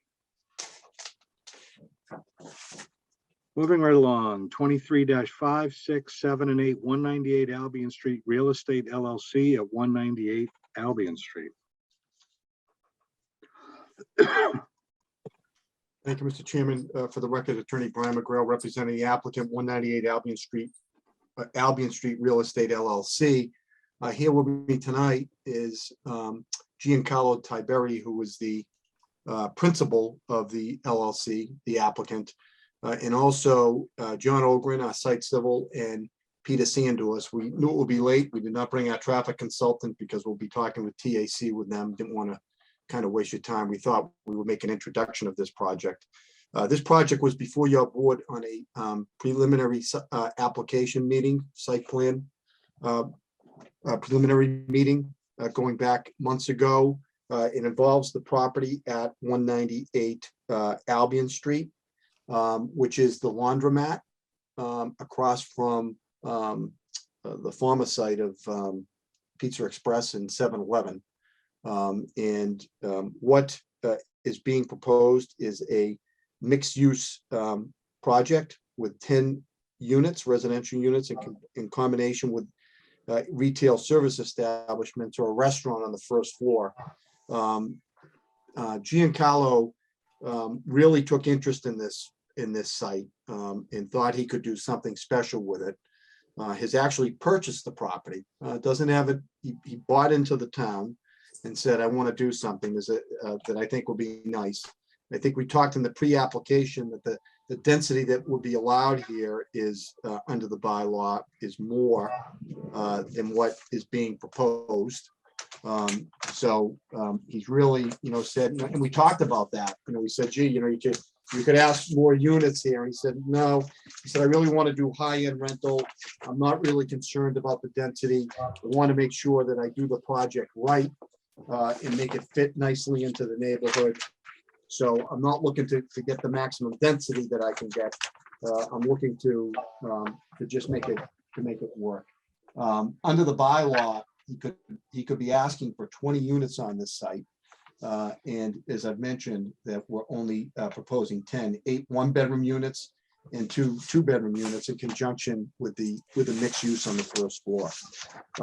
He has significant experience with projects of this nature in making them fit in. He's done projects in Roslindale. He's done a number of projects in the North End similar to this, 8 unit plus commercial, 8 unit rehab in the North End on Hull Street, one on North Bennett Street.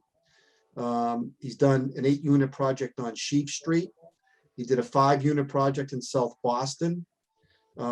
He's done projects in New Hampshire, 11 unit apartments in commercial mixed use. And he's done a 15 unit building on Charter Street in the North End, and 9 units on Thatcher Street. So if you're building in the North End, you know what you're doing. And you know how to build in tight sites. So he has significant experience. I find him very pleasurable to work with, extremely accommodating. I think the board is going to find that. So with that said, we'd like to present our initial plans in kind of the first meeting if we can. So I think, John, why don't you go first and kind of orient the board with the site, and then Peter can talk about the architectural. Is that okay? Yeah.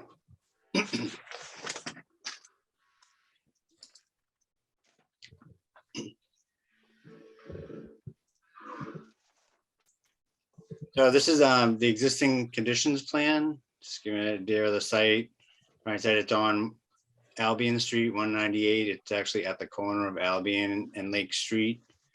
The existing laundromat building kind of sits in the middle, basically surrounded by the parking and pavement. So you can see that pretty much the majority of this existing lot is paved. There's actually a fence here and then a fenced in area in the back, but that's mostly paved also. As it exists, there's 2 curb cuts off of Albion Street onto the existing site. There's one here that's shared with a butter, and then there's another curb cut here, and then there's one curb cut out on Lake Street. The zoning is, majority of the property is in the business zone. There is a small corner in the back that's actually zoned industrial. As far as what we're proposing,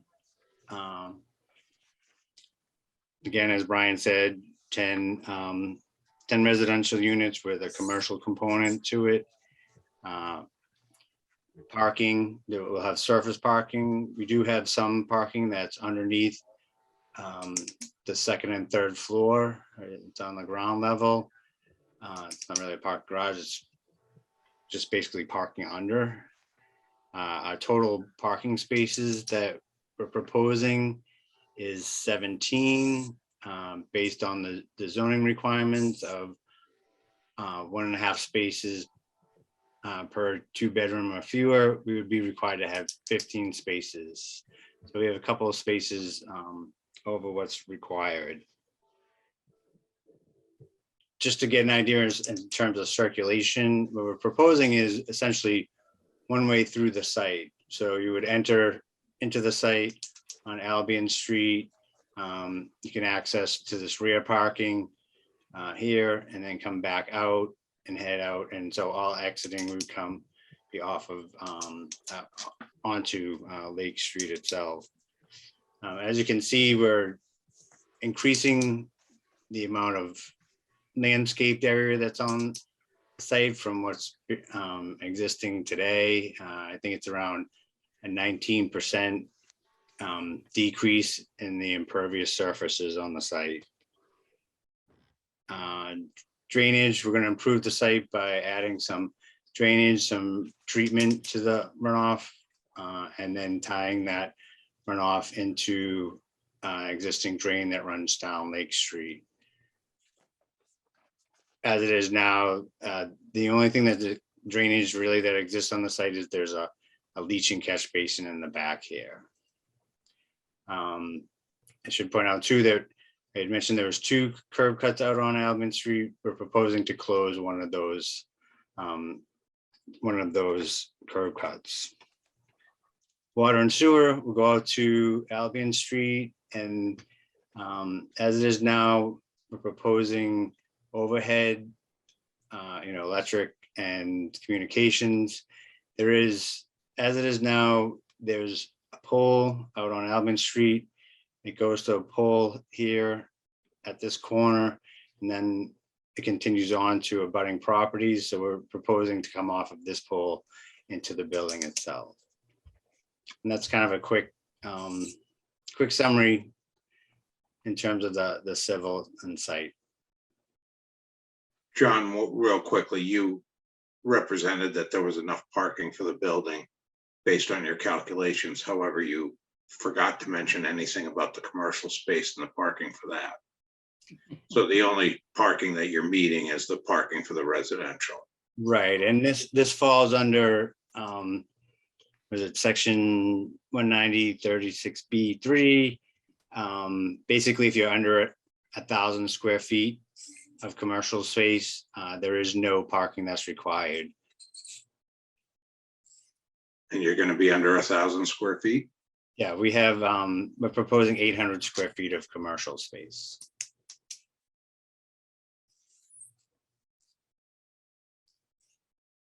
I think it was the case with the 97 and 99 water we recently did, right? It was small enough, so the parking wasn't part of the calculation. Yeah, no, it seemed with the floor plan, it seemed like it would have been more than 1,000 square feet, that's all. But I think there was another, yeah, no. I thought there was another page that showed the breakdown in the interior space there, but. So is that John, you really have to just trying to make sure it's right. You have to go to 2 different things, because doesn't the bylaw actually say you don't need spaces if the calculation results in under 3 or 4 spaces? Isn't that what the bylaw says? Under 4, yeah. Under 4? Yeah. So, but is it? Guess we'll get there. We don't need to fully discuss it tonight, but because is it going to be? Was it talked about it being a restaurant? Because isn't restaurant? Restaurant. Maybe it wasn't. Right. Yeah. Yeah. And wasn't that what it was discussed as, being a restaurant? I thought that's what I remember from the pre-application meeting. Yeah, well, we talked about that possibility. If we went that route, we would need relief for parking, because you're right, that will require more than that. So, let me just see something. So we can get into that. Hold on. Yeah, we can get into that. We don't need it tonight. Yeah. It says parking exception for a small establishment. Yeah. Off-street parking space shall not be required, but non-residential uses when the computed required results in 4 spaces or fewer. Yeah, so one of the things that we could do, a restaurant could be a takeout restaurant. Yeah. So it depends on what goes in there. It's really Depends on the number of seats and. It's not definitive that you meet that. Yeah, but if it's a conventional restaurant, Greg, you're right, there's no way we're gonna meet that requirement. Yeah. Right. So let's just not say we meet it and move on. That's fair. You're correct that I used retail or service establishment to generate how many spaces would be required. And we did apply for relief from parking requirements anyways, so that we want to leave that open for discussion as we proceed. Let's table it, and move on. Yep. John, any, First night. John, any thoughts on transformers or anything, or did we get that far yet, or? Yeah, well, I've had preliminary discussions with the gas and light department, and any of that would be handled on a pole, on the pole itself. There wouldn't need to be anything, on the ground. There wouldn't have to be, a transformer on a concrete pad. Okay. And then did you discuss meters in the back of the bill or hidden somewhere? Electrical meters? Yeah, there's a pole here, and it just looked like the most logical was to run it from this pole to somewhere in this back corner. Yeah. And certainly if it's something that the board feels strongly about underground, we can look to, running that underground. But as I said, there's existing wires. I think it shows on, there's existing wires that run kind of across the site. And the existing building now is basically serviced in a similar way to a pole and then into the back. We're just talking about going directly into the back of the proposed building. Yeah, I mean, Giancarlo, don't you think you might want to put that underground from the pole? Yeah, I had the gentleman that runs the electrical company that I'm going to use. He actually was at the site the other day, taking a peek and a gander and whatnot as well. So obviously, that's something that we can definitely look into as well. Obviously, whatever's going to work out best. I know there was an email, I think, from a gentleman from Wakefield Municipal Light and Gas, and he was asking a couple questions, and he's in discussion with my electrician right now, so they can make sure they go over it. We'll give you more detail. Okay. Details to We've follow. engaged. Okay. Want to switch to architecturals? We all good here for now? Yes, please. Okay. Meeting one of many. You see the floor plan? Yes. So this is the first floor plan, and I think, Chip, you can see why the square footage gets eaten up pretty quickly with the lobby entrance, the hallway through the building, a mail room, 2 sets of stairs, the elevator room, the trash room, mechanical room. That's the 800 square feet remaining on the corner for the retail space. We decided to keep an amenity space here. We called it flex space, but for the owners to have a gathering room. We provided a bathroom here. We talked about maybe having some sort of a kitchen, but we're not sure yet. But anyway, that comprises the first floor, and the rear part of it is the covered parking. If you go to second and third floor are repetitive. The counts are repetitive of the units. So there's 5 units per floor. Again, the 2 sets of stairs, elevator, utility room, and we just kind of wrap them around a corridor, this U-shape, to get to the 2 sets of stairways for egress in those areas. The apartments range from 560 square feet to 720 square feet.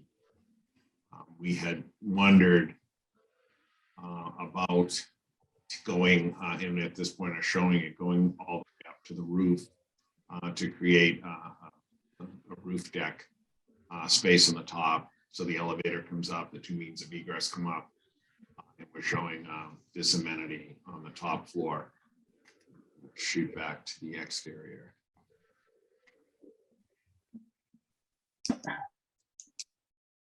We were proposing the building to be in the style and flavor of the original Harvard Mill with brick and limestone style treatment on the first floor. There you can see the retail, the entry to the lobby, very traditional windows. This is the area where the elevator's coming up, and then exploring some type of a roof deck in this area off to the left on the Lake Street side. So this is where we're at this point. We believe we did the other elevations. So we did the CAD of the front elevation. Go ahead and explore the CAD of the left side of the Lake Street side, showing the overhang with the parking below. Here is the rear elevation. These are all the entrance doors, utility doors into the storage space in the back. And then finally, the right side elevation, showing what the parking lot. Where that area would be. So in a nutshell, that's our presentation of the building. Back to the rendering.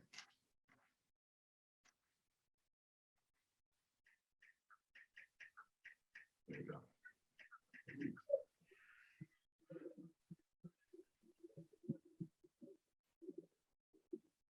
Yeah, I like the brick. I like that look in this area especially. Appropriate to the scale of the neighborhood too. Yeah. Yes. Yeah.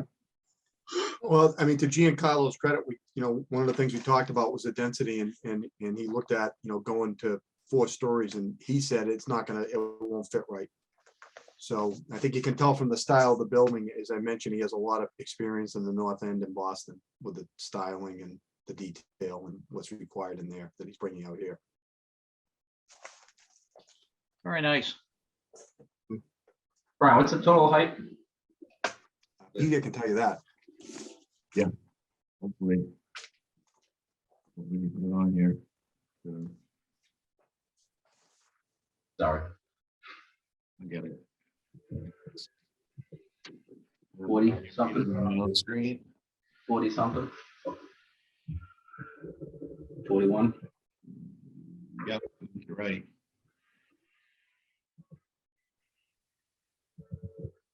Bite me. 41. 41. And then then you have the elevator shaft, right? Which is Yeah. It's really another full story. It's linear up there, but yes, in that area. Guys, are you comfortable that this is the best location and the most for this building? You've tried to shift it around a little bit, but this works best and provides you with the most parking. Well, John, you might want to answer that, but what I liked is that we held that corner and we allowed for some landscaping in front of the building, but the building becomes the prominent feature and not the parking or the parking lot, which I think is very similar to what's happening out there. Yeah, we did spend quite a bit of time changing the building size, moving it around the site, and yeah, one of the driving factors was to try to maximize the parking. Okay. Is it my impression or does it sit a little cockeyed on the lot? John, you want to go back to the site plan? Pete, can you stop? It's not, if you mean Is it parallel to either Lake Street or Albion? correct, it's not parallel with either of the streets. As with either of them, right? Does it want to be? I don't know. It feels a little odd to me. But until you guys give us, side elevations and everything else, it just seems a little askew. But that angle of the streets isn't really 90 degrees, so I don't know if you. Yeah, I don't, again, it's minor, but it just. You put it felt first one a or the little other. bit off to me. Yeah. No, I know. The OCD can kick in here, but you make it flush with one street or the Oh other. God, I'm the farthest from that, but. No. All right, but yeah, point taken. It gives us an opportunity for a little more green space maybe with this kind of. Yeah, I'm just looking at the spaces between it and the sidewalk and everything seems to be angled. John, what's that on Lake Street behind the building? That I know it's not their property. Is that just an open area behind the building? Yeah, right there. On here? Yeah. On their budding property. This is we located it, kind of we located this side of the existing house that's on this. There's a house right there? Yeah, Okay. yeah. There's a driveway that comes in here and then the house.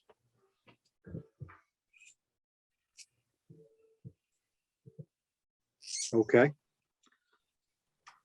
Brian, any other? No, we submitted a That's for sure. traffic plan. I assume you want us to touch base with TAC. Absolutely. Yeah. We have some correspondence. John, it looks like it's some emails from the engineering department about, overhead service and lines and gas. Okay. Like to see at least one level 2 electric car charger on site and Let's see. Monitoring meters inside or outside. So, and they see the overhead service, but you guys are contemplating maybe putting that on the ground. So we'll see where that goes. So there's some correspondence that we have from the file, board members. So there's probably some discussion points as things move forward. And the fire department also weighed in with what appears to be the usual comments for a project like this with sprinkler suppression systems and tying in. And Brian, you'll get a copy of this if you don't already have it, right? Yeah. So, Yep. No gas fire units, but you didn't show any balconies, right? There's no balconies proposed. I think the letter says there'd be no cooking, but that seems like a usual comment in the letters, but I didn't see any balconies on the architectural, on the elevation. Potentially the rooftop. Right, so no grills up there.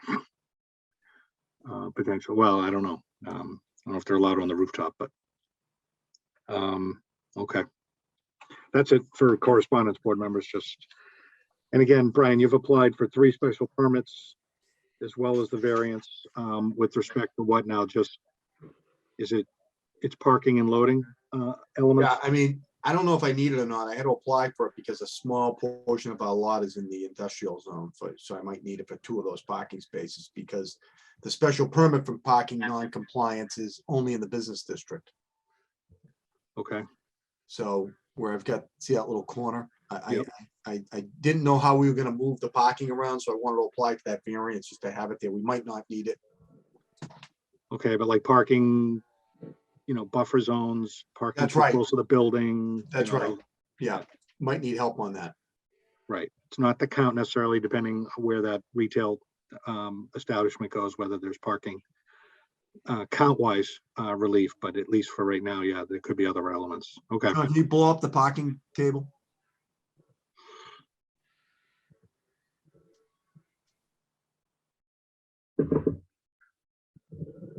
Yeah, for the housing, 16 spaces are required. We have 17. So we don't need relief we're not asking for relief from the number of parking spaces at this point.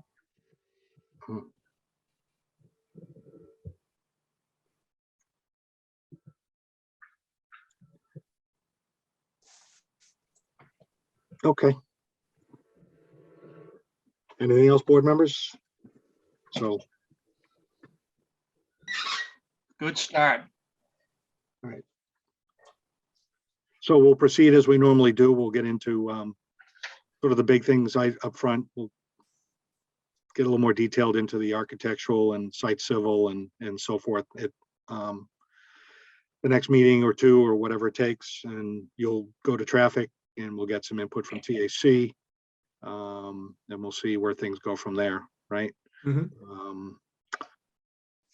But there's a good initial presentation. Let's see, so we can open up the public testimony. If anyone has a comment or question, please raise your hand. Call on you at this time.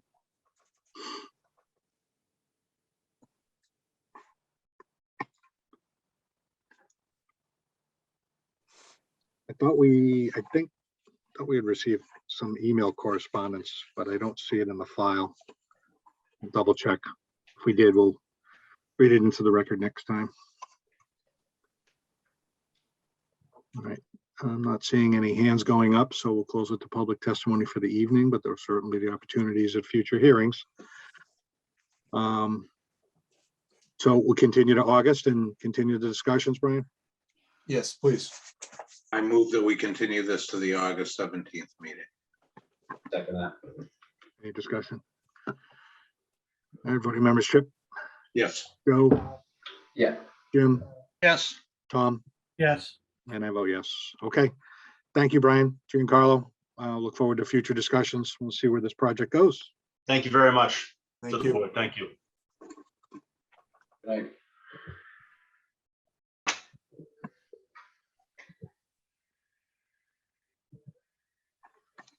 Okay, and our last hearing of the evening. 23-9 JCG Investments LLC at 3 Nelly Street.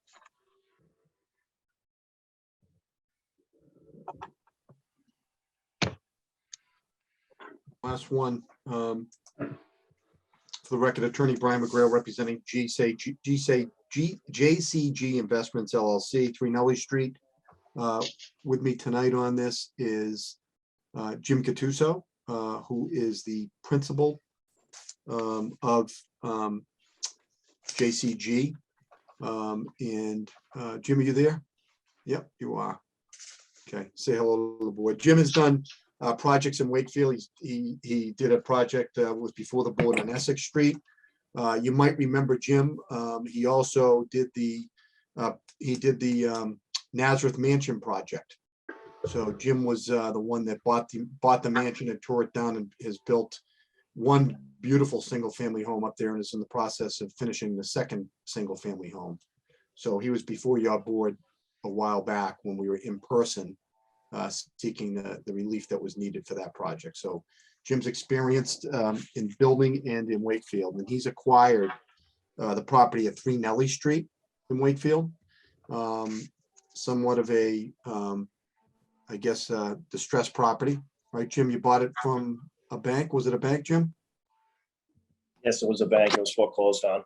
Yeah, it was foreclosed and there was, there were squatters there. So Jim had to go through a major eviction process. The property was an absolute mess. Had to have dumpster after dumpster take stuff out, and it's in difficult shape. So his proposal involves raising this. It's a single family dwelling. It's located in the general residence district, and he wants to raise it and construct a 2-family dwelling on the property. So let me see here. Hold on. Can you see my plan? No. No. Okay, hang on.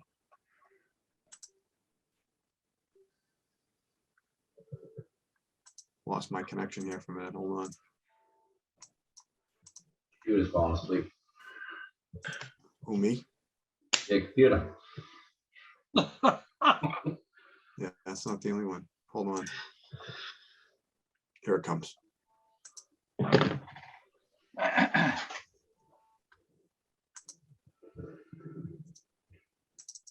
Here we go.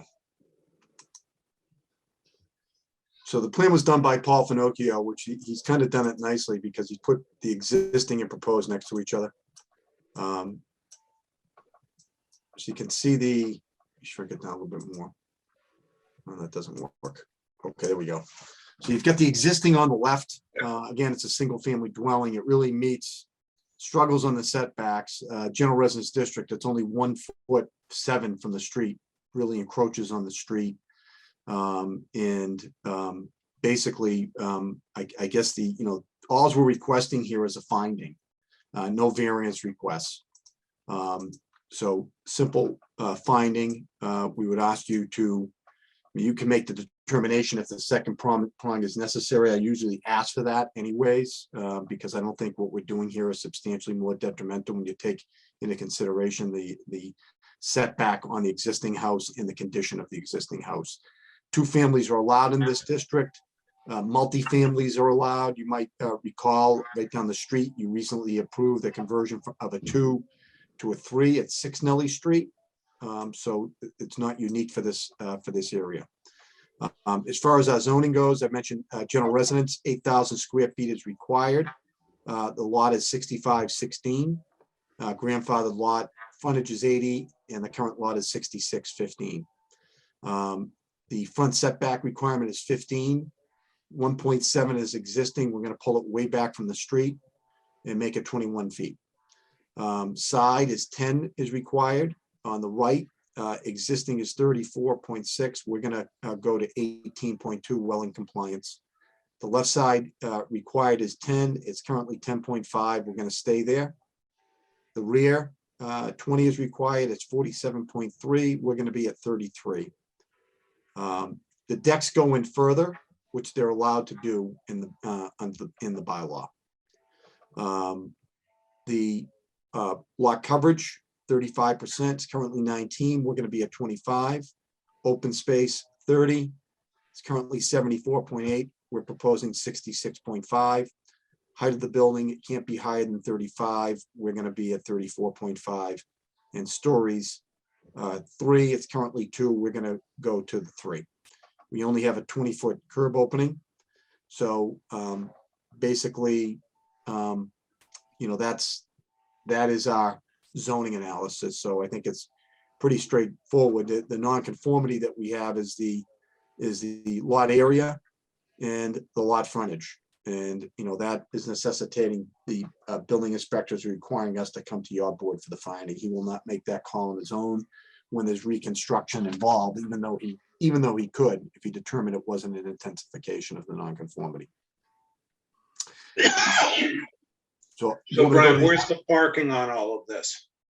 you've got, I'm gonna go to the architectural chip. That might show it better. Is that okay? Yep. It'll show it very well, actually. Yeah. Okay. It's right in front. Yeah. Underneath.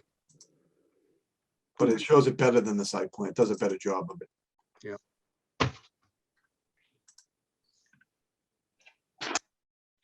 Okay, you can see this now? I saw the garages, yeah. Can you see it now, Chip, the plan? Yeah. Okay, No. I don't know if No, it's it's not on the screen. Not on the screen. Oh, it's not on the screen. No, I have it in my hand. Boy, I'm struggling with this tonight. Hold on. Why it does this to me. Battery's getting sleepy.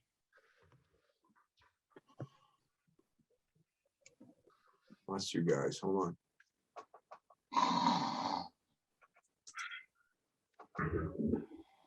Quick question while you're struggling with this. Why aren't we centering this house on the lot?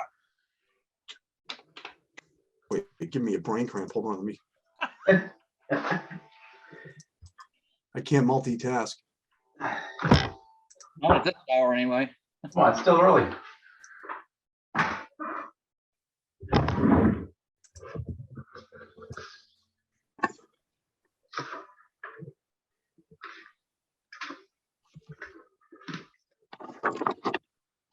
Dave, I'm having a little problem here. I'm gonna have to log out and log right back in. I froze. Okay.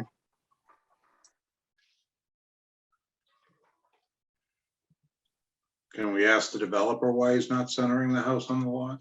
You sure can.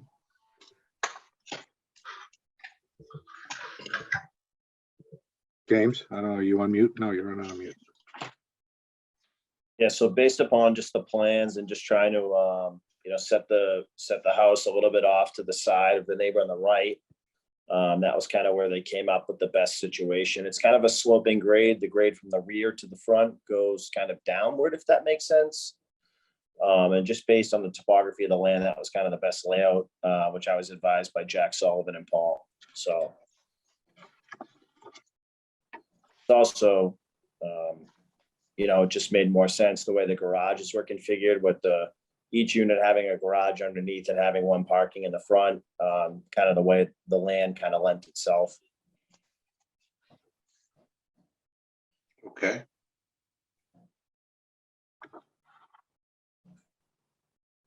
Back. Welcome back. Okay.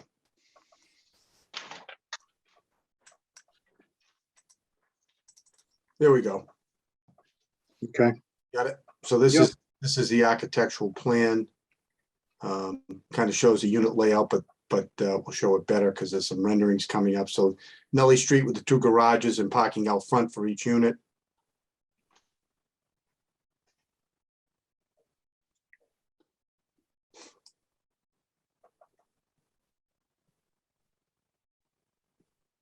first floor. I'm sure you're not overly concerned on the floor plans. I'm gonna kind of get to the elevation. There you go. Elevation of the dwelling.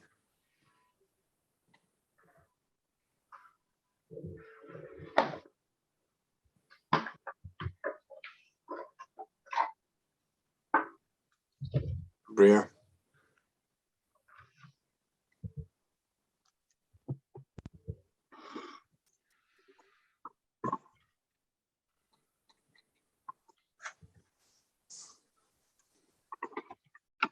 That's it. Okay,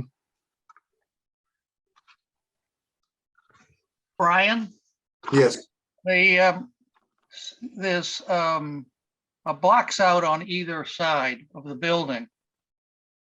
right here. Yeah. Yep. Is that where you're taking the measurement of the setback from?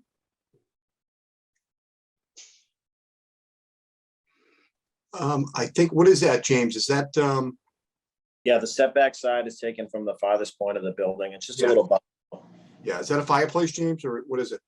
it's just a fireplace. It's just, we're just trying to not make it look so cookie cutter and give it a little bit of design and appeal to it. No, I don't mind that. I just want to make sure that the setbacks are from that edge because that's the most extensive edge of the building.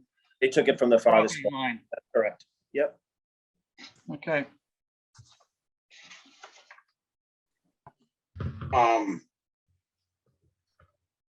Maybe remembering that my taste is not always that great. I hate the design. I don't know how to sugarcoat it any better. I mean, the front of the building looks horrific to me. I think we could do so much better with a townhouses with parking under. I mean, it looks like tenement. I mean, I feel like there should be a clothesline out of both sides of this. I don't know, it just doesn't look right to me. Anybody else? Chip, I can see what you're saying on the, I mean, I like the design. I see maybe where you're coming from at the very front with the two garages. It's kind of like that first dormer above and the flat wall. I don't know, maybe you could split it or something, or I don't know. I hear what you're saying. The very front, I don't care much about the garage doors, but the side entrances don't bother me. But the very front of the four windows there, I don't know, maybe something can be done with that. yeah, well, like, I don't know. again, they're not here for full site plan review, Yeah. it's just a finding. Oh, So, we're just doing a finding, aren't we? yes, we are.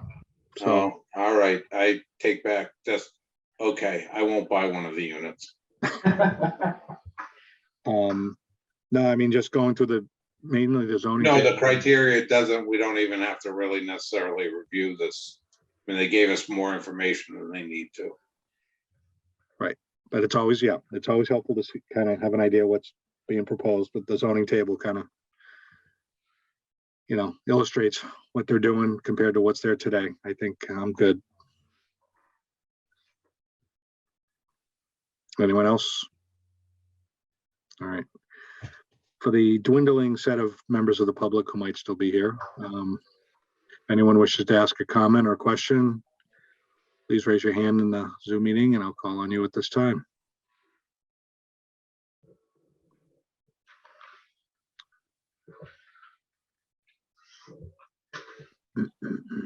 Seeing no hands, we'll close it to public testimony. So again, Brian, this would be, you'd like belt and suspenders on both parts of the finding? Yeah. Okay, so we're gonna find under, so Mr. Chairman, I move that under Article 9, Section 190-50, we find that as presented to us this evening, that the nonconformity, although greatly enhanced, is not more detrimental to the neighborhood. Second that motion. Is not substantially more detrimental to the neighborhood, excuse me. Mhm. How I misspoke. Second the amended.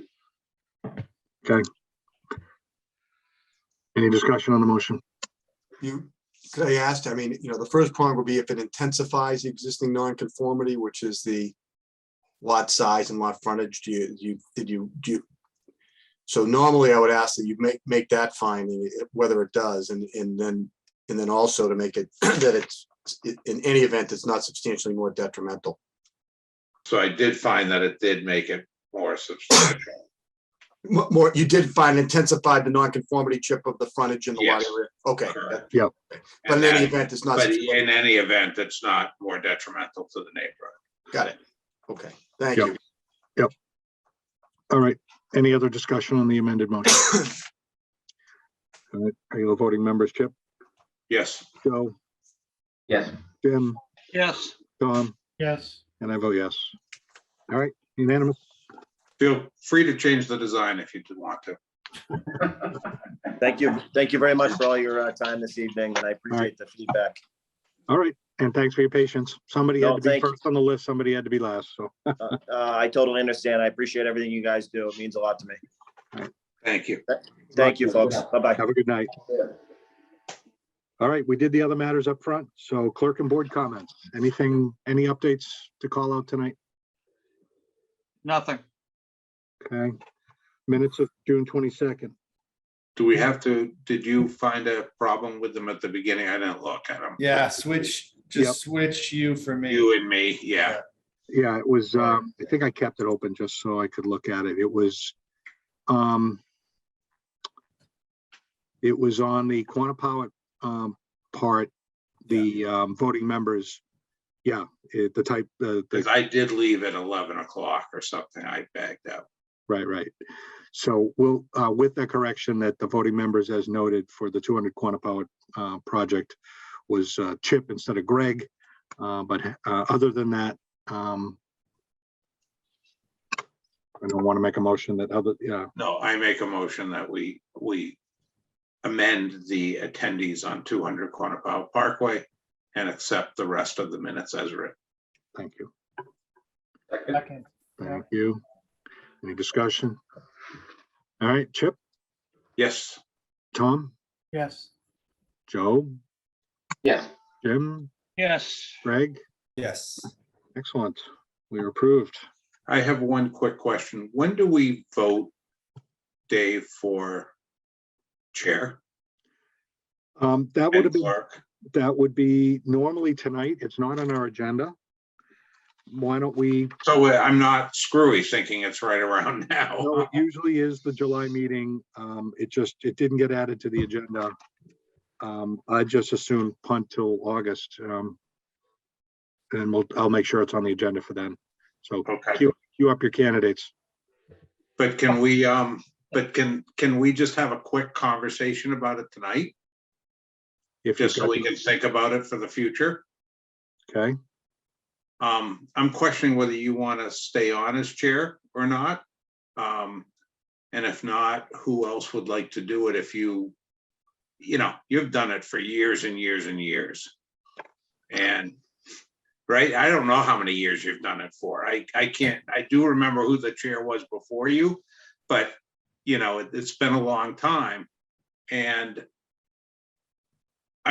so here's my question. If Tom wanted to do it or Greg wanted to do it, both of those right now are not full members, correct? correct. And I don't think they can be chair. I think I ran this by town council. And as Right. alternates, they can't technically be chair. So when I transitioned into the role, Mike Pierce had stepped aside, Yeah. but his term is not up. So he stayed on, he stepped down, I stepped in, and he was there to sort of counsel me through until his term had expired and help me with decisions and some of the procedures and so forth. And that, if that were the case, I would prefer to do that this time around, because I don't know what's going to happen come next April when my term is up, if I stay on. But if somebody else would be willing and able to step into the role, then that would give them an opportunity for me to do the same, right? To counsel them a little bit, help them And along. trust me, I'm not asking for myself. Right, so the challenge is of the remaining full members, right? It's you, Jim, and Joe, and Amy, right? So, And what's happening with the Amy Tom conversation?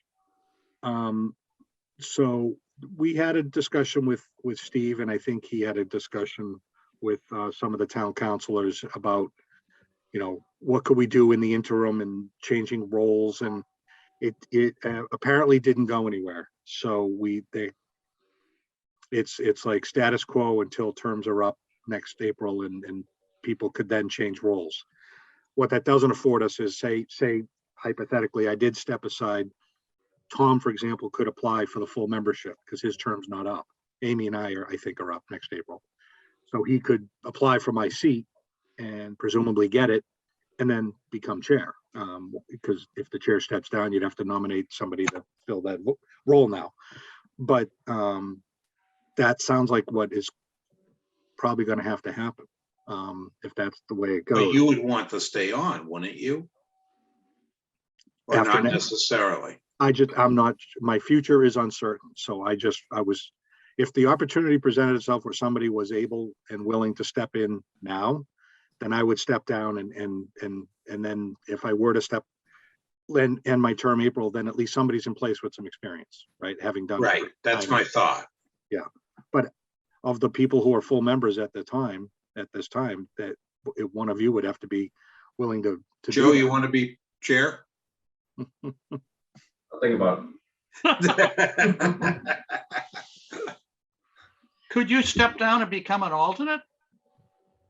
Again, it sounds like what the impression I get, and again, I'm not there in the conversation, is that the notion of changing roles between full members and alternate members is not something that the town council Has was an perhaps interest willing, in talking any about. interest in wanting to do. They just said, write out your terms. If somebody just stepped down and left before their term was up, then somebody could apply to fill that seat. Yeah, don't forget, we're the only ones with alternate members that are allowed to vote. We're the only group in town. Right. And alternates are alternates. They're alternates for a reason. Right, but we had, on the permanent building committee, we have a bunch of alternates. They're not allowed to vote. Yeah. It makes no sense in the world to have alternates that can't vote. They're just extra people that have more knowledge than others. Yeah. And if we don't have a quorum, we don't have a quorum. But I do think we need to do some succession planning. But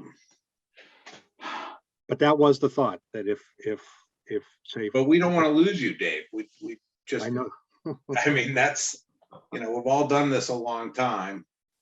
I've told Jim I'm on till he steps down, or, we always can get fired. Yeah. That is a possibility too. Yeah, you just won't get paid. You'll get paid less. That's all. But even, for example, say I decided to re-up, but re-up as an alternate, or re-up and again, it depends on the landscape. Does Amy stay on, or, she's going for a new career change, a new skill and job potentially. So does she stay on? I don't know. I don't know what her plan is come next April, but moving around of seats could happen next year. So we kind of got to wait till you come up. Right. And you have to wait and endure till you come up. Wait a minute. What if Amy was to basically, say, these before then? I mean, like in December or September or something like that. Say, I've got too many things going. I mean, right now she's not attending the meetings. So she's got this work thing. Yeah. Just decides basically that she doesn't want to attend at all. And what happens then? Who takes her place? Do we have to go advertise, or does an alternate come in? You advertise and the alternates can apply. I mean, it was always before recent events. Not The alternates. What they would make you do is training. Right, they would open it up and the alternates could apply for full members. And then. And we could author a letter saying, here's what we recommend, right? Right. And hopefully they would put some weight on that, but. There'd now be interviews. Yep. That's a new thing, but conceivably, if that were to happen, if Amy hypothetically said, look, I'm going to be tied up for a while, I'll step down, then somebody could take on her full membership role, and that transition could happen. But So, Mr. Chairman. But she's coming back at the next meeting and I don't know that she's. Oh, she gonna wanna is. then- Yeah, she said she'd be back in August. She'll be done with her EMT training. Training. Yeah. So, Of course, So when, if she's gonna be around, is she willing to be chair then and learn? I mean, she has the most experience of the, I guess, second generation on here. I'll have a conversation with her because she conceivably could. She has when I've been unavailable a couple of meetings. Yeah. She's fared admirably, I've heard. So she could do it, but yeah, there's no immediate succession plan and moving roles around. There's just either something like that needs to happen, either, another full member has to take it and I'll help him. And then we'll see what happens next April with our Okay. terms, or I'm assuming no town council member is gonna ever watch this amount of film on our meetings. I don't want to leave it in their hands. Totally. Mm. So guys, just start thinking about how we do that. And maybe Dave, you can have a candid conversation with Amy and find out what her plans are. That's the challenge, is that the chair and clerk have to come from the full voting members. So, at some point, if somebody is willing and able to take that role, we got to get them into a full membership somehow. Correct. But the thing is, the terms alter. Like next year, it's me and Amy. The year after that, there's I think 4 of you. So a lot Right. more could move around, between different roles when there's four seats up, right? But with Amy and I, yeah, I'll have a talk with her, and maybe something could happen in August. Otherwise, I'll continue to do it until April, and we'll see where things are at that point. Chip's next interview may be the end of it anyway. My next interview, I could get canned after that. That's a good point. Yeah. A solid point. Yeah. All right. Yeah, So- Just out of curiosity, Greg or Tom, would either of you be interested if you became full members? Yeah, I would do it. That was Okay, the good. plan. And I guess I've heard that, but I thought I'd bring it out into the open and just find out if that was the I truth. think eventually, though, I was just gonna do it for law. I think we should have an attorney too. So I think eventually it should be just leading towards Greg, is my opinion. Yeah, When but I his think kids are Greg older. needs to get his kids a little older. Right. Right. that Kids would are a be- little older and my work is A little different. role is my actual work role is expanding. So yeah, time wise Yeah. right now, there is none. But Right. yeah. I think you're pretty good to make what you do. Right? I mean, yeah, you're here, but, and quite frankly, I think somebody else needs to start learning how to make motions. I can take that part. Oh, I guess I But can. you 'cause I'm can't as an Yeah, alternate. yeah, See, yeah, this you're is right. where I'm struggling. Yeah. Yep. Well, if Brian does them the way he's been doing them today, then anyone can do them. Writing them all Trust me, Brian has done them that way for a long time. out. Well, we could ask that. But but I the do thing- think it's important to have a lawyer and, Brian Falvey often did them way back when and I Then just I prefer started to, doing them. When he I left, just- I started doing them. I was sitting next to Mike. I made a lot of the motions at that time, and yeah, I Yes, kind but- of prefer got. to correct Chip. Yeah, Dave sent around, it's pretty easy to do. Dave sent around some Yeah. sample motions, so. And I they have work. them, Yeah. But we can't, they work. It's just the alternates can't get them. Unless you're on something, like there've been Unless we're on times like, But unless like you're on voting. you're on a case, then you can make the motion and vote. Absolutely. That's where our board differs, but yeah. A case like Corner Power Chip, it probably should be one of the guys like you that have been around for a while anyway. It's the smaller ones, that we could do. Yeah, I mean, it's not heavy lifting, but I don't know how many more terms I can do. Yeah. I turned 65. Oh, my Right. God, you're 65? Gee, Listen, I'm not freaking, they didn't unwrap me with the Yeah. mummies. you got 10 years. You got 10 years more. Well, do we stay in Wakefield? There's a lot of questions out there. Right. So anyway, I just wanted to put it all on the table and see where people were thinking and what you guys were all thinking and try to figure this out before somebody else does and we don't like the outcome. Well, I'll have a conversation with Amy before the next meeting and so that we can at least make the appointments and see if things change at that time or just status quo until April. But okay, Okay. When you need him. what's that? Where's Dick when you need him? Yeah, God Well, rest his soul. I guess, Dave, even in that sense, every now and then you could turn a case over to Tom and recuse yourself. I could. If that was the ultimate game plan.